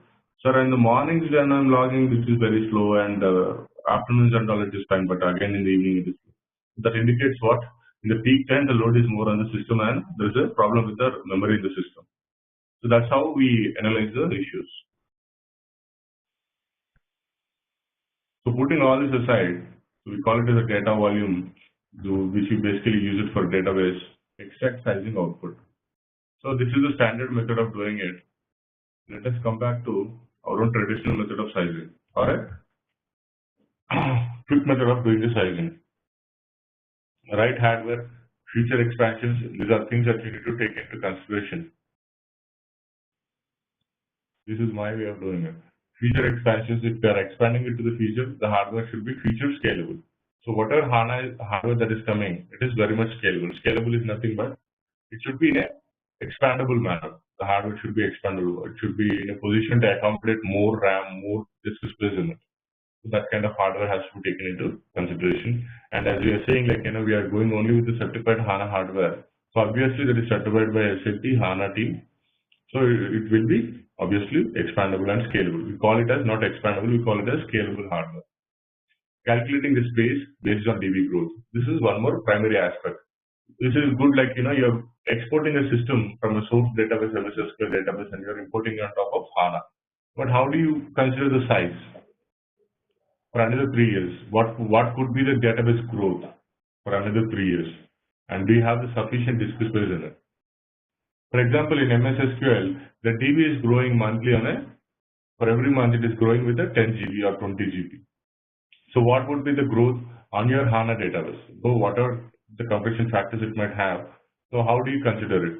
So you're exporting it here, it is coming with 300 GB database, that is all fine. You have done sizing. But how do you look at the future requirements? So there it is growing with 20 GB. Assuming here it will grow at least by 10 GB in the HANA database. So per year it is growing how much? 100 GB to 120 GB. For another 3 years it needs to have more how much? More 100 and more 300 GB disk space. So put that 300 GB also in place. Put it in an Excel sheet. And this is how we present it. See, once this is your source database system, this is how it is growing. Where do you get these reports of your source database? You get it from the DBA cockpit transaction. You can you have a tab there where you can see the DB growth analysis.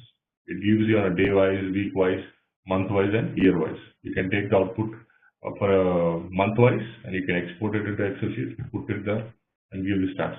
This is how your database is growing now, and expecting it to grow at least the half. Here it is growing 20% for 20 GB per month, and assuming it is growing for 10 GB, because we never know how the DB will be growing in the HANA database. We are assuming in the worst case it will be growing only by 10%. So this would be the size that is needed to have this disk space in place. And in case if you are running short of disk space, the disk space can be always be added from the storage area, from the sizing concepts. So these are the expectations, the load expectations, how much number of users, how many number of reports that are going to be loaded or executed from the system. And what kind of installations? Is it a customer installation, fresh installation, or first time they're installing the software? So in those cases, you don't have to go with the DB grow, sizing and all this. You just have to go with the standard sizing. You have 500 GB disk space, minimum 100 GB RAM for a HANA database, and other system for the SAP application. You can start with the HANA database installation. HANA needs minimum 64 GB RAM to install your HANA database. Only the database. It needs minimum 64 GB RAM and 12 to 16 cores of CPUs. It is 4, but 4 will be very feeble now. The high-end hardwares which are coming now, they are coming with a minimum of 12 cores to 16 cores. The base. One physical CPU access either 12 cores or 16 cores. The current hardware. Initially it was 4 cores. Now it is current hardware. One physical CPU is equals to 16 cores. So customer migration, complete database from SAP and non-SAP systems. They're migrating from SAP and non-SAP system to HANA. These are the scenarios. These are the different scenarios which could come into picture for sizing. And customers migrating only on-demand reports data from SAP system to HANA. We call it as HANA Live or HANA Sidecar method. And the product that we use for this method is called as SLT, SAP Landscape Transformation. In this scenario, you will not be migrating all your HANA database, all the database, complete database into HANA, but only the hand-picked reports, the on-demand reports from the existing SAP system to HANA. We'll see that SLT concepts in the at later stages, like once we are done with this installation and other areas. So here comes to the actual calculation. So it needs minimum 64 GB RAM. Minimum disk space for database installation is 100 GB. 100.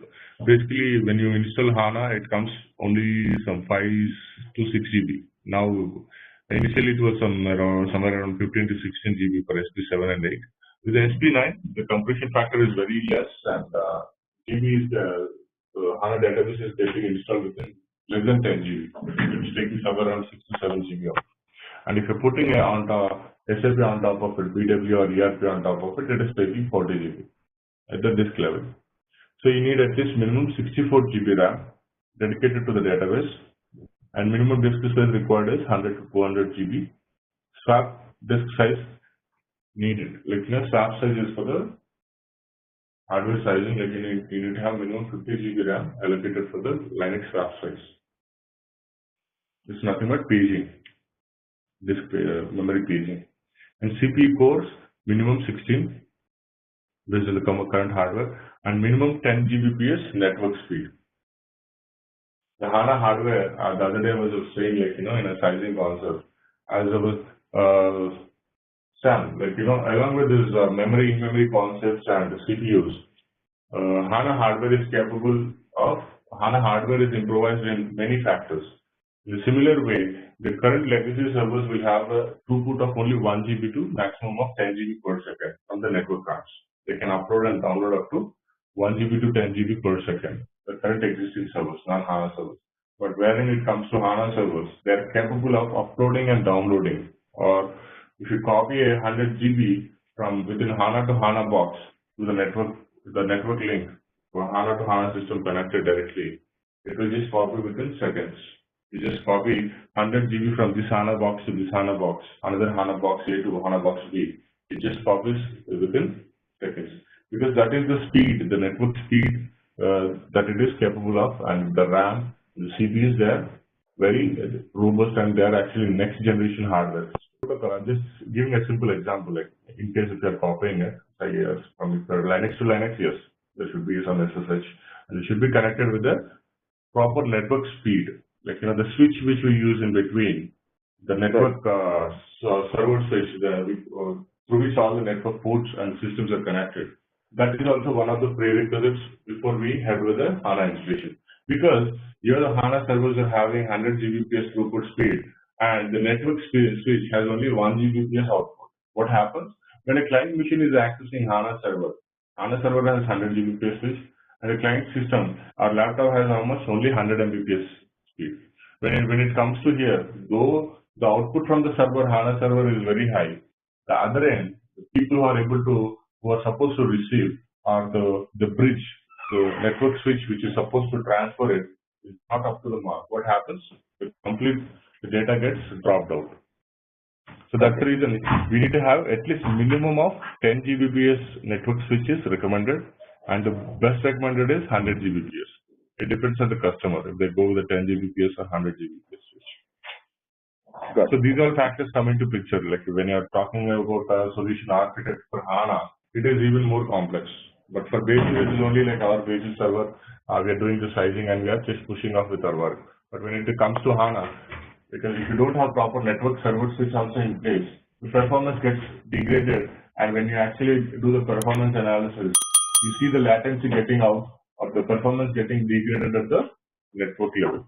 And that's a problem because of the network switch incapable or a network switch without sufficient speed. So here, coming to the legacy formula. So forget about all this. When you have doubt, take care of this note and go through it, give it a reading, and forget all the formulas, whatever is given here. And if you're going for any interview, only then remember that formula, database footprint into 2/7 into compression factor. But if you want to do quick sizing, use a simple method which you have to do, which basically I follow. This is a non-standard method. So your source DB is 500 GB and put it half, assuming the compression factor is up to 50%. 50% of the source DB is how much?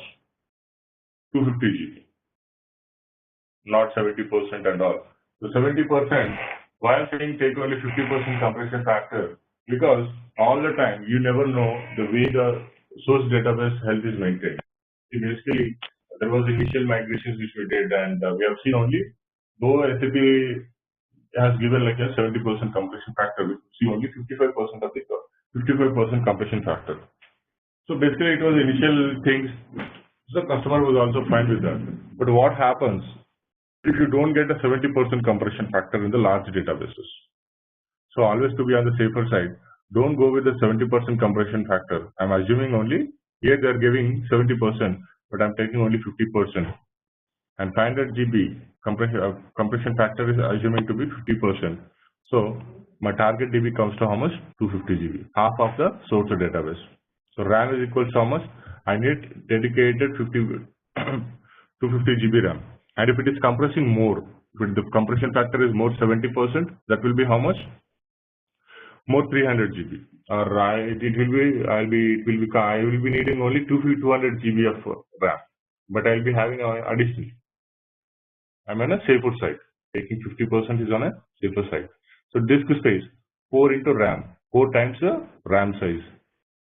This 4 times counts for disk DB size, log size, backups, and additional space.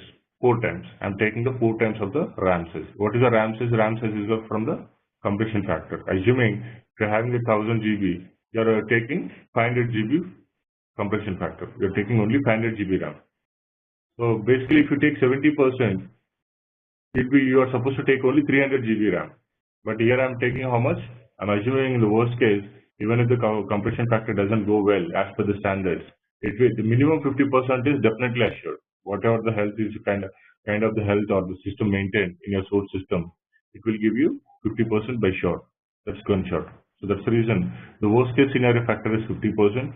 Go with 50% sizing, and I'm taking 500 GB. And if the health of the database is good and I'm getting 70% compression, that's really good. I'll be needing only 300 GB RAM, but I still be having 500 GB RAM in the system. That's always on the better note. Once you give the sizing as 300 GB and you realize that the export did not come up with a 300 GB, but it has come up with a 500 GB. And you go to the customer after the hardware is landed and everything, and you ask them, sir, there's a problem with this with your source database, and I was assuming it will compress by 70%. And this damn database didn't compress well, and it has come up with a 500 GB disk space. Give me another 200 GB in the 200 more GB in the HANA server. What happens then? It will give you a negative impression, and he'll ask, what kind of architect you are, what kind of sizing you have given. Don't you know this? You have to also consider the worst case scenarios. We cannot procure the hardware now, or they say like even if you procure now, it will take some time. It will take 10 to 15 days to land. All these things come into picture, unnecessary chaos and unnecessary costs. So to be on the safer side, go for the 50% compression rate. This is like experienced way of doing the compression factors. So there will be sizing differs, like, even if I don't do sizing for certain projects, and if I go as a consultant to the project, what I do is I look at the sizing and I'll ask them to, have some additional space as a fallback thing. Do you have additional 50 to 100 gigs of RAM, which can be allocated on demand within minutes? Yes, sir, we do have our development server, production servers. Okay. Are they in the same LAN? Okay. Then, okay, on the virtual machines, if they have development quality production, so initially we'll be building on the development system. I'll tell them that I may need more RAM if it is needed. You may have to allocate it from your existing production system. And by the time we build the production system, you will procure that. Because the sizing recommendations which you have in place is okay, but not satisfactory. These are not considered for the worst case scenarios. I'll explain them. This would be the case and this could be the scenario. Giving examples. So CPU codes, half of the RAM. This is the basic size. So 250 GB, half of the RAM. So you're taking more, how much? 125 cores, or 1/3 of the RAM. The best size. When you say half of the RAM, basically CPU cores, once you recommend the RAM size, the hardware vendors, they are giving more number of CPU cores, because the CPUs is not that expensive for them. So CPU cores, you get more number of CPUs. The way you keep on increasing the RAM, automatically the default sizing way, every hardware vendor gives a default number of CPUs, irrespective whether we ask for CPU cores or not. Basically, it comes half of it or 1/3 of it. Sizing requirement needed, so RAM 750 GB, disk space 1000 GB, GPU 125 cores. So RAM we are taking how much? RAM is only 250 GB. And disk is 4 times 1000 GB and cores is 125 cores. Assuming the data, the source GB is 500 GB and it is not getting compressed by 50%, but it is getting compressed by, not getting compressed by 70%, getting compressed by 50%. So we'll be doing sizing in a day about 2 to 3 sizings. So every time we'll not be going with the quick sizer and other things. We just roughly, do like this and give it across. And there will be sizings given by the vendors and which comes to me for auditing. I have to go through it, check the requirements. At a glance, I just need to scan it and say, okay, this will fit or this will not fit. If there's some 10 to 10%, 5 to 10% ratio, whether it is less or high, it's okay. It is considered. If something is very less or very high, will be a call, where the call has to be taken on. So this basically comes into picture. The third auditing comes into SAP because all the customers who are taking SAP licenses, they again come for a SAP gives a free of cost analysis from the SAP side, because there could be some manipulation from the IT teams. Like, they might be procuring more hardware based on conditions, or some or the vendors might be giving oversizing, whether the customer needs it or doesn't need it. The fellow who is coming on site to sell his hardware, he might have some targets, he needs some budget. So that fellow says, like, okay, sir, put this much RAM, put this much, and customer may not be needing it. But genuinely, we would be giving that suggestion. The architects from the SAP side. So those kind of audits comes to me. So this is the sizing which we basically see. And if somebody is giving, if the customer needs 200 GB, and if somebody is giving 400 GB disk space, and if he needs 200 GB RAM, and if he's giving 300 GB RAM, that is acceptable. And if customer needs 200 GB RAM, and they are giving 600 GB RAM, 1000 GB RAM, that is not acceptable. This is something irrelevant sizing. So we'll say, like, okay. That's how we put a control on it. So that's how, like, this is a standard formula which I basically use. Simply if you go with the tool and all, I will be able to audit or do sizing for one system or one client, 1 or 2 clients in a week. So this is the way how we do. So basically it depends, like, if you're going for a new project and if you find initially doing for the sizing and all, yeah, in a traditional method, it's good, like, you go with a quick sizer tool, get used to it. And once you gain experience, it's not mandatory. Once the customer has trust in you, whether you say it orally, writing it on a piece of paper, or you put it on a board, or you put it on Excel sheet, once they have confidence in the consultant, they'll go with it. They don't ask for sizes and other things. It's up to customer. Hey there, wanna ace your game in managing supplies? Our SAP HANA Admin Training course is here to boost your skills. You can breeze through it at your own pace on our platform.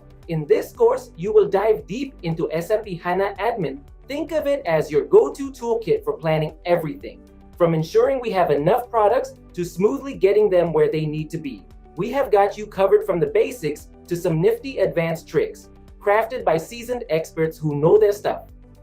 Your instructors, top-notch pros with years of experience. They are here to guide you every step of the way and tackle any questions you throw at them. And guess what? Our students rave about the course. Folks just like you have found it incredibly valuable. Here's the kicker, it's budget-friendly too. This fantastic opportunity to learn won't break the bank. Ready to level up as a SAP HANA Admin Pro? Hop on board now. For more details, swing by ZaranTech's website. See, basically we'll be having this studio. So this is a studio is a front-end tool or a GUI tool which we're basically using to get connected to the HANA servers. So similarly, as we use SAP GUI for getting connected to the SAP systems based on the IP address and host name, we'll be using this HANA Studio. And from here, we'll be adding the systems.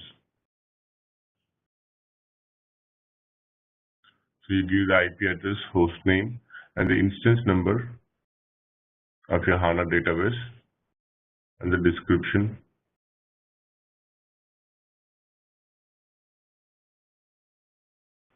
And the user that you're trying to connect with the HANA system.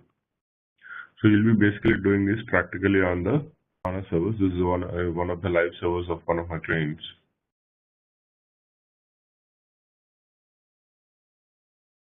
So here with the studio administration, once we log into the HANA Studio, this is how the studio will be looking, and this can be installed on your client systems. So this studio basically comes on the server, on the Linux server, as well as it can be installed on the Windows system. It will have two files which can be installed on the Linux wherever your HANA is being installed. On the server, during the installation, the HANA Studio file gets installed. And apart from that, you can use a Windows version, the 32-bit and 64-bit version on your laptop or on your desktop to access to the actual HANA servers. To access the HANA servers, you have to give the IP address or host name and the instance number of your HANA database and the DB administrator user and its password. You will be able to see the details of HANA database. Here, we are looking at the system. Here is a HANA server and the memory used and the total memory allocated to the server. Total we have about 250 GB. 250 GB RAM is the total RAM, and the allocation limit is the limit is set to 240. Used memory so far is 74, and peaked the highest used memory is 80 GB. And the disk volume, the data volume. Here this box is running SAP ERP powered by HANA. Like ERP is a SAP product or SAP application that is being hosted on top of HANA database. The total database volume size is 64 GB. Can you guys hear me? You seeing it? So basically, this is from this studio. This studio is not very though we compare it with SAP GUI. In SAP GUI, we see all the users who are using SAP will be logging in with the SAP GUI. But here, coming to HANA Studio, only the people or only the administrators or the developers will be using the HANA Studio. Only the administrators, the HANA database administrators, and HANA developers. HANA developers are nothing but BO admins or the BO modelers who will be doing the modeling of the data that comes into HANA database, when it comes in a row store to column or column to row store, to make it run in a much faster way, to run the on-demand reports. So that part is called modeling. So basically, when we say DB cockpit, so all the DB related administration can be seen here. Backup and recovery. So this is only about overview about the tool HANA Studio, and while doing practicals like post the installation, we'll be taking a backup practical, we'll be recovering a backup, and we'll be doing the installation live on the system. Prior to that, this is about giving overview on the tool, what all functions you have in the tool, and what all options that can be performed. Look at the backup console. This is a place where we configure the backups, we give backup destination, where the log has to sit, and what is the backup save point time, backup catalog, how often you want to have backups scheduled within a week. It's every alternate day or once in a week or once in a month or twice in a month. So all the backup schedule can be set up here. And apart from this, if you look at the system, if you click on this one, system monitor, it just gives overview of all the systems and its server processes status. All services are started.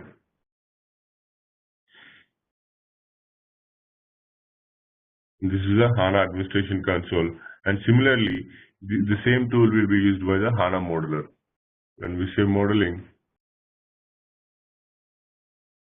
so modeler window will be typically like this. They have all these views here: delivery unit, generate time data, configure import server, import data from the existing SAP systems into HANA database, from row to column and column to row store, do the changes and deploy it, test it, schema mapping. So this is something which is done by HANA developers who do the development part. HANA modeling, HANA development. So we being as administrators, we'll be dealing only with the HANA administration. And when we're creating user for modeler, so who all will be using HANA Studio? If you have an interview question, only the HANA admins and HANA developers will be using the HANA Studio. No end user will be using HANA Studio. So if you have any SAP users or end users who are created in SAP application, whether it's ERP, BW or WebJ, they'll be directly basically using in WebJ they'll be using a CMC console, and in SAP they'll be using the SAP GUI and SAP users, where they'll be using logging in with SAP GUI, SAP logon, and they'll be accessing their transactions based on T codes. But this is a purely database, and in the database, only the database administrators and database developers. Your HANA developers are basically DB SQL developers who will be logging into the system. Only the two targeted consultants, HANA admin consultants and HANA development consultants. So basically, this is a DB cockpit. The entire database administration can be done here. And if you look at all the tabs, this has information about the entire landscape and all the HANA server processes, the host on which the HANA server is running, all the server processes where it is being accessed from, alerts, performance, volumes, the configuration, just as similarly we do the server performance tuning, like setting the password policies or setting the timeout policies. You can see just like as we set in the instance parameter in the SAP systems. So those parameters based on the on-demand and based on the issues or based on the integration requirements, certain parameters will be set here in indexserver.ini. Those will be done in the configuration tab in this file, indexserver.ini.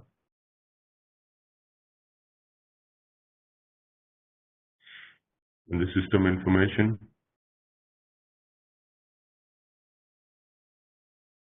it gives you complete information on the system, the connections connected to it, backup catalogs defined, there are any blocked transactions for monitoring purpose. This is a place where you can see the diagnostic files for diagnostic purpose and trace files, just like work directory. If anything goes wrong, or if you want to troubleshoot or analyze any issue, that all these traces logs will be seen here. The trace configuration, whether you want to deactivate or activate any trace, this is a field where you can see the entire administration will be done and will be executed from the HANA Studio. So this is the importance of HANA Studio. Without HANA Studio, you cannot perform any administration.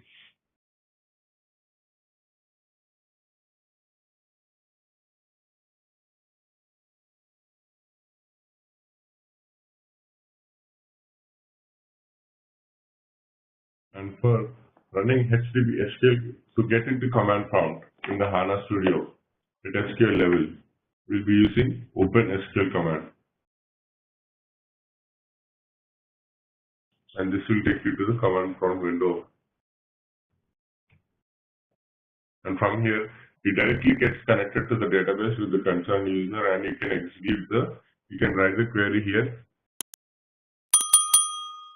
and you can say deploy. It's very simple.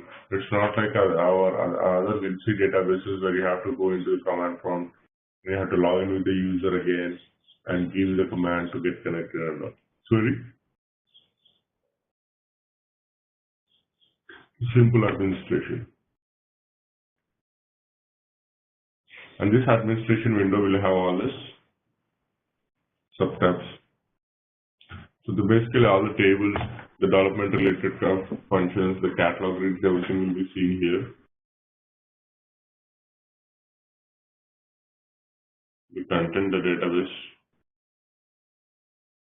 the provisioning, what all data that is coming in and that is going out. And in the security here, we'll be doing the user administration. All the users are going to be created. The roles, we already have this predefined set of roles given by SAP. And as you could see, only the ABAP developers and HANA admins will be created.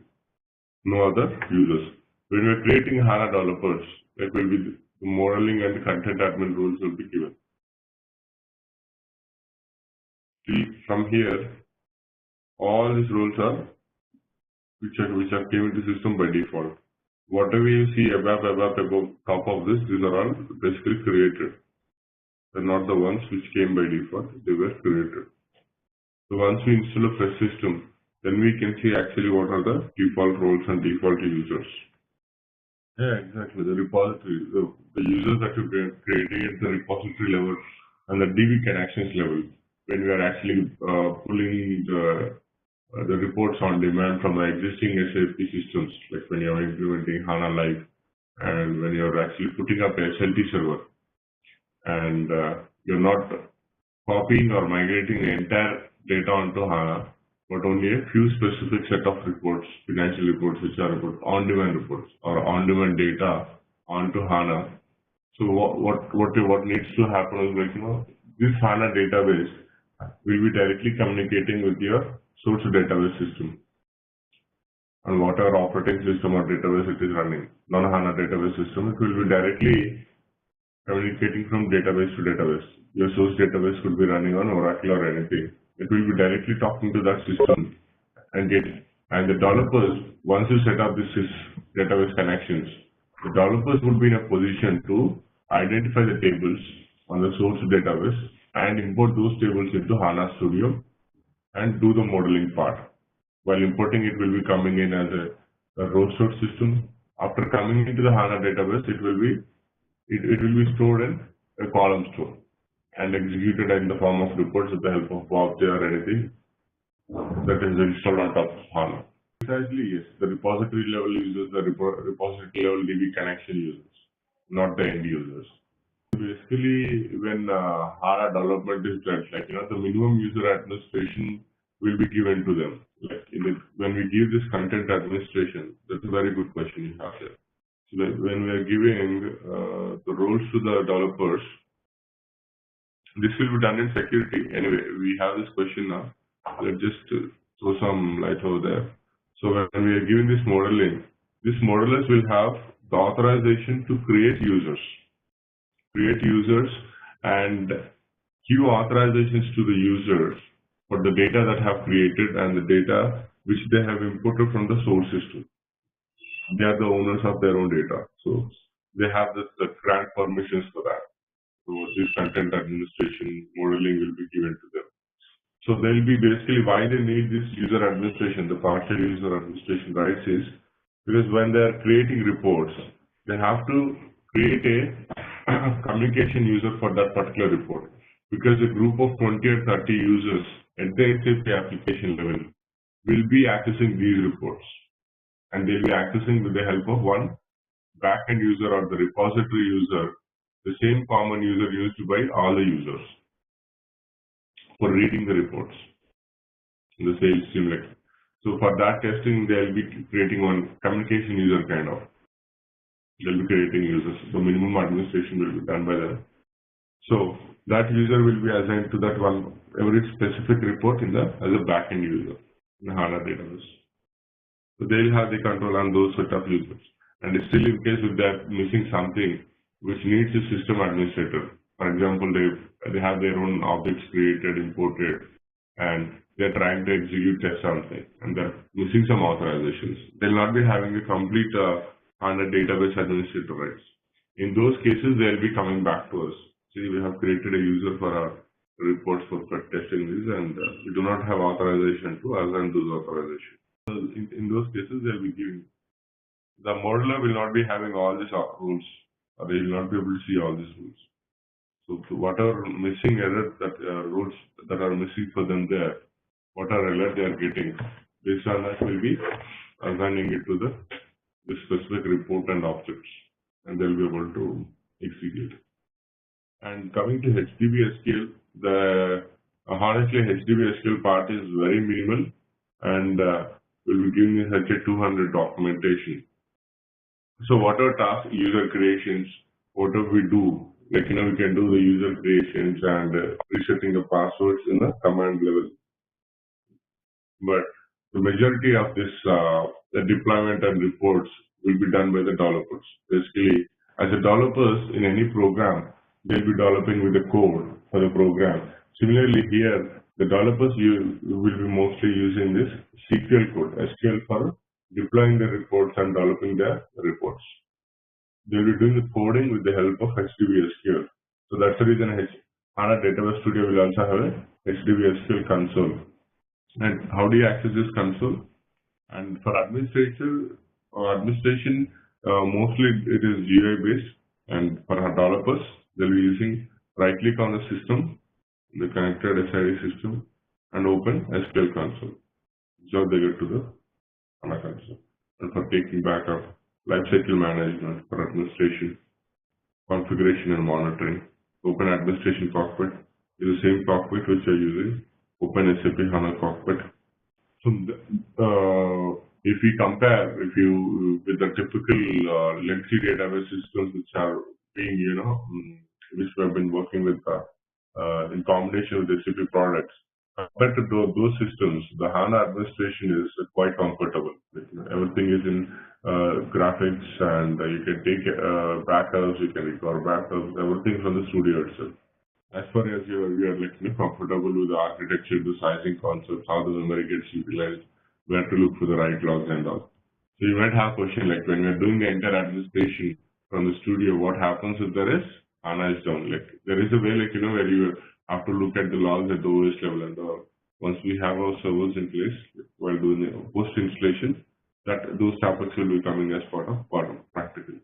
To create a HANA directory separately for HANA database, in that HANA shared, you'll have the data and log directory.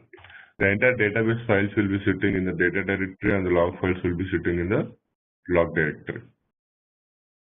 So this is a prerequisite and the file system that you'll be giving for the OS level team to create these file systems.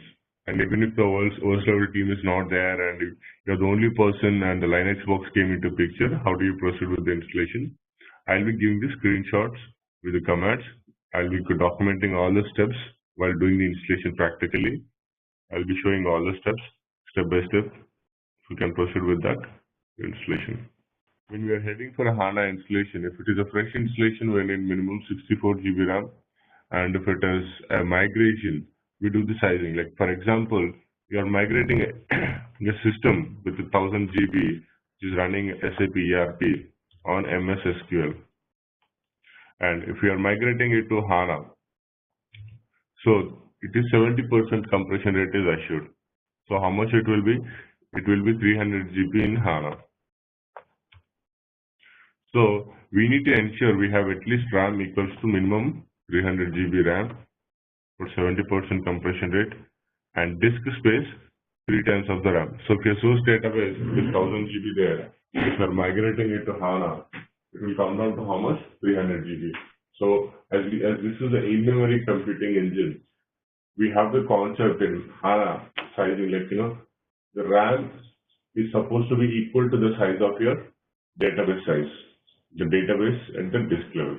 The database at disk level is 300 GB. So you need to have minimum 300 GB RAM equal to that of a DB size. So at any given point of time, if you're trying to read the entire database, the entire database should be in a position to sit in the RAM cache.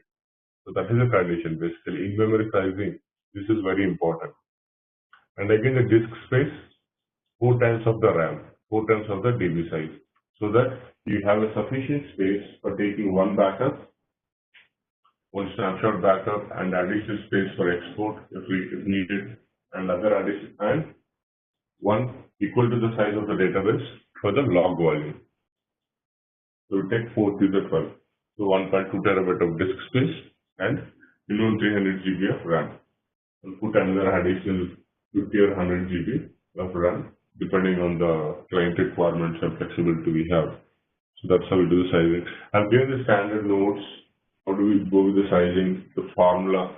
Everything is very well mentioned in the session. I've given the note numbers as well. The standard way, how do you basically check the notes which keeps on get updated on a regular basis. It's a typical ERP system. You guys can see it, right? EHP 7 6.0 with the simple financials 2.0, SAP S4 HANA 1503. So basically, the primary reports or the on-demand reports where it comes with the predefined reports and functionality. So the finance components. It's a general ERP. It's only the naming convention. The business suite for HANA we started calling it. But when you actually install the system and look at it the same EHP 7 ERP 6.0, yes, it has this financials and other additional reports, and lot of unwanted universal tables have been reduced. And this entire system size is only 60 GB when you're putting on top of HANA. And here the database is HANA database in the backend. And the SP support package level is SP11. And here the transactions that we use for the monitoring and other things, it's all same. SM50 and DBA cockpit. This is a live server. This is not a demo server. So here you can see all the connections. You can see the databases configured, DB planning calendar. See, here the backup is set for every alternate days. This is a development system. Monday, Wednesday.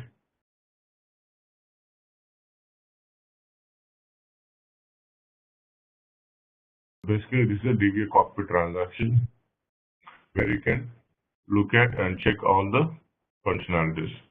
And similarly, with the HANA Administration Studio, we'll be doing all this as well. Backup, console, and recovery. The only thing is, you can pair the backups on an immediate basis from here, but for scheduling a backup, you need to have a tape rate configured, or you have to configure that calendar from the application layer. So here we define the calendar from the application level, and it will be running here. And if you want to track the immediate backup, just right-click backup, and you'll be able to start the backup from here. All right, let's test your knowledge. Here's a question for you. Which SAP HANA component is responsible for executing SQL statements? Option A, name server. Option B, index server. Option C, Xengine. Option D, execution engine. Take a moment to think, and when you're ready, choose the correct option. Remember, each choice holds a key to unlocking the answer. Good luck. Type the correct answer in the comment section. Hey there, wanna ace your game in managing supplies? Our SAP HANA admin training course is here to boost your skills. You can breeze through it at your own pace on our platform. In this course, you will dive deep into SAP HANA admin. Think of it as your go-to toolkit for planning everything, from ensuring we have enough products to smoothly getting them where they need to be. We have got you covered from the basics to some nifty advanced tricks, crafted by seasoned experts who know their stuff. Your instructors, Top-notch pros with years of experience. They are here to guide you every step of the way and tackle any questions you throw at them. And guess what? Our students rave about the course. Folks just like you have found it incredibly valuable. Here's the kicker, it's budget-friendly too. This fantastic opportunity to learn won't break the bank. Ready to level up as a SAP HANA Admin Pro? Hop on board now. For more details, swing by ZaranTech's website. So we'll be accessing our HANA server, the vendor's network or the server network with the help of a remote desktop connection. Basically, go to system, your Windows system, run, and this RDP will be working only from a Windows system, run MSTSC or directly to remote desktop connection and give the IP address of the server. This is the IP address of the connection. So the similar details will be shared with you, like how to access the system and how to get connected. So this is the server name and this is the username. Say connect. We'll ask for the credentials. It gets connected to the server. And once you get connected to the server, there we have a notepad, the server details, which is a SUSE Linux 11 and SP4, the IP address of the Linux server. As we all know, HANA will be installed on SUSE Linux, and we need a root user. Basically, root user is the admin user for the Linux operating system. This is a password. We need PuTTY or Xmanager or a VNC viewer system to run the GUI. Basically, if we directly go with the PuTTY and log in with the root, and this is the command df-h we use for checking the file system. So we have total 640 GB disk level file system, and top is a command to check the resources on the server. Total 27 525 MB RAM allocated, that is close to 30 GB. RAM allocated by default. Basically, how much we need? We need for HANA database, only for HANA database installation, we need minimum 64 GB RAM. If you are trying to deploy any applications or data onto it, we need 64 GB RAM. As this is only for practice purpose, we will be running the only database in a standalone mode without any developments or any configurations in it. Only for admin purpose, for our installation practice purpose, we'll be using 30 GB RAM only. And check if there are any file systems already created. So we have our software in HANA Soft. How many of you are familiar with this SUSE Linux?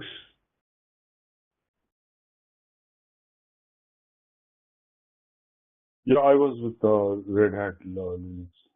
Okay, good. So majority of commands are one and same, so are common. Don't have any problem with it. One second. So basic commands are these ones, which you can see. Top for checking the resources, df-h for file system, ls-ltr. This will list all the file system, all the files or directories in a particular location. pwd. This will show the present working directory. su -sid-adm. This is basically used to switch the users. These are the basic commands which we will be frequently using when we are doing an installation. And as we all know, like Linux, we do not have it doesn't come up with a GUI. So where is our software? So before we do start with this, sizing our prerequisites, let me give you the reference document.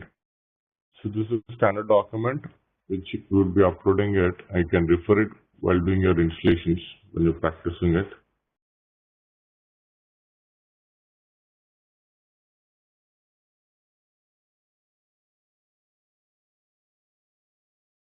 So prerequisites, what we need minimum SUSE Linux 11 and SP3 and above. So we have SP4 and C. They are not changing the certain screens. This is a command. This is one more admin command, basically, which you can use for doing any administration on the Linux server. you need to check for the IP address and host name, where it has been set properly or not. You can follow the same document and the same flow. Hostname minus A, hostname minus F. So here we do not have this FQDN name, qualified FQDN name. So what we have to do is go to WinSCP, use the IP address. So these are all the tools. Putty, WinSCP. We use WinSCP for transferring the files from local system to this system. So I'm trying to edit something at OS level. Root, save, and let's give it a name. Or just save it like this. So people who are not comfortable with the command line, you can do the edits with a simple way from here. Just give the root username and password. This we basically use for transferring our files from this is your Windows system on the left hand side. So you can copy any file from this system to this system like this, just by only drag and drop. And this gets copied into the HANA credentials. Now you can see the same thing at OS level. ls-lgr star HANA star. Let's see. HANA server content /root. There in /root. You see that here? This txt file which I copied. See, it got copied at 16:21 AM. So server time. So like this, we use this basically for copying the data, and also if you're not familiar with Linux also, we can do certain changes and tasks here as if you're doing in a Windows system. So as a prerequisite, we need to have this system set up with a fully qualified domain name. It is supposed to have a domain name with the complete details. Our IP address is 252.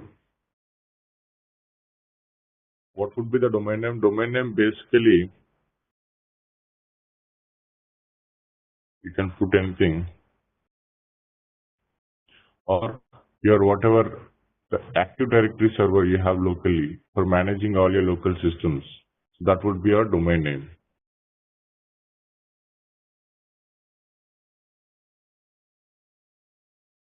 Come here and see again. Hostname minus F.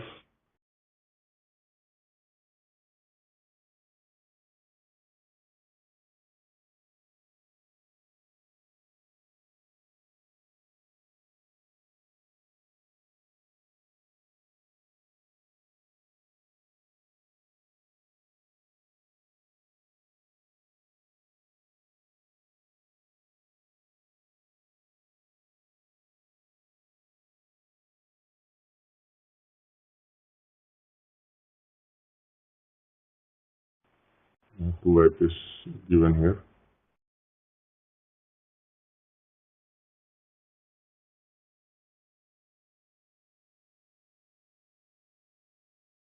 The server seems to have two network cards.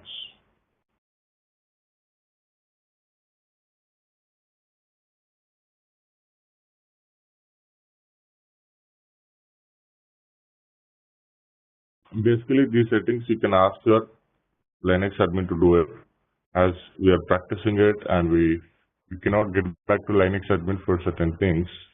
We can, take care of this minimum administration task on our own with the help of these tools.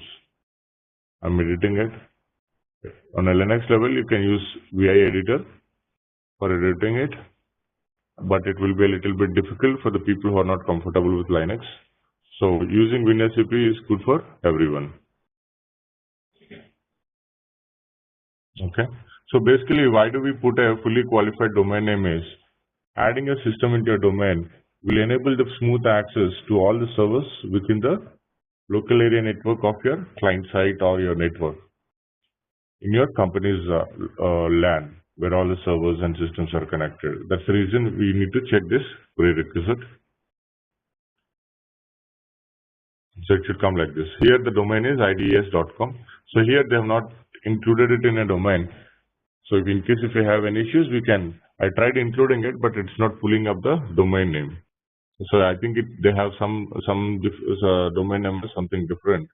So we can try this. So we've not tested this box yet. So in case if you have any issues, we can check with our Linux team. That's being one of the prerequisites. We need to check for Java installed on the server. In case if you do not have this Java installed, see basically this is a standard document which we are referring to. So earlier versions, SUSE Linux, they never used to come with a pre-installed Java and all these things. So now with the SUSE Linux SP11, SP1, SUSE Linux 11, SP1 and above, we are getting all this Java and everything pre-installed. How do you check whether Java is installed or not in the system? With the command java-version. So here you cannot see Java-version. There's no Java installed in it. So here we need to have one Java.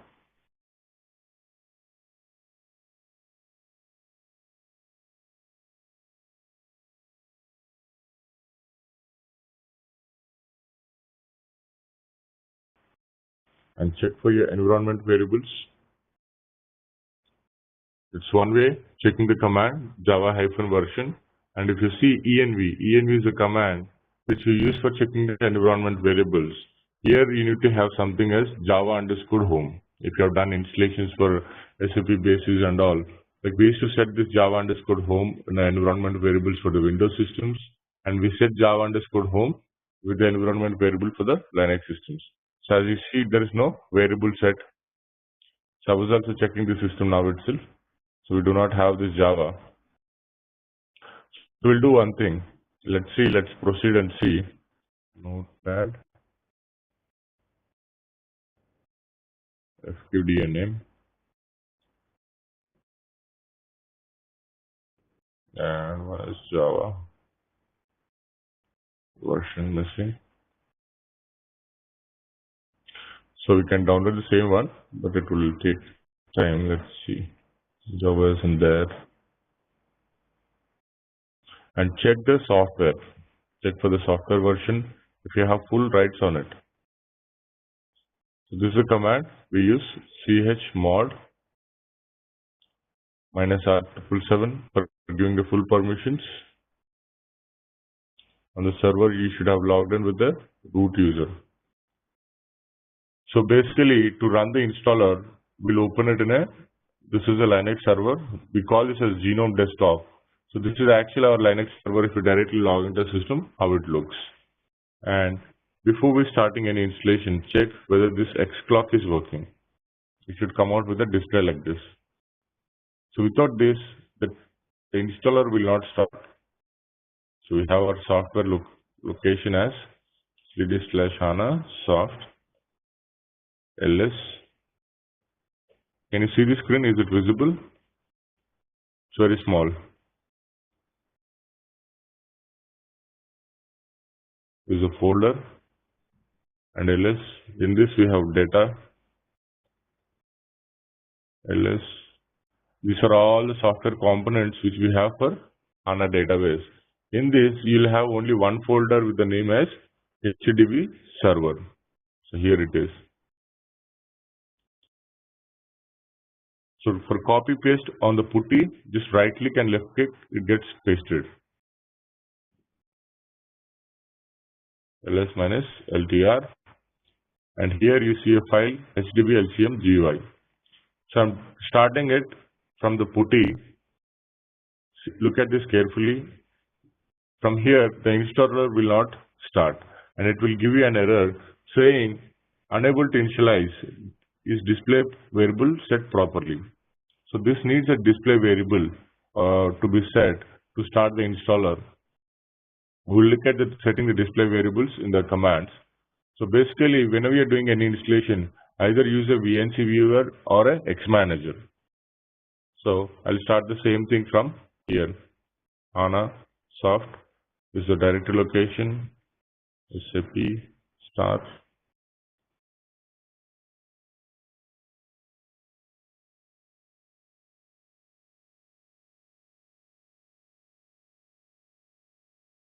So here I'm starting without setting any variables. So this is starting this GUI. We need this GUI to start the install. We call it as HANA Database Lifecycle Management Tool or HDB LCM Lifecycle Management Tool. So this tool pops up like this, and from here you can pick all the components that you want to install on your system. So primary component is database, the application functional library, HANA Database Client, HANA Studio, HANA Smart Data Access for if you want to configure SAML, configuration SAML, HANA Access Advanced Runtime. So all these things comes as additional components, and install them only if it is required.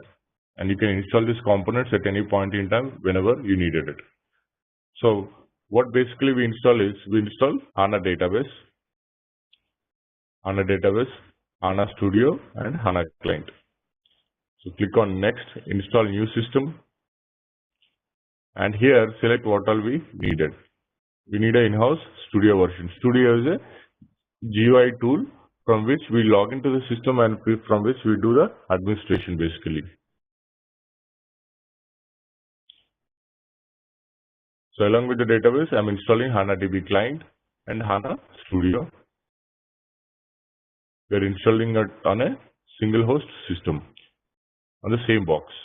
And if you're putting it on a multiple host, you have to add the host here for a distributed setup, for a failover setup. You want to install the database on 2 different boxes where you want to have active cluster, like one goes down, the other comes into picture. The hardware vendors will give a OS level cluster, hardware level cluster, and they will create these file systems, and they'll create the file system needed for HANA. So I'm selecting a single host system.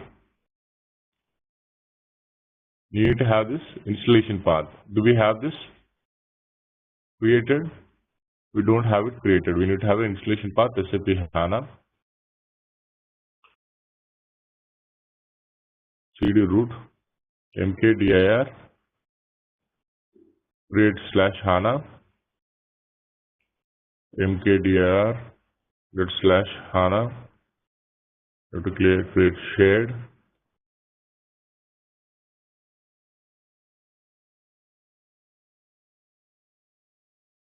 See, I've given the commands as well. I'll be uploading this Word document. You can simply follow the steps. Except this Java and hostname thing, we do not have any other issues. So basically, with this SP11, it should go without asking for any additional Java. Let's see that. So I'm creating mkdir /HANA /data. This is a place where the actual HANA database data will be sitting in, and this is for the log directory.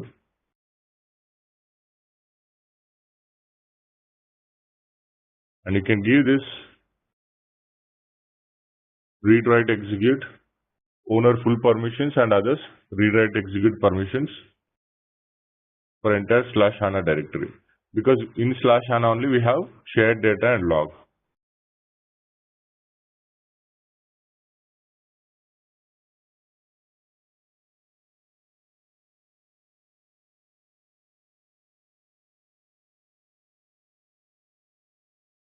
We have full permissions for the owner and others read, write, execute permissions. These are the directories which got created. So now I'm clicking next, and you have to give a HANA system ID. So I'm giving the SID should be a 3-digit alphanumerical number, or just a numerical number, or just alphabetical number. So I'm putting it as HANA Zaran, let's say development, HZD, or Zaran HANA server, ZHS. An instance number could be anything from 00 to 99.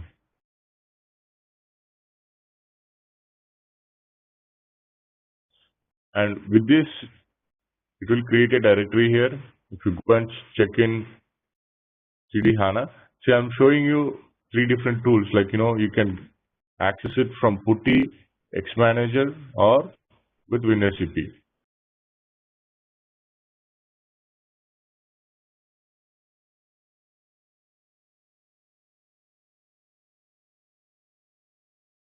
So in HANA data, do you see any directory created here? It's not.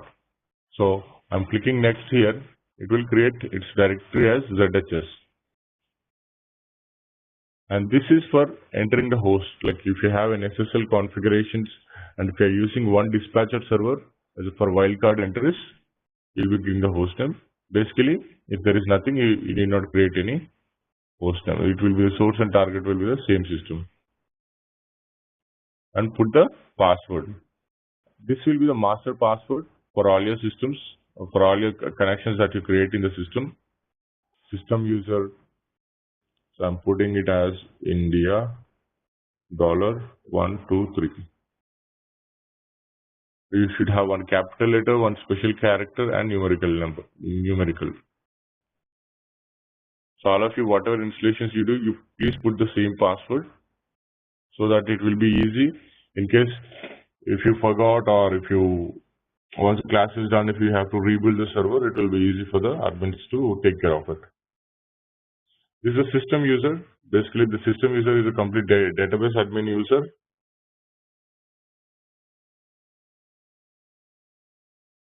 Database user system password is invalid. Password must contain at least one digit.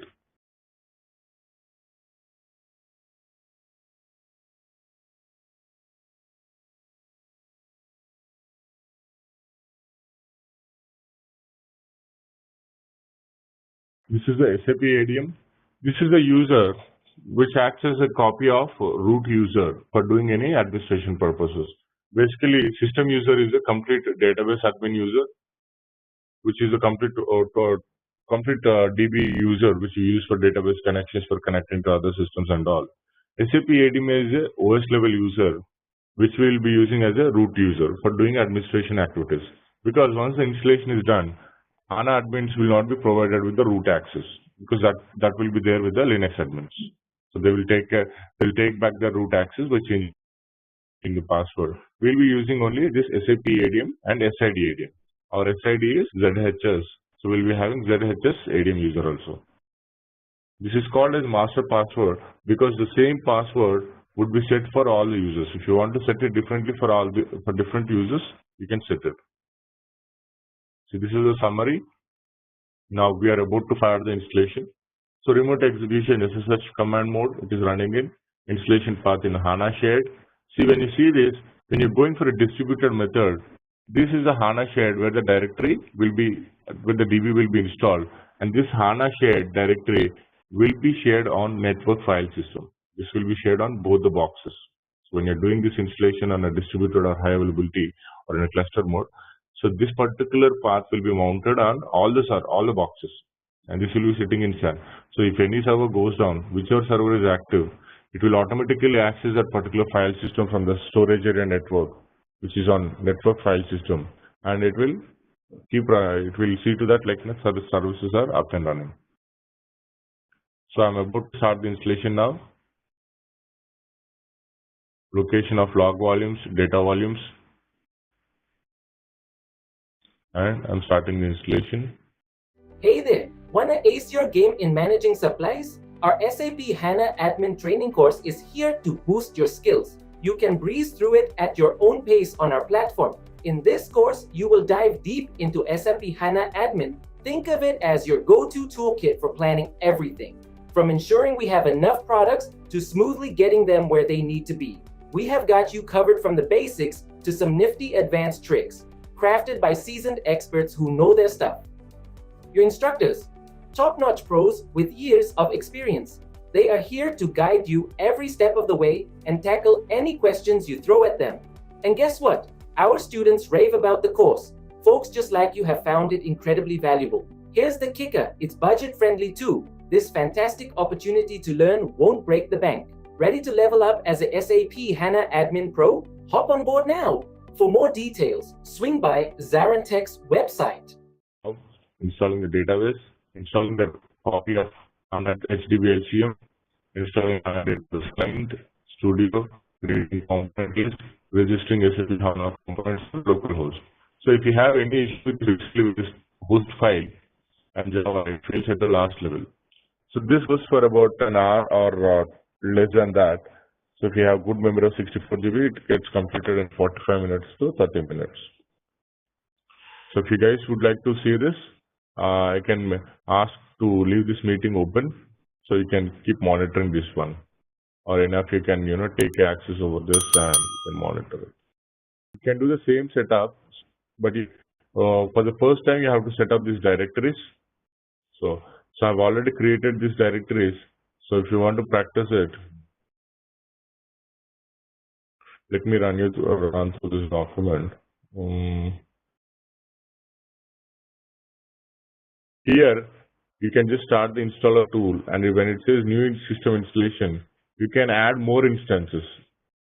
The same box, you can put more instances as ZHS1 or ZH1, ZH2, 3 like that. You can put multiple instances in it. We just have to, take care of one thing, like, there's no other instance running. Like when you're running more than 2 or 3 instances, obviously the memory will be consumed. So what we do is, like, you can stop this instance once this is installed. You can stop this and you can install the other one. And I'll show you the process of how to uninstall it and how to clean up the system in a right way, just not like, deleting it. The traditional method and the standard method of uninstalling the system. See, basically uninstalling, you may run into certain issues at certain times and the requirements might keep changing, like when you're building the boxes for implementation. So every time if you want to uninstall the system or format the system, you need not be in a position to go into OS level team and asking them to format. That's not the right approach. We cannot be dependent on the Linux guys all the time. So the best way is, like, use the same tool and use the uninstall process. So that will help us, like, in a professional way, like how to clean up the system in a proper way and then again to do it. So I'll show that. Meanwhile, let me show you this document. Let me show you all the options in the document, which I'm about to give it to you. You can refer to the document and follow the steps. Here the hostname might be different. Hostname is different from the hostname what we have. Is visible. So here, these are the commands what we use. Yas T2 for setting up the IP address and hostname. This basically will be done by the Linux admins. So I have given a lot of additional steps in this document which are actually not relevant for you for doing the installation at this stage, but it will help you. Like if you run into any kind of situation when you don't have access to the Linux admins, or where you are in a situation at a client side, you just got your HANA server, got it installed with Linux server and that got delivered at your place, and you have to start with your installation. So this document will be your one-stop solution for all the issues. So this is a command to set up IP address and hostname, Yas T2 at the administration level. It will give you a browser what hostname you want to give and what IP address you want to give. You can just give it. If you have any person with, if you just know your gateway and IP address details subnet mask, you can give it with this. And ensure the Java is installed. For earlier versions, as I was saying, like, we used to have the dependency of having Java. So now we mostly doesn't have it. Seems like we already have it with this package, database package from SP9 and above. See, basically, as I'm now installing it, as you have seen, like in the beginning, when I did Java -version, I didn't see it. So after this installation, if you do this, it might have already got installed here from the packages. It comes with Java, with SAP Java. Basically, this image, like, this seems to be an image which is not specific to HANA. This is standard SUSE Linux SP4. But the image that we get with HANA hardware, like, which we get for HANA servers or which we download for HANA installations, that comes pre-installed with the Java. So we need to see it. Even I'm not sure on this, like how this works here. So if we have any issues, it will kick out an error in the last step. The only thing is, most of the cases, they don't know the file system. You see, our installation might need only 500 GB. You do not need all the 500 GB in the server for one particular instance. You need only 200 GB for it. So that slicing and all, they don't do. They just give a base operating system. They install it and give it to us. So after coming to our place again, what we'll be doing is we'll be in a position to format it, again partition it, and here we are just creating the directories. There we'll ask the Linux admins to mount these directories. HANA has to be mounted. If you do see like this, the real-time servers, if you do df-h, it is not visible here. Basically there, /HANA will be visible. I mean, like the directories will be mounted in the structure. Right. Here we are not mounting it.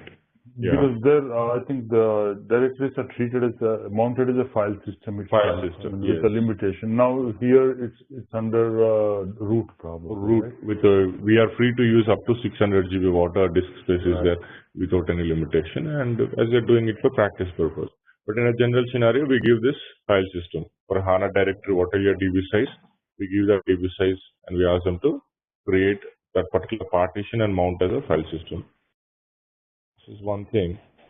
And if you move forward from this one, like once you install Java, just the variable that we have to use is a command export space Java _ home, and wherever the Java is installed, the Java path, like this is a command. This is a screenshot of the command.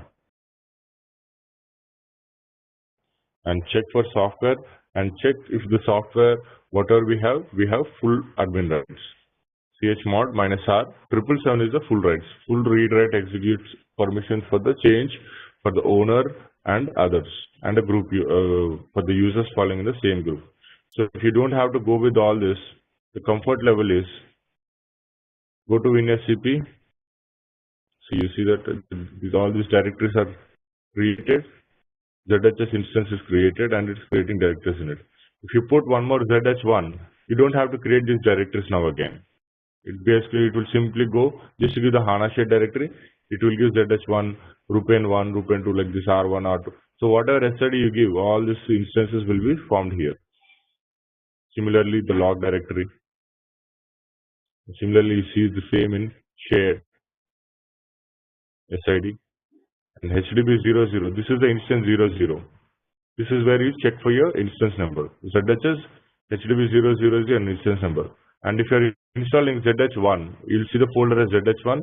In that, what if you are given the instance number as 99, it will be HDB 99.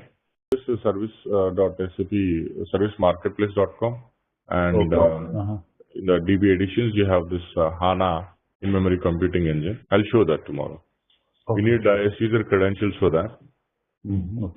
Okay, I'll be showing that. I'll have it ready and I'll show that. We need user credentials of the customer who is having license to download the HANA software. Not all SAP customers or not all users will have that authorization. So let me look out for one which has authorizations and I'll show you. Go to your root directory and HANA software, and apart from setting the permissions there, you can simply look at your permissions at the WinSCP level. See, this is the permissions, full permissions are there. Go right click, properties, and see. You can see the values here. See, I'm saying 755. It's saying owner can read, write, execute. All of you please look at this very carefully. And group can read and execute. Others can read and execute. If I'm giving 777, everybody can read, write, execute. Group is root, owner is root, like this. If you do not have any permissions fully set, ensure that this installation directory or the dump always has 777 permissions. So if you do not have read, write access for all these folders, it comes back saying like, the folder cannot be found or file cannot be found. And if you simply come and see here, the file will be there. Basically, it implies like it doesn't have permissions to read it and execute it. Okay, that's one more thing you have to take a look at. I'm showing you both, like, to set the things at command level and to do the things in a simple manner with the WinSCP. Creating directories. You can create the directories like the way I did with mkdir command. And also, see, this is very, very important. Like the installation plays very crucial role, and you have to do installation by another next 2 classes. Like you'll be provided with the access, and you can post some messages in the blog if you run into any issues. We can request a session and we can have one additional session again if needed, if any of you are having issues in doing installations. So here you have an option like create.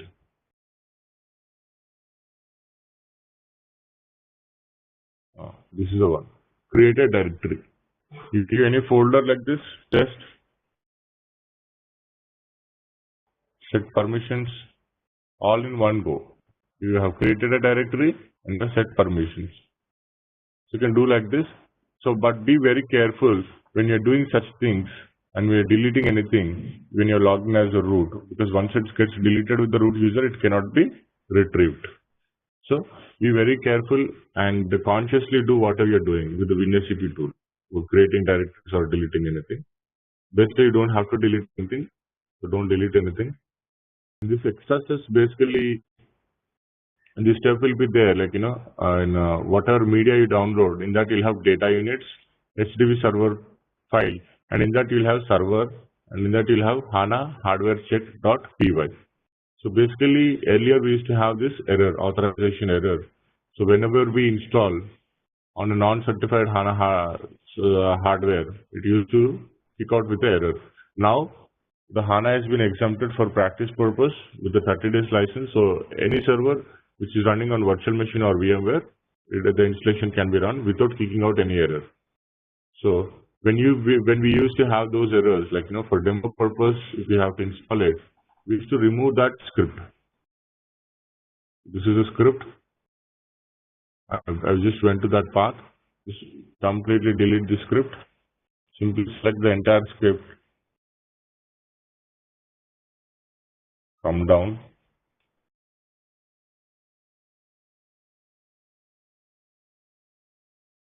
Go till top. If you have any hardware check issues, you can come till top.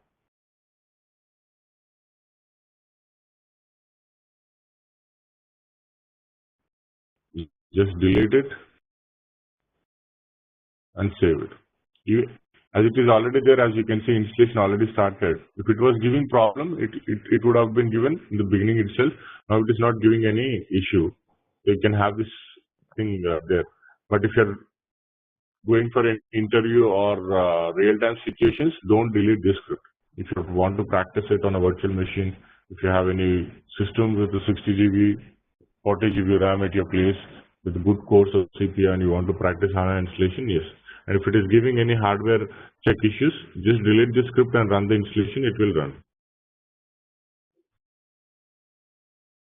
And this is for creating a temp directory. Basically, if you want to have a look at the system, like where your installation files are going and sitting, you can create a HANA INST directory in the temp directory and put a variable to make all the temporary files created during the installation to go and sit in that particular directory. This is not mandatory. If it is needed, you can do it.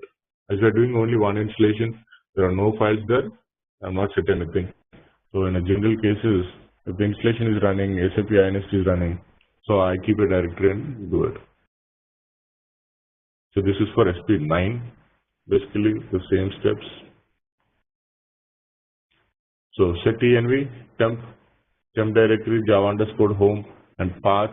All these variables were mandatory. Earlier we used to put it manually and then start the installation. Now we don't have any problem. In case if you have any issues like this, so just to ensure that there are no issues will arise, follow the same steps. There's no harm in doing it. This is the installation guide that I was following, and where it says how to start in a batch mode, command line, and interactive mode, HDB LCM or HDB LCM GUI. HDB LCM will give you command line installation. It will ask you the SID in command line. It will ask you the instance number in command line. It will ask you the master password in command line. There will not be any graphics. You can do two ways of installation. But just nobody is doing command line. We have graphics. I have to do with the graphics. Check the X clock display and start the installation and select HANA database. This screen will not allow you to select anything. Just select database and click on next. Here we missed one screen. Yeah. So on the next screen, you have to select database client. Here, database client and studio, new installation, single host, give your SID, master password.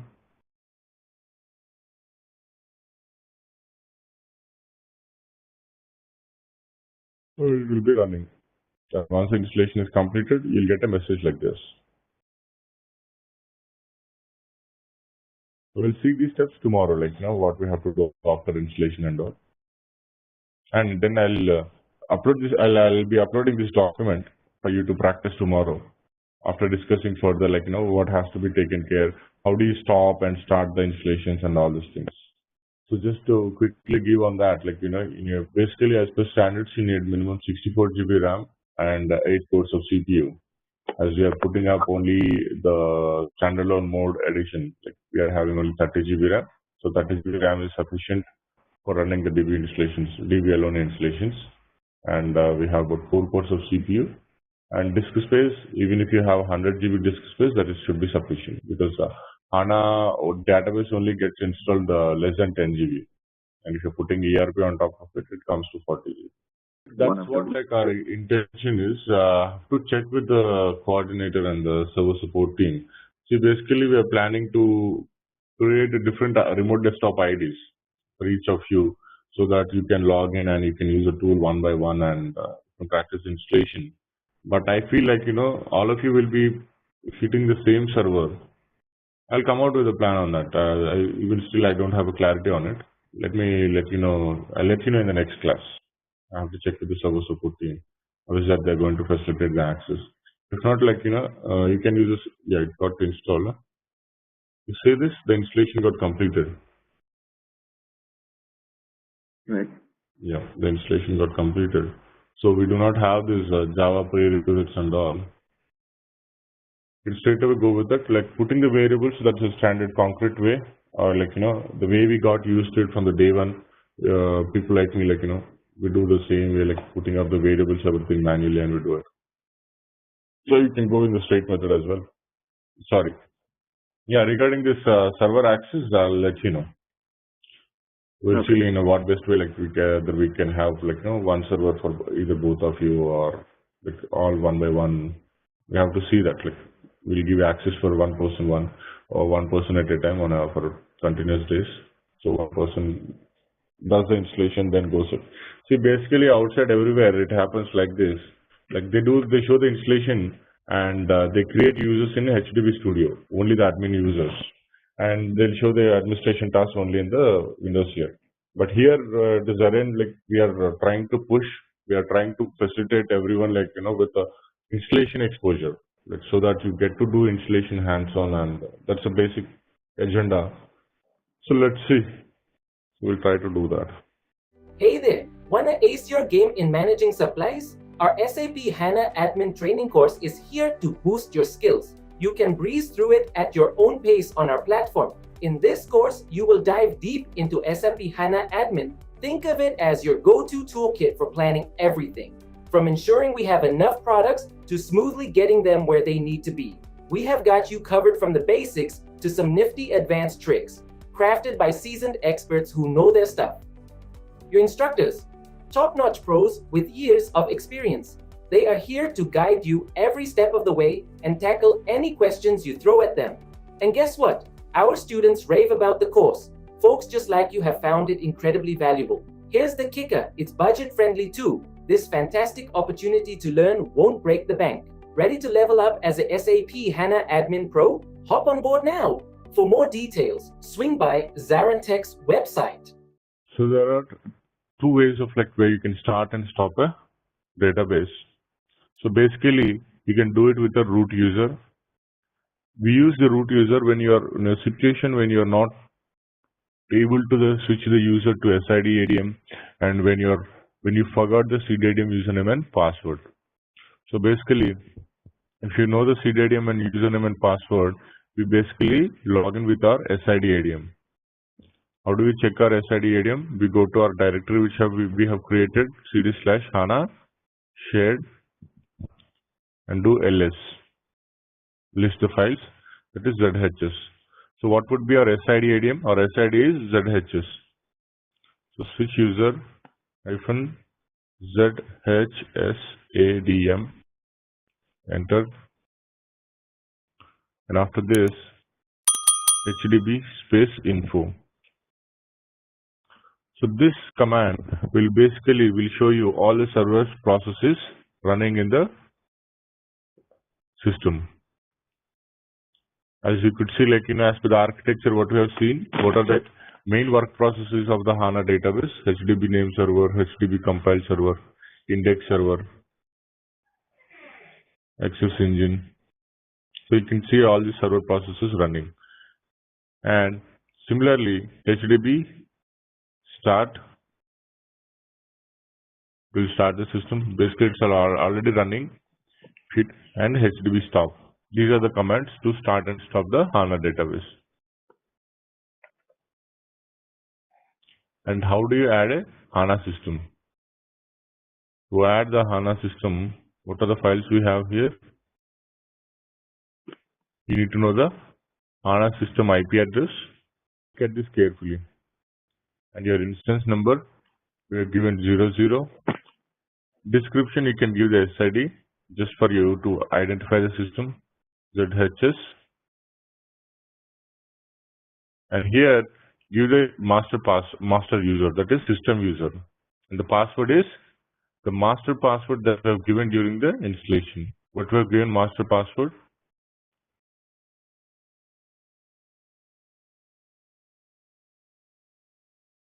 Give that India $123.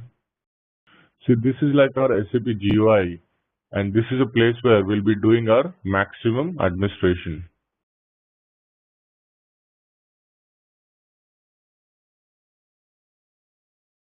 We call it as HDB Studio, and if you want to delete the system from here, you can just go here and say remove. It gets removed from here. Studio is like installed here locally on the Windows system.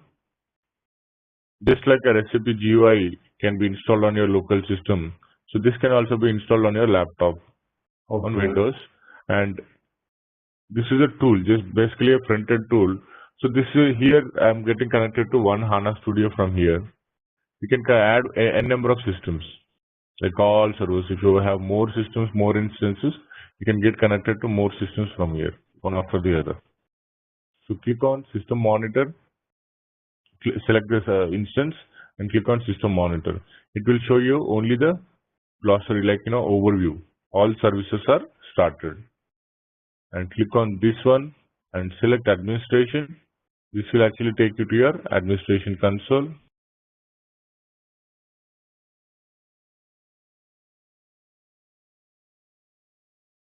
And if you click on this one and select this is for Workbench, go to the Workbench. This is for ABAP developers, modeling. We call it as modeling. So Administration console, SAP HANA development, modeler, plan views. So these three are the tools which are used from Studio, which are accessed by development team. Want to do import, export of reports, and want to do development. From administration perspective, we use this console by default. This is the administration console in which you have all these tabs. So it is refreshing. It is actually loading the information here. Why it is taking so much time? 27 GB. We already have 25 GB used. So this is a place where we can see whether we have all the resources correctly allocated or not. So if you look at the overview, you can see all the information in one single tab. You have options to adjust the controls here. The peak used memory, total allocated memory is 24 GB, and peak used is 11 GB, and the highest used is 14 to 15 GB. The resident memory that you have. CPU is 100% used. So I was actually taking a screenshot and mailing it to the concerned team to increase the resources on the CPU front. Disk usage. So we have 30 GB allocated and we have 5.13 GB. And here you see the actual HANA DB version, HANA 1.0, SP11, and the .144, this is a revision, we call it as a revision. Within the patch levels, we have revisions, like, small revisions happening for every couple of weeks or every 1 month. So we call it as revisions. And the patch which gets released for every 3 months or 4 months, we call it as a patch 1.0 SP11. The SUSE Linux is on SUSE Linux 11, patch level 4. And the hardware manufacturer is VMware. It's a virtual machine.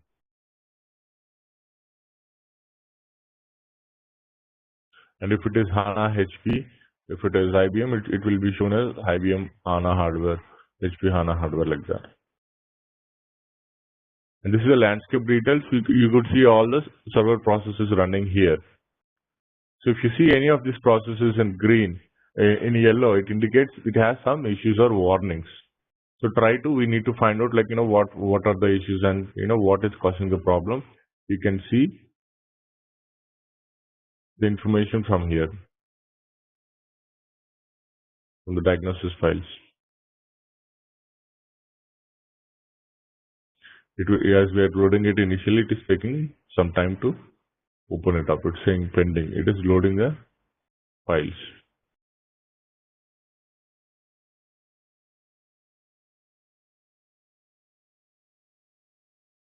So in the same server, you can put additional instances, more than one instance. So when you are installing the other instance, better what you do is you switch the user like this and stop the instance. You are in USR SAP ZHS HDB 00. So the instance number is 00.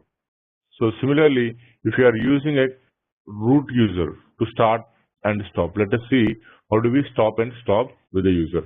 Basically, when you're switching to the user, the SID ADM of the particular instance, like, instances, ZHS is a HANA DB instance. So when you're switching to that user and when you're doing HDB start and stop, this script is basically calling this one in the backend. It calls the same thing in the backend. So basically, if you're trying to stop with the user, see, let us do certain things. Let me open one more window here for our better understanding purpose. Like, I'm duplicating this session. I'm opening it here. I'm logging in as root. What's the root password? Admin 123. Right? So these are the basic Linux commands. I've given a lot of additional information in this notepad. You can download it and save it for your future reference. Like, see, these are OS level commands I have given in this notepad. ls-ltr.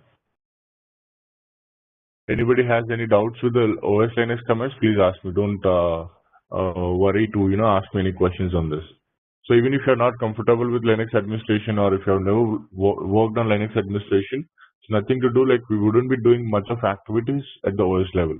We just try to log in with the PuTTY or with the Xmanager to do the installations. Once the installation is done, you can always use the PuTTY for the administration purpose, and we use ls-ltr to list the files in the particular directory, fdisk-l to give the disk space,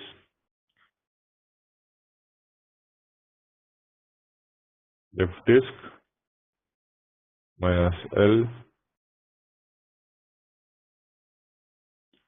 You should be logged in as a root for this to list the file system at the hardware level, like this. Will give you the total file system. Basically, you may not need this. You can write it as df-h. If you are having running notes, please make a note of all these commands.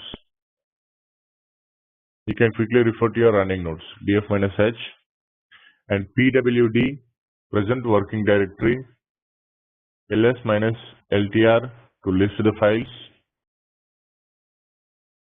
Who am I? So this shows like with which user you are logged in as.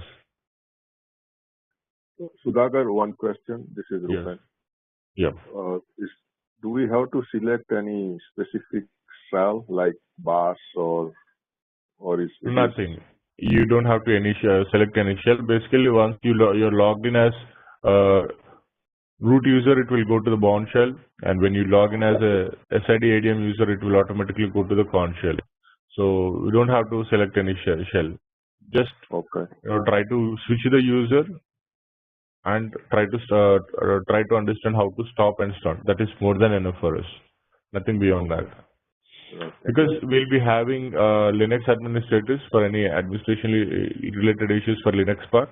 So we can always reach out to the Linux admin team in the real time. So basically here, as we are heading the installation on our own, so we are creating directories, doing certain tasks on our own to save the time, which we are supposed to be aware of. So these commands, you do sudo for you su, and this is the location where you can see your OS release at OS level.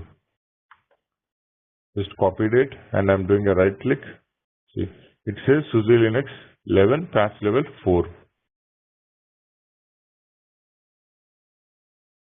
And top is for checking the clock, env is for checking the environment variables. And here also I've given set env display, how to set the environment variable. Export your Java location and export path in case if you are doing the older versions. For newer versions, do not need it anymore. And for temporarily setting it, temporary directory. This is not needed, this parameter. So coming to the start stop commands, let us see. Let us see to get process list. So this and HDB info does the same task. So in one window, I'll be running this command as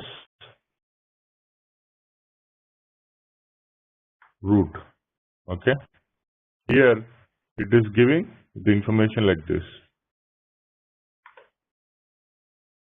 See what it is saying.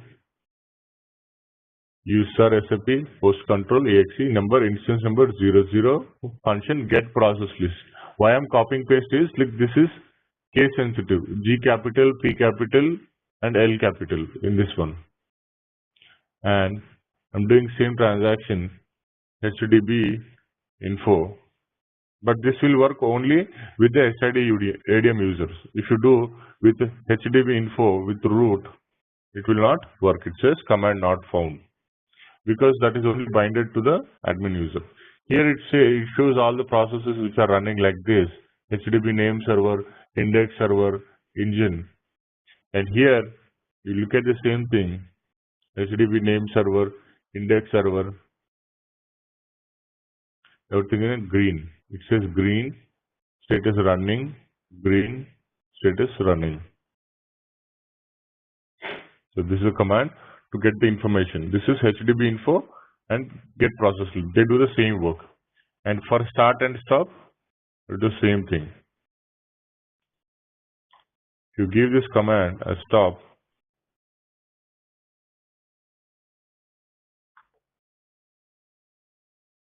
it is stopping. You can see this literally happening here from here. You do a refresh. So you see this? This is going down.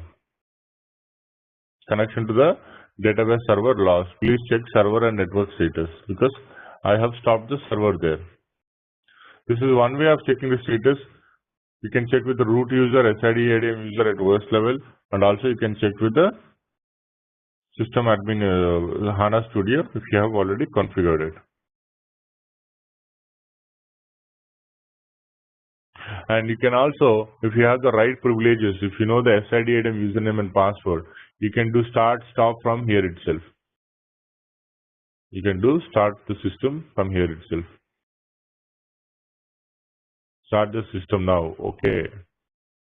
We'll ask what it is asking. Enter the username and password of the operating system, SID ADM.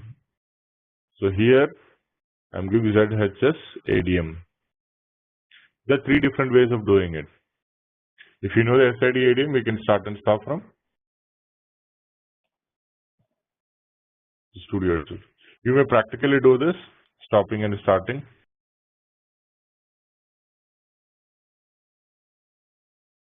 Just coordinate within yourself, like, who is using the system and who is not.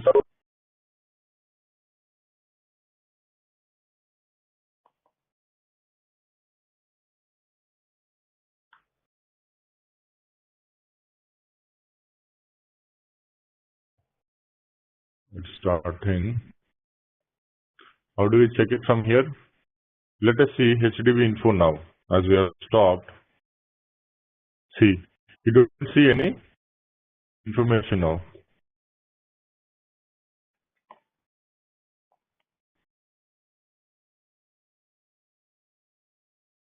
Do you see anything running? No. And let us see, select upper arrow key to go to the previous command. This was my previous command. Enter. Oh, sorry. Prior to this, get process list. Yes. You see here, it was all showing green, running. But now it is saying what? Gray and stop. So it is not yet started. It says not yet started. It's here it is stop, right? Let us do start from here.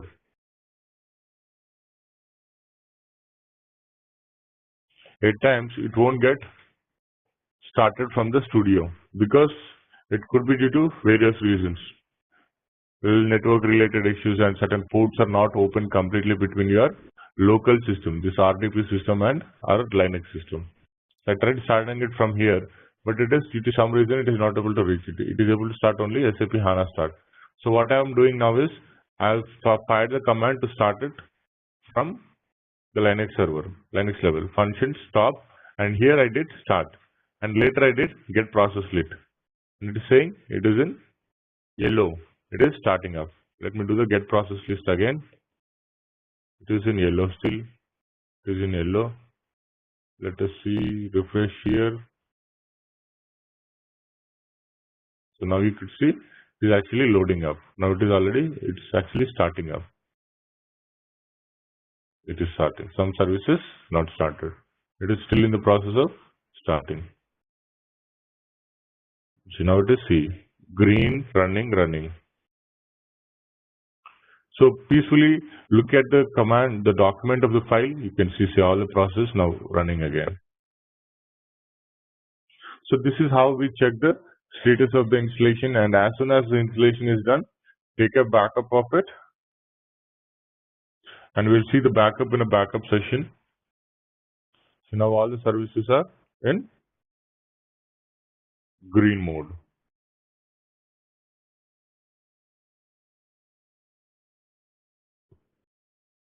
See, basically when we are doing installation, it goes and sits in your temp directory, the installer.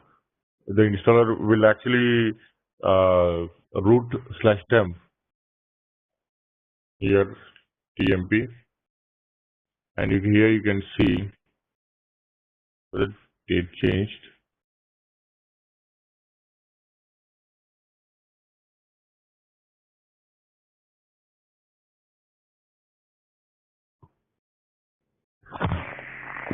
During the installation, whenever you get an error, like, for more details, the log is found at so-and-so location. That is for, the installation logs will be sitting at temp directory.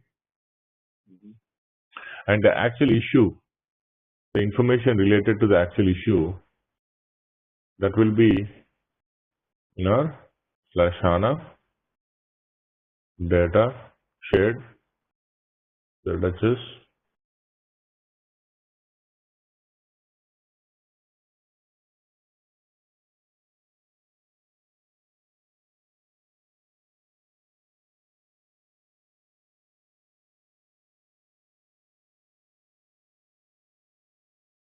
see, HANA shared ZHS HDB00.